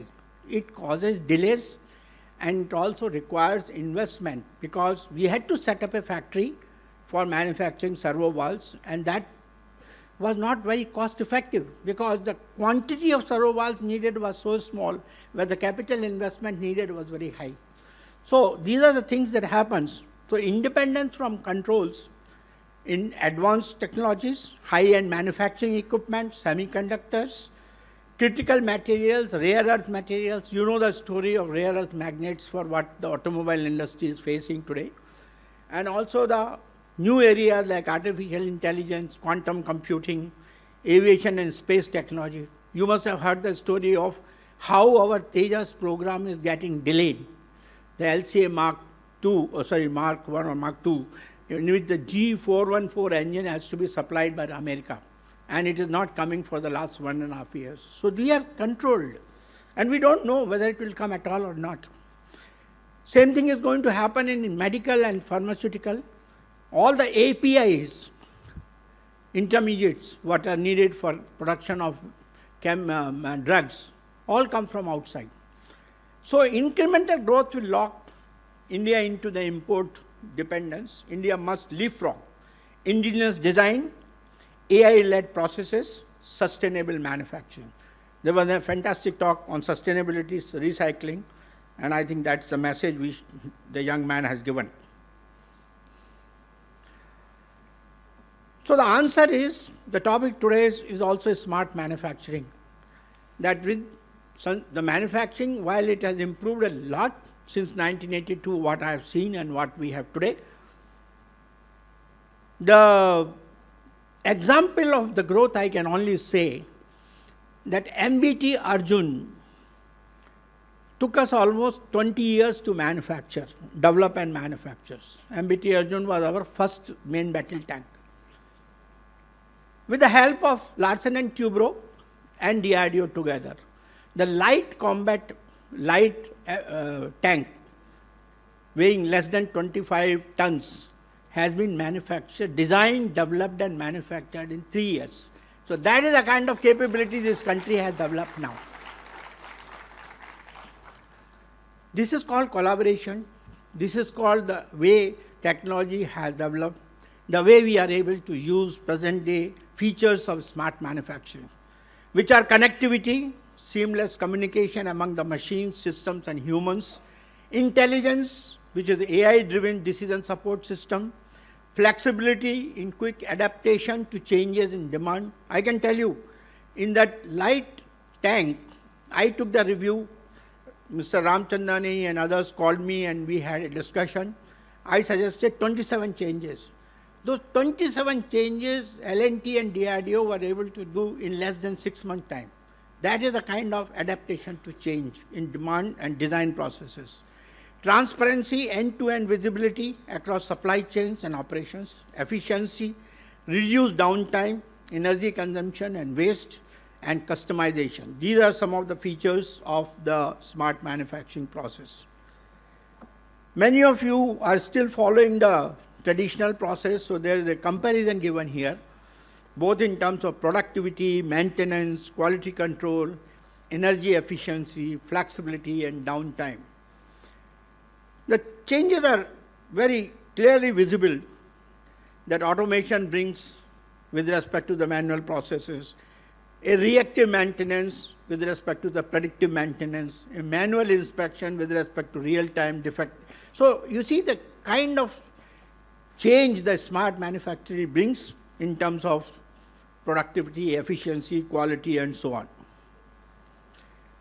And now all of you are talking about Industry 4.0. The Industry 4.0 is a collaboration of various technologies. And those collaborations technologies are robotics, drones, artificial intelligence, collaborative machines, Internet of Things, cyber physical systems, mobile computing, cloud, big data, and so on. And new processes of manufacturing like additive manufacturing, sensing in real time, and the new thing which is emerging in your manufacturing, the industrial biology, the nanotechnologies, and the neuro-nanotechnologies. So these are all happening as part of that. That is creating collaborative machines and also new stakeholders in the whole system. That is how Industry 4.0. And from the remote, you can see the mobile technologies which are going to make a difference. And the projection, the imaging, the virtual reality and the augmented reality, which are becoming part of the entire Industry 4.0 scenario. So in that scenario, how we are actually using the digital now, that is what you can see. Digital is making all the difference, and that is Internet of Things, in which real-time monitoring and predictive maintenance can be done, condition-based monitoring can be done, big data analytics for data aggregation and analysis, and optimization of the asset performance, the augmented reality and virtual reality for remote assistance and simulated training, and drones and robotics for logistics as well as for the inspection, etc., etc. I don't know how many of you are using the digital twin technology. I'm sure some of the L&T teams are already using that. This digital twin in aerospace has become the order of the day. The complete manufacturing process, design to manufacturing process, is created through the digital twin, where you can experience every aspect of it and identify whether it is producible or not producible, what are the processor changes needed. The entire thing can be done in the digital mode today. And that is very important. Then, of course, you have predictive analytics using the artificial intelligence and automation of decision making. That is becoming part of your system today. Computerized management, maintenance management, it is for part of the process automation. Cloud computing for scalable data storage and remote access and collaboration. One thing that is emerging today is that because of this digital and becoming part of the Industry 4.0, the kind of data centers that you would be needing will be very, very large. And those data centers will also require huge power, because today's supercomputers need megawatts of power. And hence, clean energy becomes a major requirement. And that's why Government of India came up with a proposal that for supporting the future data centers, which are going to be more than few lakhs by 2030, you will need not only the renewable power, but you will need base power in terms of nuclear energy. So small modular reactors are being thought of.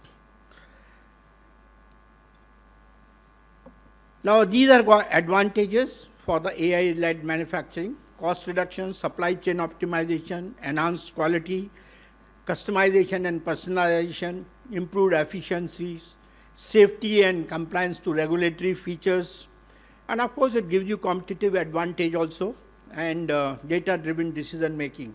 These are some of the features of the AI-driven manufacturing. AI-led manufacturing also helps you to reduce the task time, increase accuracy, handles the administrative tasks better, optimizes the processes and improves quality. In terms of financial services and banking, which is part of your manufacturing process, automates transactions and detects fraud, enhances security, improves credit scoring, and generates insights for investors. In the case of commerce, it provides chatbots and voice assistants, offers personalized recommendations, boosts customer. Somebody was reading the mind. So if that kind of a technology is available, then probably you don't need that. Prevents counterfeiting and so on. Similarly, the transports and logistics, there are major advantages in this area also, because you can tomorrow have enhanced delivery services and streamlined supply chains and so on.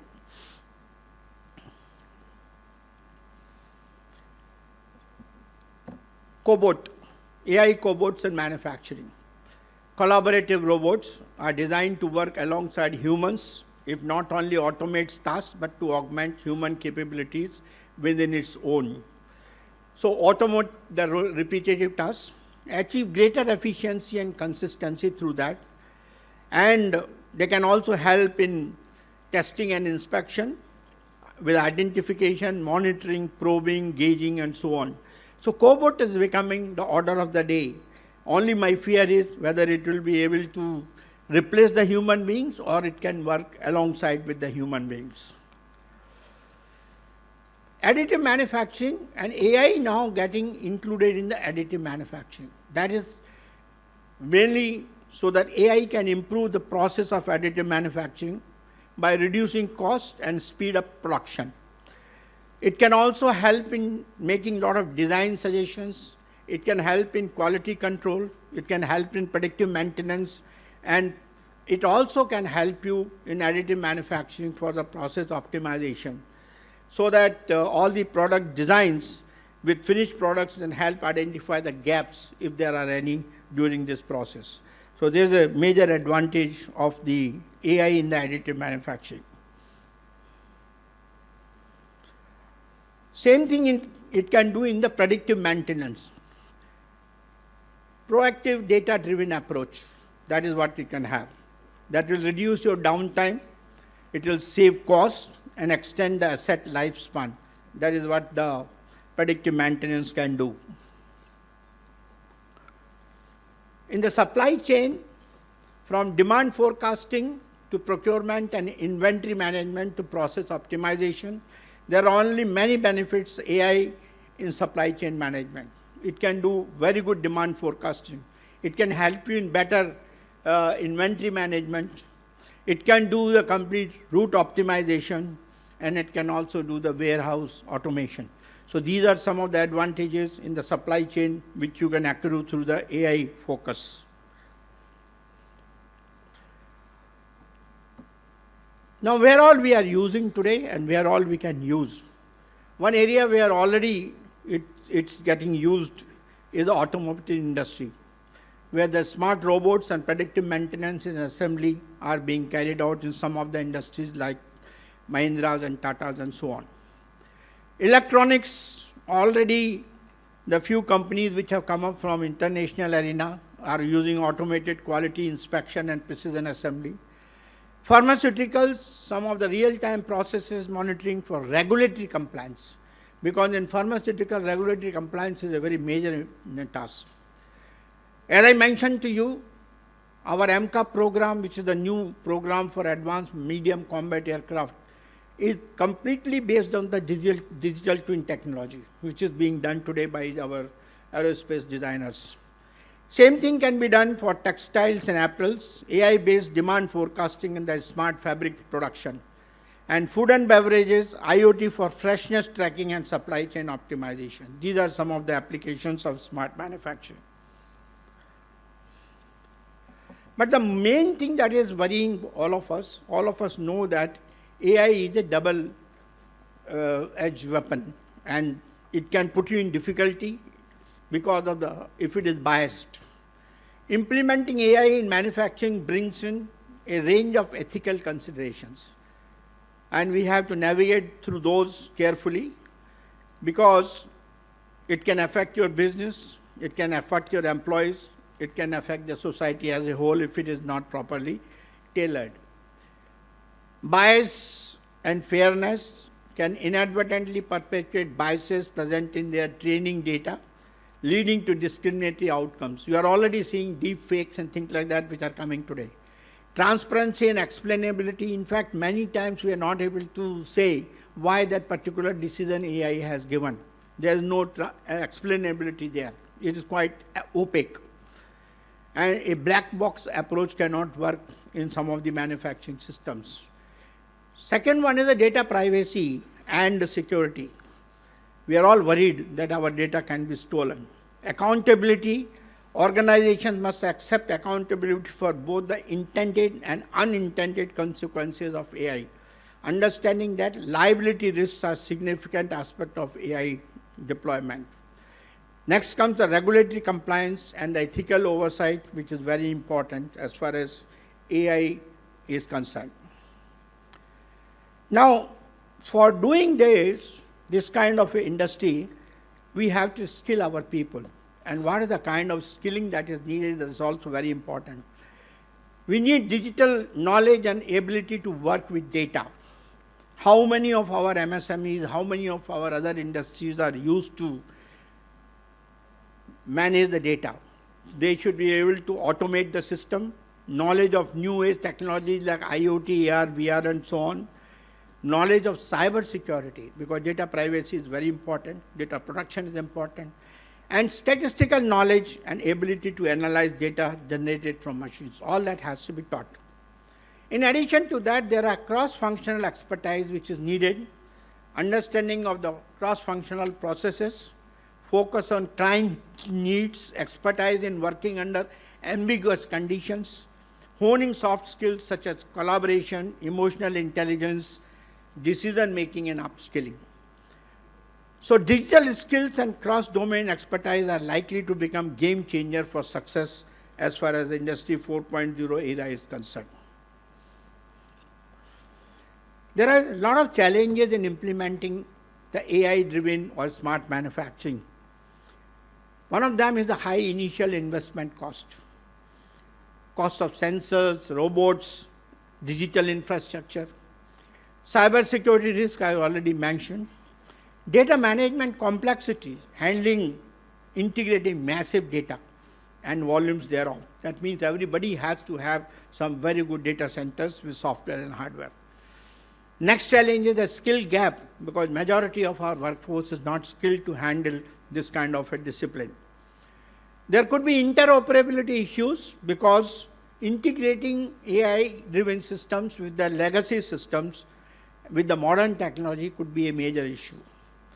And we are not very adept in change management, so resistance to new technologies and workflow disruption is also a challenge. On top of that, where the Industry 4.0 is basically emerging, now the 5.0 is already knocking at the door, which are three pillars like people centricity, sustainability, and resilience. The 4.0 was machine intensive. This 5.0 is human intensive. Its positive impact of human workers, which helps you to create new jobs, increase opportunities for skill development, improved safety in workplace, better work-life balance, and more autonomy and responsibilities, increase productivity and efficiency. Of course, it is there. These are major things. The comparison, if you want to see between 4 and 5, is very clear. Where 4 focuses on the machines, the 5 focuses on delivering customer experience. 4 is mass customization, whereas 5 is hyper customization. One is the intelligent supply chain, where we are talking of responsive and distributed supply chains. We are talking of smart products, we are talking of experience activated products. And 4 actually is manpower distance from the factories, whereas 5 insists that manpower returns to the factory. So that is why 5 is a major change. It helps the industry to come. And for that, because we are also talking of sustainability, the industry character has to change. It has to become sustainable manufacturing, the green, lean, clean, green, that system. It should cater to full product life cycle, zero emissions, no wastage, sustainable processes, minimum utilization of raw materials, remanufacture, recycle, reproduce, green logistics, management of hazardous substances. All that has to become the part of the sustainable manufacturing. Somebody, while taking my interview today, asked, is sustainability a buzzword? My answer was no.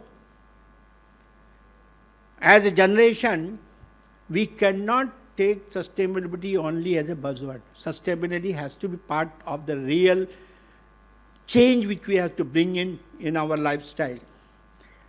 That's why our Honorable Prime Minister gave the mantra lifestyle for environment. And I think the factory also has to do the same thing. How many industries today are following the smart manufacturing? Make in India and Digital India for industrial modernization, these are the major 2 programs. Samarth Udyog Bharat 4.0, a national platform to promote Industry 4.0. We are also spending money on setting up Center of Excellences for Smart Manufacturing in IITs and other industry consortia. And some of the factories, as I mentioned to you, like Tata, Mahindra, Aerospace, HAL, and electronics industries are already getting into the smart manufacturing stage. Now let us talk about the economics. Global market for AI in manufacturing reached a value of 3.8 billion in 2022, projected to reach 68 billions by 2032, with a CAGR of 33%. 50% factories will be smart by 2030, that is the McKinsey report. And 86% of manufacturing executives believe that smart factory solutions will be key to staying competitive over the next 5 years. This is again a survey. And the kind of adaptation that has taken place, you can see Europe leading the show, then of course Japan, US, Korea and China. This is the kind of a number by country region wise. So what are the future trends and what we should be looking at? Future trends are AI-driven autonomous factories with minimal human intervention, blockchain-based supply chains for transparency and traceability, sustainable manufacturing using green energy and circular economy principles, human-robot collaboration for enhanced productivity, 5G-enabled ultra-low latency communication in industrial automation, and edge AI integration for real-time decentralized decision-making process. These are the future trends. And what is India doing in this case? India's path to become a 30 trillion economy, which aims to become 5 trillion by 2027 and 30 trillion by 2047, it has to sustain growth. Manufacturing must expand at 9 to 10% annually. And strategic focus areas are manufacturing competitiveness. How you can do this? Reduce infrastructure, logistics and energy costs to attract global investors. In fact, one of the major handicap India has are these 3 factors. Our logistics depth is high, our energy cost is more, and our cost of infrastructure is high. So these have to be controlled. Then only you will have including the global MBA. Fostering innovation and R&D. In science and technology, which also is a part of the manufacturing, we spend only 0.6 to 0.7% of our GDP. We need to increase that. Digital and AI-driven industrialization. So technology advancement like AI, automation, IoT to boost productivity, drive growth, build towards Industry 4.0 and 5.0. And most important, skill development. Programs are crucial for ensuring the workforce is capable of meeting the demands of rapidly evolving manufacturing sector. Some of the targets which have been made possible is that 25-27 increase R&D spending to 2% of GDP. This is what suggestions given. Reduce logistics cost below 10% of GDP via Gati Shakti and national logistics policy. Expand manufacturing incentives to attract global players. 27 to 35, boost the AI adoption in manufacturing via subsidies and tax benefits. Integrate India deeper into the global value chain.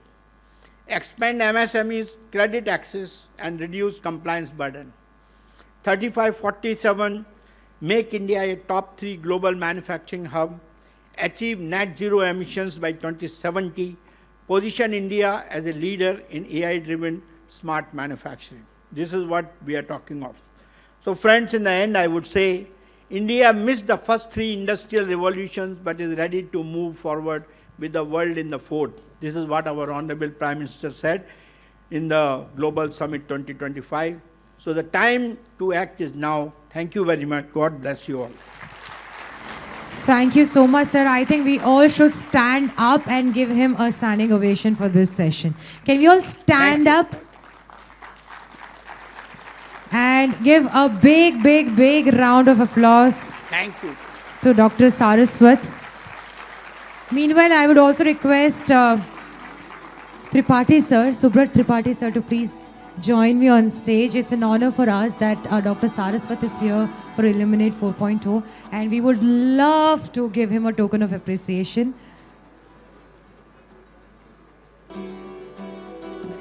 Thank you so much, sir. You have to... Sir, I would request you to please come and join us here on this stage. Thank you so much, sir, for that wonderful session. Sir, can we move here? Sir, I would request you both to please come here in the center. Thank you. Thank you.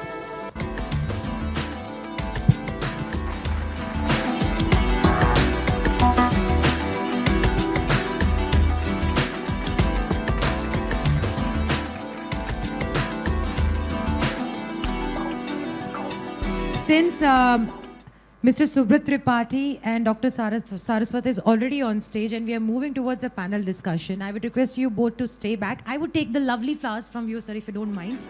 And the shawl also. I have to tell you, today has been one of my luckiest days. I've received flowers and shawl too. Thank you so much for being so humble.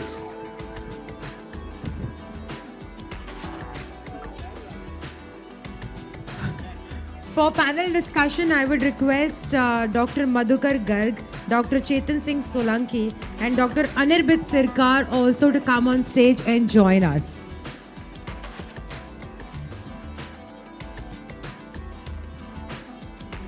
The panel discussion is about smart industry, sustainable solutions, and pioneering India's engineering innovation.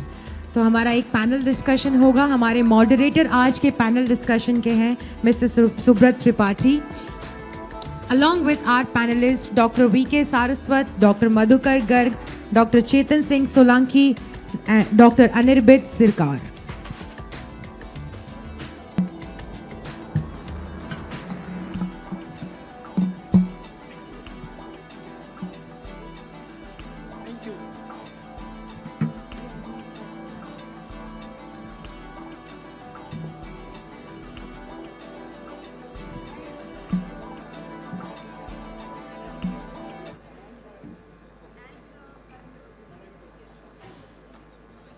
Once the panel discussion is over, we also have a Q&A round. So if you have any questions, you can ask our panelists and our moderators.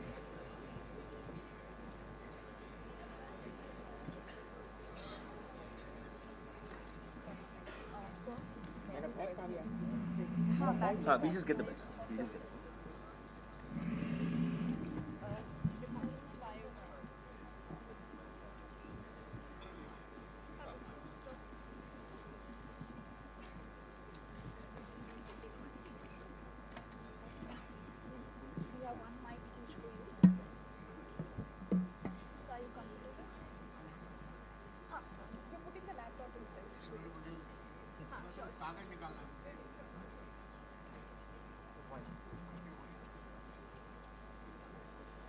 We are just getting ready for our panel discussion that is about smart industry, sustainable future, engineering innovation for India's next leap.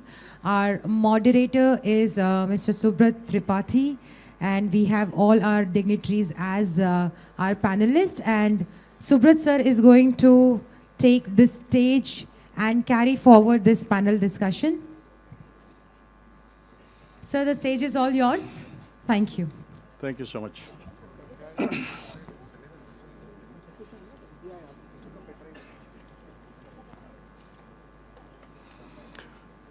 Good afternoon. What a powerful day that we had so far with all the dignitaries and all the startup giants, right? Listening to all of these sustainability stories and EV stories and smart cities and stuff has been so inspiring. So on this stage, as all of you have interacted so far, we have Dr. Saraswat, former Secretary, DRDO and member Niti Aayog. Dr. Chetan Solanki, Professor IIT Bombay and the Solar Man of India. We also have Dr. Madhukar Garg, acknowledged expert in petroleum refining and petrochemicals and former president of R&D at Reliance Industries. Dr. Anirbid Sarkar, Director School of Technology at PDEU, right? Thank you, gentlemen, for sharing your insight earlier in the day. It was certainly a lot of learning and refreshing information that we all gathered. Today's session being around smart industries, sustainable solutions through engineering innovation is about how India can engineer a future that is both globally competitive and deeply sustainable. With that, I would like to get started. I'd like to start with Dr. Saraswat. Sir, you said your story with Mr. Kalam.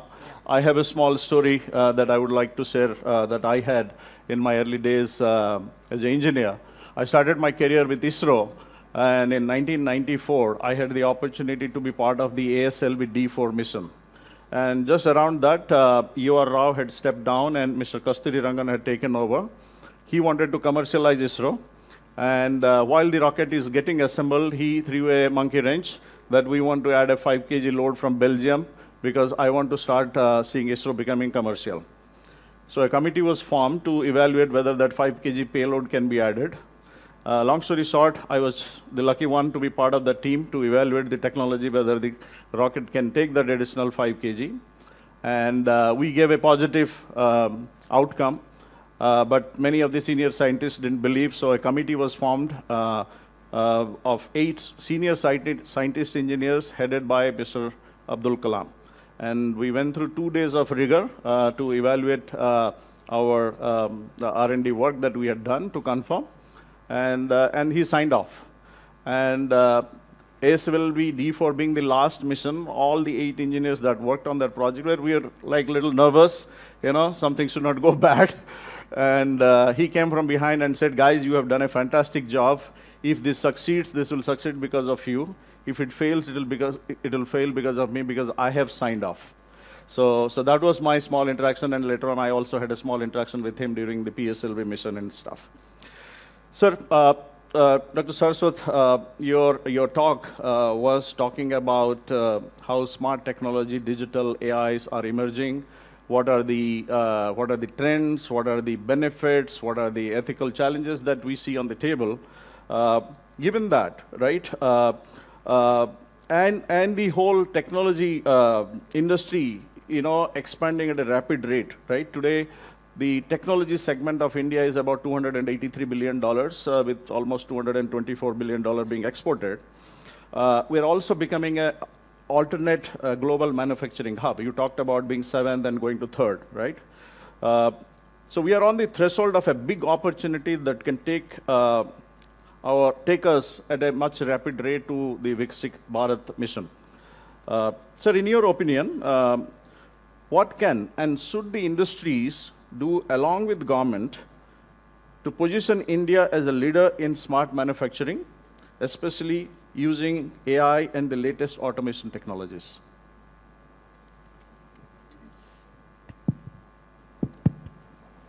I think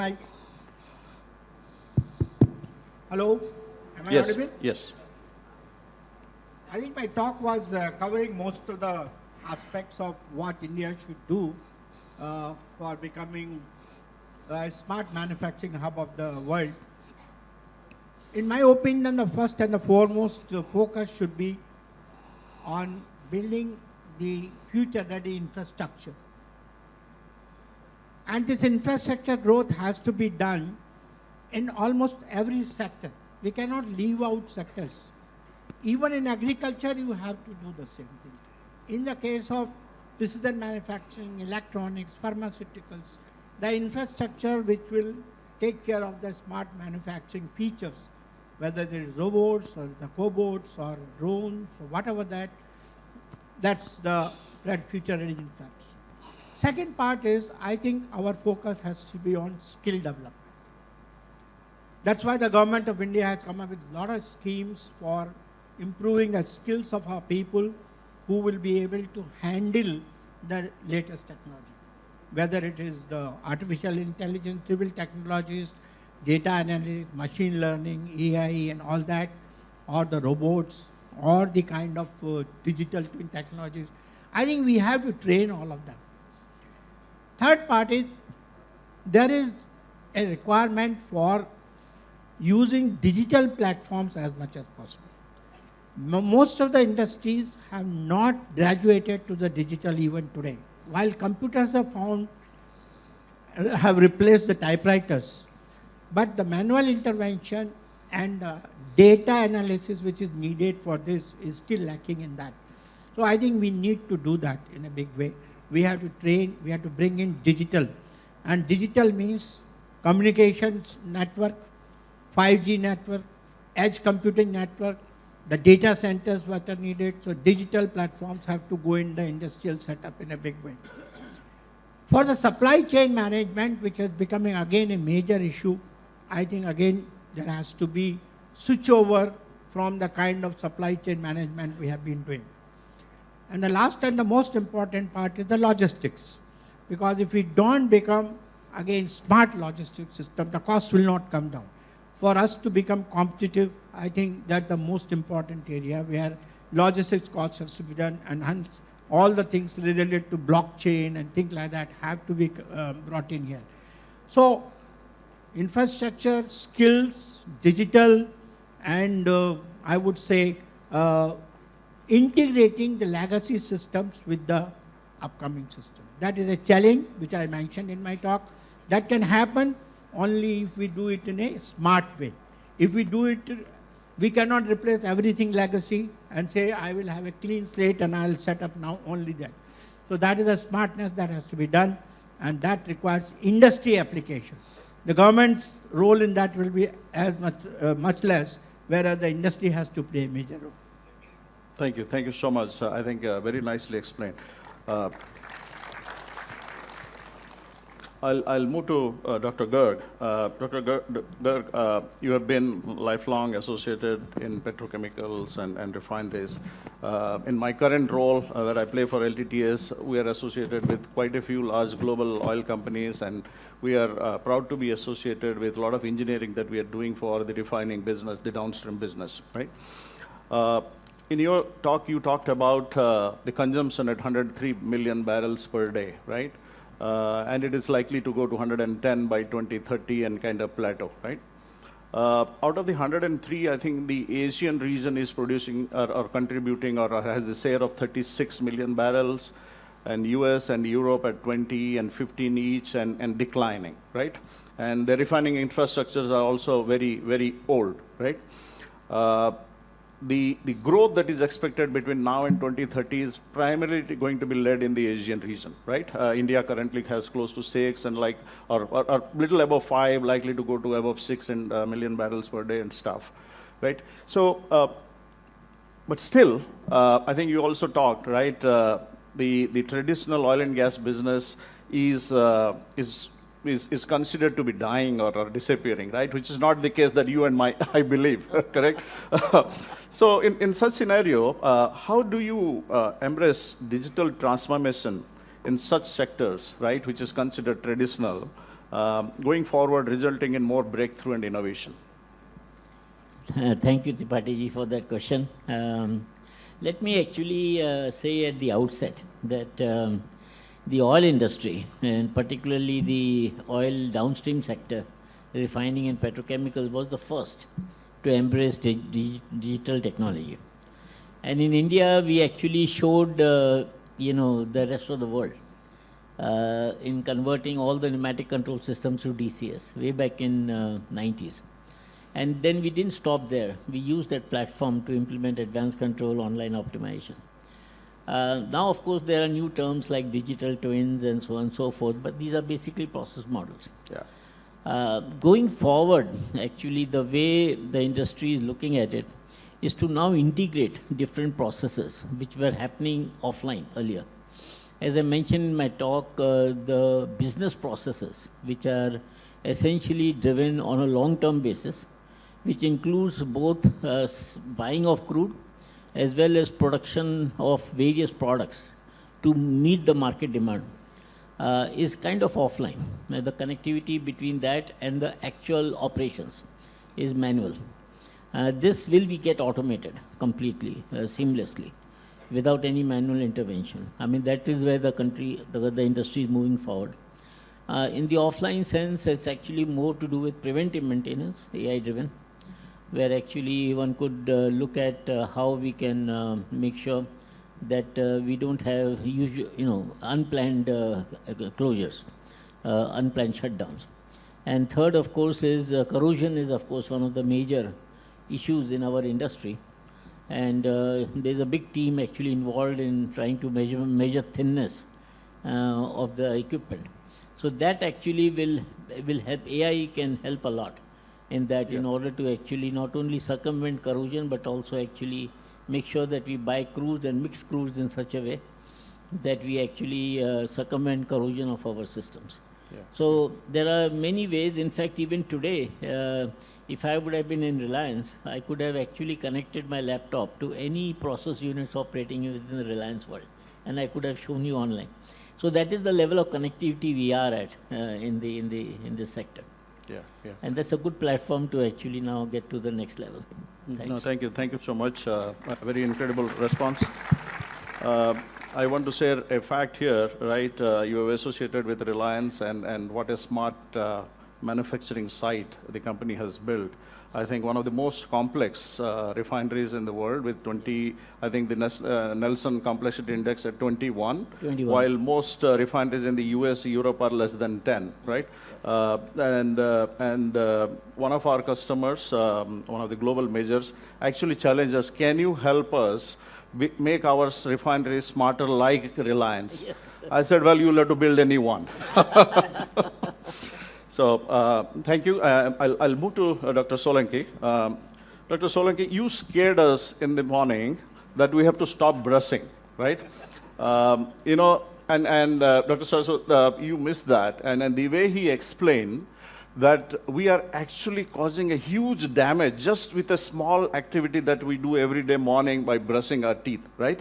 We probably use 2 grams of toothpaste, which he said that it is a chemical, and probably are producing, what, 10 kgs of carbon for every act of brushing, right? Every action and consumption produces carbon dioxide, right? But that's not going to stop.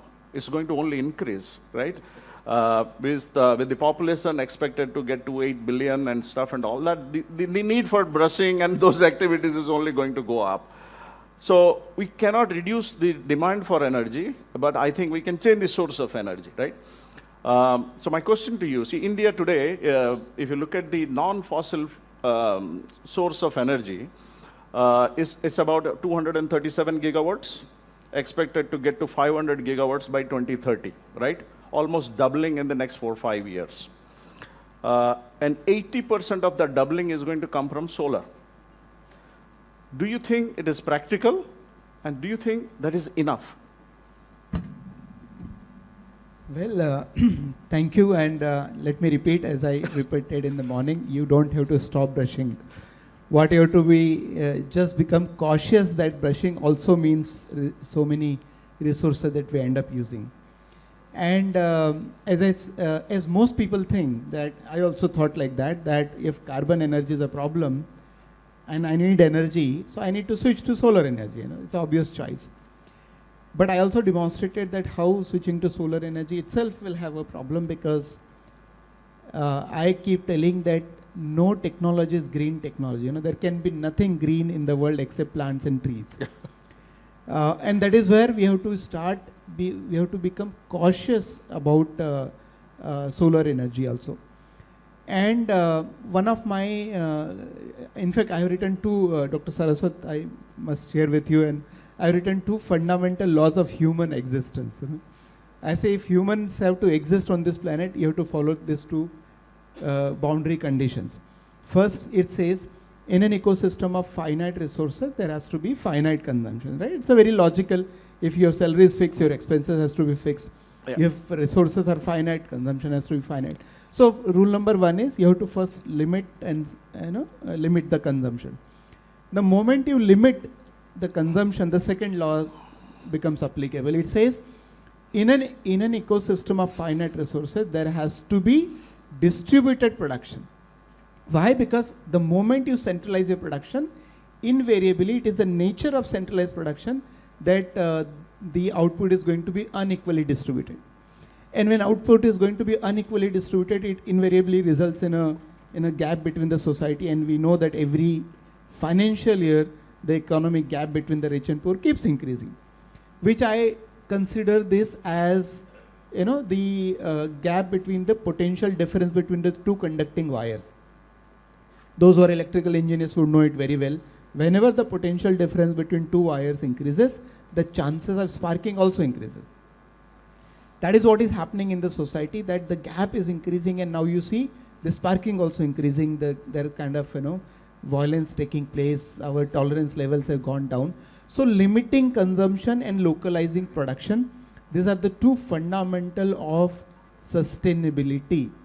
However smart you become, eventually you have to follow this 2 physical parameter. And when you follow these 2, there is enough solar, There is basic calculation that says that within 1 hour, there is so much solar energy that is falling on the planet that the humans can fulfill all their energy requirement. So there is absolutely no shortage of sunlight coming in, but converting that sunlight into a useful energy form does take material, processing, recycling, etc., and that is the environmental cost. Therefore, I would say there is no shortage. We can switch our life to 100% solar energy. In fact, that is not our choice. That has to be the compulsion. I keep saying that humans exist because of the solar energy. The sun is the center of our existence. The problem started happening because we moved away from our center. We started basing our life on carbon-based energy. And if you want to restore the balance that we already lost, you have to come back to the center of your existence. You have to come back to the solar energy. You have to run your lives 100% on solar energy, but in an appropriate manner, in a manner that is more sustainable, that is localized, that is limited. then of course there is no problem in terms of solar energy. It can supply everything that we want. Thank you, thank you. I must just share a fact with you. Like you know, I live in the US. I have solar installed in my house. 95% of my residential consumption is generated through the solar. And let me tell you, after installing solar, I did not add any other air conditioning in my house, like your friend did. So one example I would like to give that, I come from a small village, so when I could go for Europe to PhD, and came back to India, I was always worried, you know, that मैं तो पढ़ लिख के बड़ा हो गया और professor बन गया, मेरा गांव तो वहीं रह गया. So I should do something for village. So I thought I should have create a school which is as good as in urban area, but with good infrastructure. And this was built in 2010 in 14-acre campus when the power supply situation was not as good. We have created this campus based on the solar passive architecture. And since 2010 till today, 2025, there is no electricity connection. It runs 100% on solar energy. That is real idea of energy independence. That is what going to make our country stronger. To give another example, when Russia wanted to attack Ukraine, and one of the first thing when you want to attack a country, what you want to do? You want to remove the weak links like power supply. So it would bomb in a coal power plant. But you can't do the same thing with the solar power plant because solar power plant is distributed. Yeah. So if you actually go with a distributed supply, you actually inherently become more stronger country. If you reduce your consumption and do localized manner, inherently you become more stronger country in the today's geopolitical situation when there is so much of stress and violence taking place. I think becoming independent and in terms of energy is the power and the strength that we can create for ourselves. Thank you so much. You are doing something very noble. I wish at least 10% of Indian population, if they did that, I think the dream of Viksit Bharat by 2047 can be probably achieved in 2037 or earlier. Thank you. I'll move to Dr. Sirkar. Dr. Sirkar, you are an academician, right? And you build talent, right? Today, if you look at in the technology industry, we have only 36% women, okay, working in the industry. And only 10% of those women are in leadership position, okay?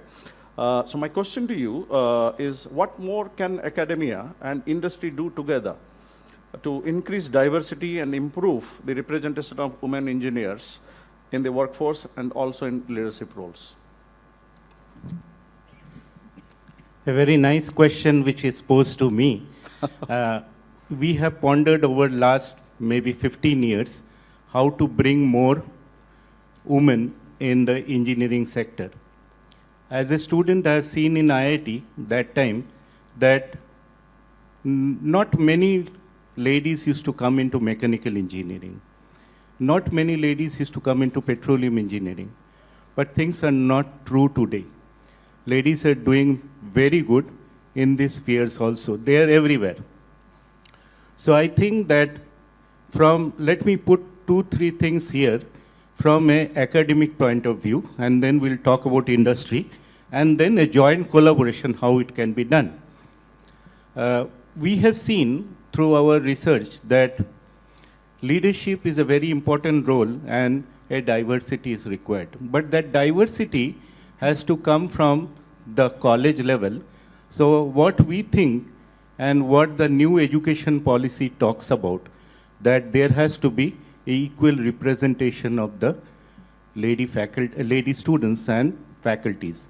So in that case, we have to see how the competitiveness may be equal and gender equality has to be talked everywhere. And that's what we are doing in the academia.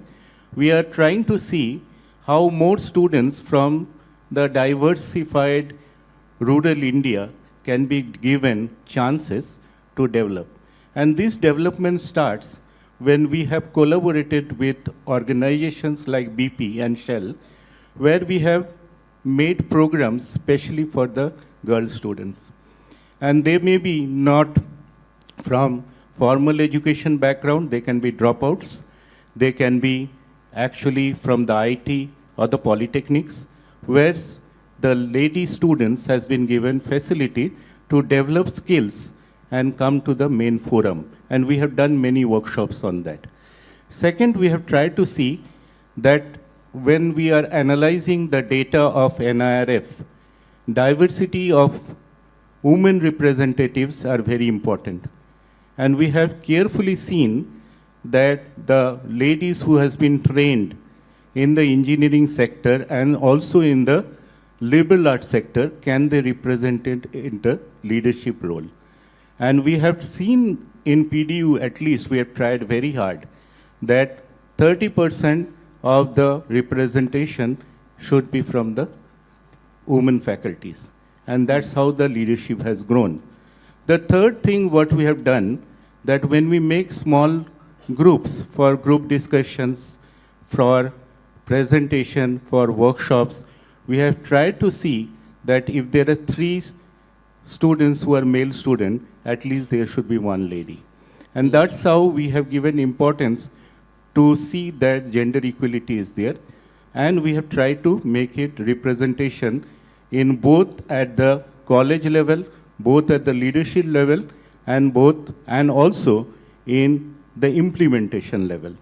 When we go into the joint collaborations, I think many collaborations are happening today, at least in PDU, where there is special programs what we are doing with the help of the industry is for the lady faculties.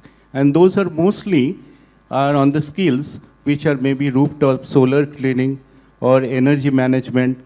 We are trying to set up a solar rooftop academy along with Australian Mission and MNRE and Green Jobs. And we are trying to see, the mandate is very clear, that 50% of the students should be the ladies. And that's given by all the 4 participants who are there in the Solar Academy. And we are trying to see how these people can be trained and taken into the main workforce. Thank you. Thank you so much. It's good to know that you are working with the companies like Cell and BP. Maybe, I think we should look at how we can work together for LTTS in promoting the diversity there. Thank you so much. At this point, maybe we can take a question from the audience. Yeah.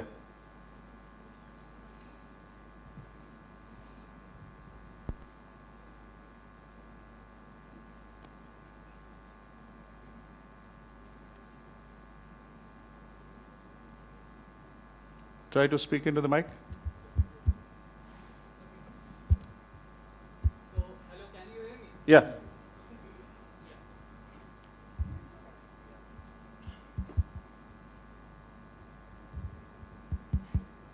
Hello. Yeah. So, first of all, thank you for this wonderful session. Myself, Yash Tarele. I am 3rd year chemical engineering student from PDU. So, my question is to Dr. V.K. Saraswat. As a young engineer, we look up to visionaries like you and Dr. APJ Abdul Kalam sir. So, what do you think are the most important approach or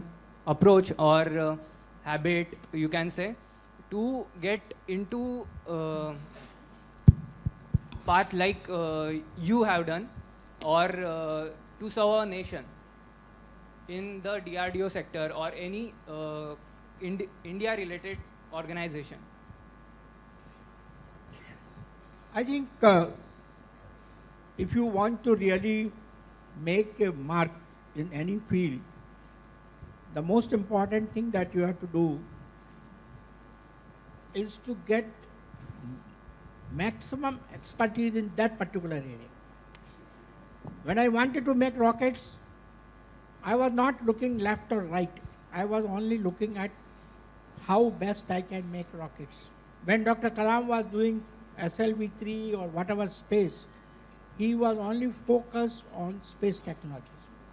So one is the focus on the area in which you are working. That's most important. Second one is, in today's world, it is different from what was for me and Dr. Kalam. Today's world is more competitive. Today's world requires many disciplines which we didn't have to undergo. You have to develop skills in multiple disciplines, cross disciplines, and that is what is needed. And the third part you have to do, which I wanted to say at the end, but now I can say for all the young people have to go through what is called a continuous learning program. Learn, unlearn, and relearn. That should be your process. Because you take my life, I finished rocketry work in 2013. Then I went to IIT Hyderabad for teaching. I had never taught in my life. I learned how to teach, and I ran a course on rocket propulsion for the BTech and MTech boys. And I poured all my experience of 30 years of designing, developing rockets into teaching. The result of that was my strength of the class was 6 to start with. By the time I finished 15 days, it became 30. So that is the way you have to really prepare yourself to take any task. Then I came to Niti Aayog. There's no rocketry here. But there is a cross-discipline, thermal engineering, energy. Dr. Solanki was talking about. I got into the area of energy now. Now today I work on all aspects of energy, decarbonization, carbon capture technologies, solar energy, wind energy, nuclear energy. So that's the kind of cross-discipline you have to do. So span has to increase, and all this comes only through one process, what is called system engineering and system thinking. If these are the areas you can cover, I'm sure you will be one of the topmost guys in your field. Thank you. I think well said. So I'll come to you again, Dr. Saraswat, for the next question. If you look at the technical talent or technology talent in India, it's about 6 million people today. Out of that, about 3.7 million are considered to be digitally savvy. Okay, and if you look at the AI talent globally, India today is about 16%, whereas China is at about 44%. Right? So they are way ahead from us compared to how much AI talent injection we have been able to do into the industry. And you being associated with Niti Aayog and the government of India is promoting upskilling and creating AI talent. Could you throw some light, sir, on any initiatives that government is taking to pace up the AI talent built up in India? In fact, if you have heard the lectures of our Honorable Prime Minister, I think in every lecture, one focus on which he is giving is artificial intelligence. He has made Niti Aayog to come out with a strategy on IFT. So there is a policy paper which has been designed by Niti Aayog on penetration of AI in the Indian scenario. And that policy paper has been converted in the form of some implementation strategies, to the extent that there are programs in various institutions like NASCOM, like some of the think tanks, where specific focus is done on AI training. Then there are specific programs which have been initiated in IITs and other places where focus is on AI, and now we have even added quantum, because quantum is becoming another major area which is going to make a difference tomorrow. For learning others, as I mentioned in my talk, there is Samarth program 4.0, which is basically for making people learn artificial intelligence in the industry 4.0 scenario. And there are schemes by Government of India to set up in some of the identified factories the industry 4.0 AI driven systems. One of the areas, those of you who are interested in knowing it, there's a simulation test bed, fully digital, available at that's called what we used earlier called that is CMAC, in Bangalore. Oh, the CMAX. CMAC thing. There's an institution which is earlier used to be doing machine design and building. It has become now Center for Manufacturing Technologies. Okay. So that center has set up a fully digital test bed where you can test all the AI-driven technologies and learn how to do machine-to-machine communication, how to do digital twin, how to do preventive maintenance, how to do data analytics, the entire thing.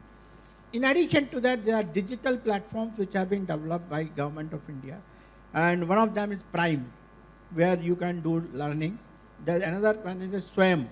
That program is there on which you can do for people, even those who are working in the government, they can download that program, and through that, whichever subject they want to learn related to AI, they can learn. There's the NPTEL program, which is also done for learning things. So various methods have been given. Plus, incentives are being given today for setting up Industry 4.0 collaboration with the academic institutions under the program of the DST as well as the Department of Heavy Engineering, heavy industries. engineering. So there are various methods which are being followed for promoting AI, but yes, these efforts have made some difference, but I think what we are expecting now, that a large number of industries have to also play a major role in. The first thing which the students should get involved into these practical studios which are created within the academia, which are actually getting opportunity to work on the petroleum sector, renewable sector, and as Professor Saraswat has told, that 4 things has to be looked into. One is the AI. The second thing is the deep techs and the deep learning. And the labs for that, it is not about technical study. The third thing, which I understand, is the biotechnology, which has to be there in every institute, and the progress on the same. And the fourth thing, which is very important, is to learn on the digital twins. Can we prepare digital twins for maybe the upstream, midstream, and the downstream, also for the renewable sector? Now, once this is there, the students are learning the disruptive technology in the translational research. They may not learn the upscaling, but they can be exposed to TRL 2 to 3, where it is easy to fund, maybe by an angel funders, to grow these labs. And in PDEU, we have developed many technologies which may not be upscaled, but it is exposed to the student. The second thing is the skilling. Because are we job ready when we are on day 1? When I joined L&T, I was not knowing anything on the first day, on the process engineering, and I was in a C. But that should not be the case today, because skilling is very important. And just to take example from PDEU, we have signed MOU with NSDC, and we are developing 43 skill scores which can help the students to learn. The third thing which should be in the academia, which can make the students strong, are the highly risk research or R&D, which may not be taken by the industry at this moment because of ROI. So those research which we are doing, maybe many people may not have taken any research or has ventured into the geothermal energy sector, or maybe the tidal energy. Very few people are working on that, or maybe pumped hydropower. These are the areas which are the areas of the future, along with the AI. And if this can be augmented and they can be exposed, in this regard, we give the students from 50,000 to 2.5 lakh. If they have an idea, they can work on that. Similarly, to develop this, to develop the talent, industry also has to play a role. And they should give a funding for the spin-offs and the joint center of excellence which we are developing in the academia, where the industry role has to be there. Maybe the CSR corpus may be sent there. And also, we have mandated that 10% of the course should be taught by the industry. So that's the mandate in PDEU, that we invite faculties from the industry to come and make the academia strong, make the students strong, so they are job ready on day 1. The other thing is what we have started is the professor of practice. Those who have spent in the industry for a long time, can they come to the academia and build the students? We are also trying to see semester co-opt by the industry, and also whether the course curriculum can be jointly written by the industry and the academia. This will reduce the gap between the industry and academia, and our students who are exposed now to the industry people, who are rubbing shoulders with the industry veterans, will make them job ready, and they will be ready for future. No, absolutely. And then that will probably lead to, you showing up on day one at work, not having an unknown situation, right? So very nicely said. I think in the interest of time, we'll be coming to an end. But before that, I want to give an opportunity for another question from the audience. Here. Yeah. Thank you. First of all, myself Pushkarni, and I have not yet completed my schooling. I'm in class 9th. Of course, because of my father's insistence, I'm here, and this turned out to be really very knowledgeable for me. My question is to Saraswat sir, that like we know, in every field AI is taking over, and like we just learned about cobots, and I don't know, many other robots are being manufactured which are made to be work with cooperating with humans, but can take over the place of humans. And like we all know, in urban areas, the educated unemployment is a really big problem. If in future the AI takes over human places in industries and manufacturing units, what will be its side effects on the economy, and how will it affect the human resources and the employment? Thank you, sir. Very good question. Very nice. Very nice question. Coming from a 12th grade student, I really appreciate that you have the 9th grade, sorry. Very good. See, I would like to mention that this is the fear we all have. Automation, artificial intelligence, all these things, will it affect the utility of the human beings in the process of industrialization? This is a question which has been asked. I will give you a story. When computers came, everybody thought that the typists in the offices in the industry will be replaced and they will be jobless. But over the years, you have seen not even a single typist has been jobless. In fact, more number of computer operators. In fact, in those days, it became data printers, data operators, and all that. And in fact, the number of people required to operate that increased only. What was needed? It was needed that those who were typists, those who knew how to type, they were converted into computer operators, data operators, and things like that. So skilling was done. Artificial intelligence is also requiring, that's why in my talk also we said, we'll have to skill people. But yes, there is a fear that artificial intelligence is going to replace many of the functions which the man is doing today, not just typing alone. And those functions, what we are saying today, have to be controlled. We have to control that the robots should do only such treacherous tasks which require very heavy human skills. For example, you have seen JCB machine nowadays. JCB is digging the earth and all the construction is being done. If a trench has to be done or a building has to be done, you need a JCB.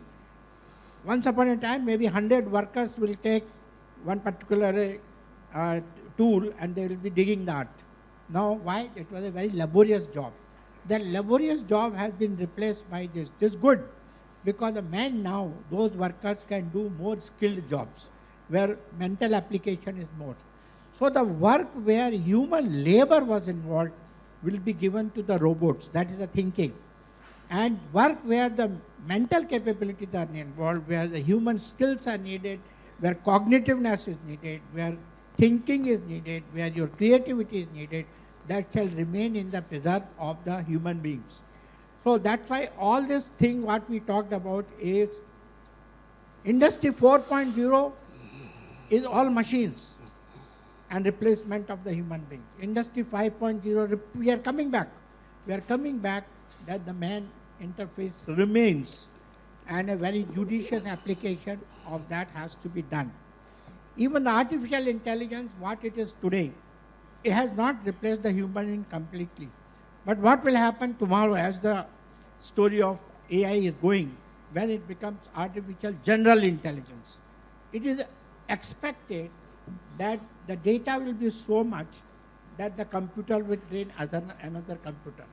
Now, even there, the two functions which were there today, what is called cognitiveness and what we normally call the consciousness. These two qualities of the human brain, whether they will be becoming part of the artificial general intelligence or not, is a big question mark. But some of the major scientists like Stephen Hawking and even Elon Musk have said, we hope that artificial general intelligence does not come. Otherwise, it will be the end of the humanity. Now, that is a kind of a forecast is there, but we hope that it won't happen. So, if we use AI judiciously, if we use it only for replacement of the laborious jobs, for example, you take in the army, when people are taking load, food, weapons to Siachen at a height of 4,500 meters, we are using mules today. Mules are used for carrying all that. Instead of mules, I can use the robot, which is a much better exercise because you are not penalizing the animal in that particular process. So this is the kind of a choice we have to make. Don't worry, we have to skill our people to make use of the evolved technology and the evolved processes, make people more creative rather than doing laborious jobs, and hence artificial intelligence will add to your efficiency rather replacing them. There are many projections made. In fact, there are one think tank has said that if AI is fully implemented, it will have unemployment to the extent of 69%. But it is coming untrue because in wherever countries people have employed this, unemployment has not happened. But yes, certain degree of unemployment is happening because reskilling has not taken place, upskilling has not taken place, and hence those people have to learn now. That is how we are doing. Thank you. Thank you so much. I think very well said, Dr. Saraswat. You know, I'll tell you a short answer, lady. You know, AI is not going to replace human being, but human beings will be replaced by another human being who knows AI, right? So that's where the world is moving. So with that, we will conclude. Thank you, sir. It was such a pleasure to interact with you on the stage and then learning from you, right? Thank you, Dr. Solanki. Thank you, Dr. Srikar. All right, we will. Thank you so much, sir. But I would request you all to please stay back on stage. And I would also request Mr. Shani Pandya and Mr. Aditya Shukla to join our all the chief guests, guests of honors and dignitaries for a group picture. So ladies and gentlemen, one last time in this event, we have got all our esteemed speakers and guests of honors in front of you. So I would request you all for the wonderful session, for the wonderful event. I think we all have to give them a roaring round of applause. Come on, everybody. Let's all give them a roaring round of applause.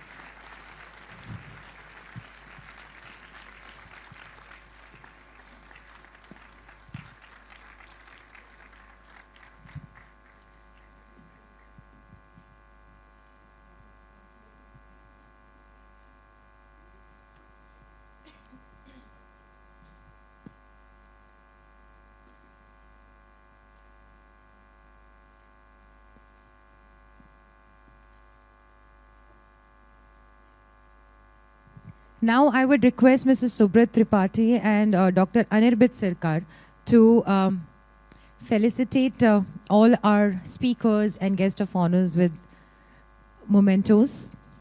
Thank you so much for coming here and being a part of Illuminate 4.0 by LTTS and PDEU.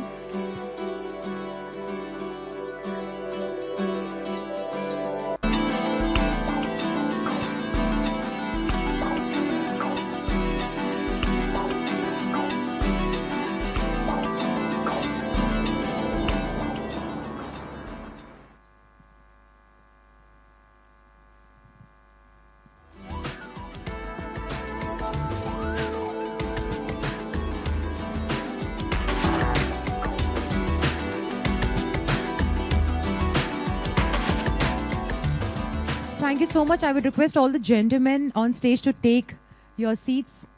We have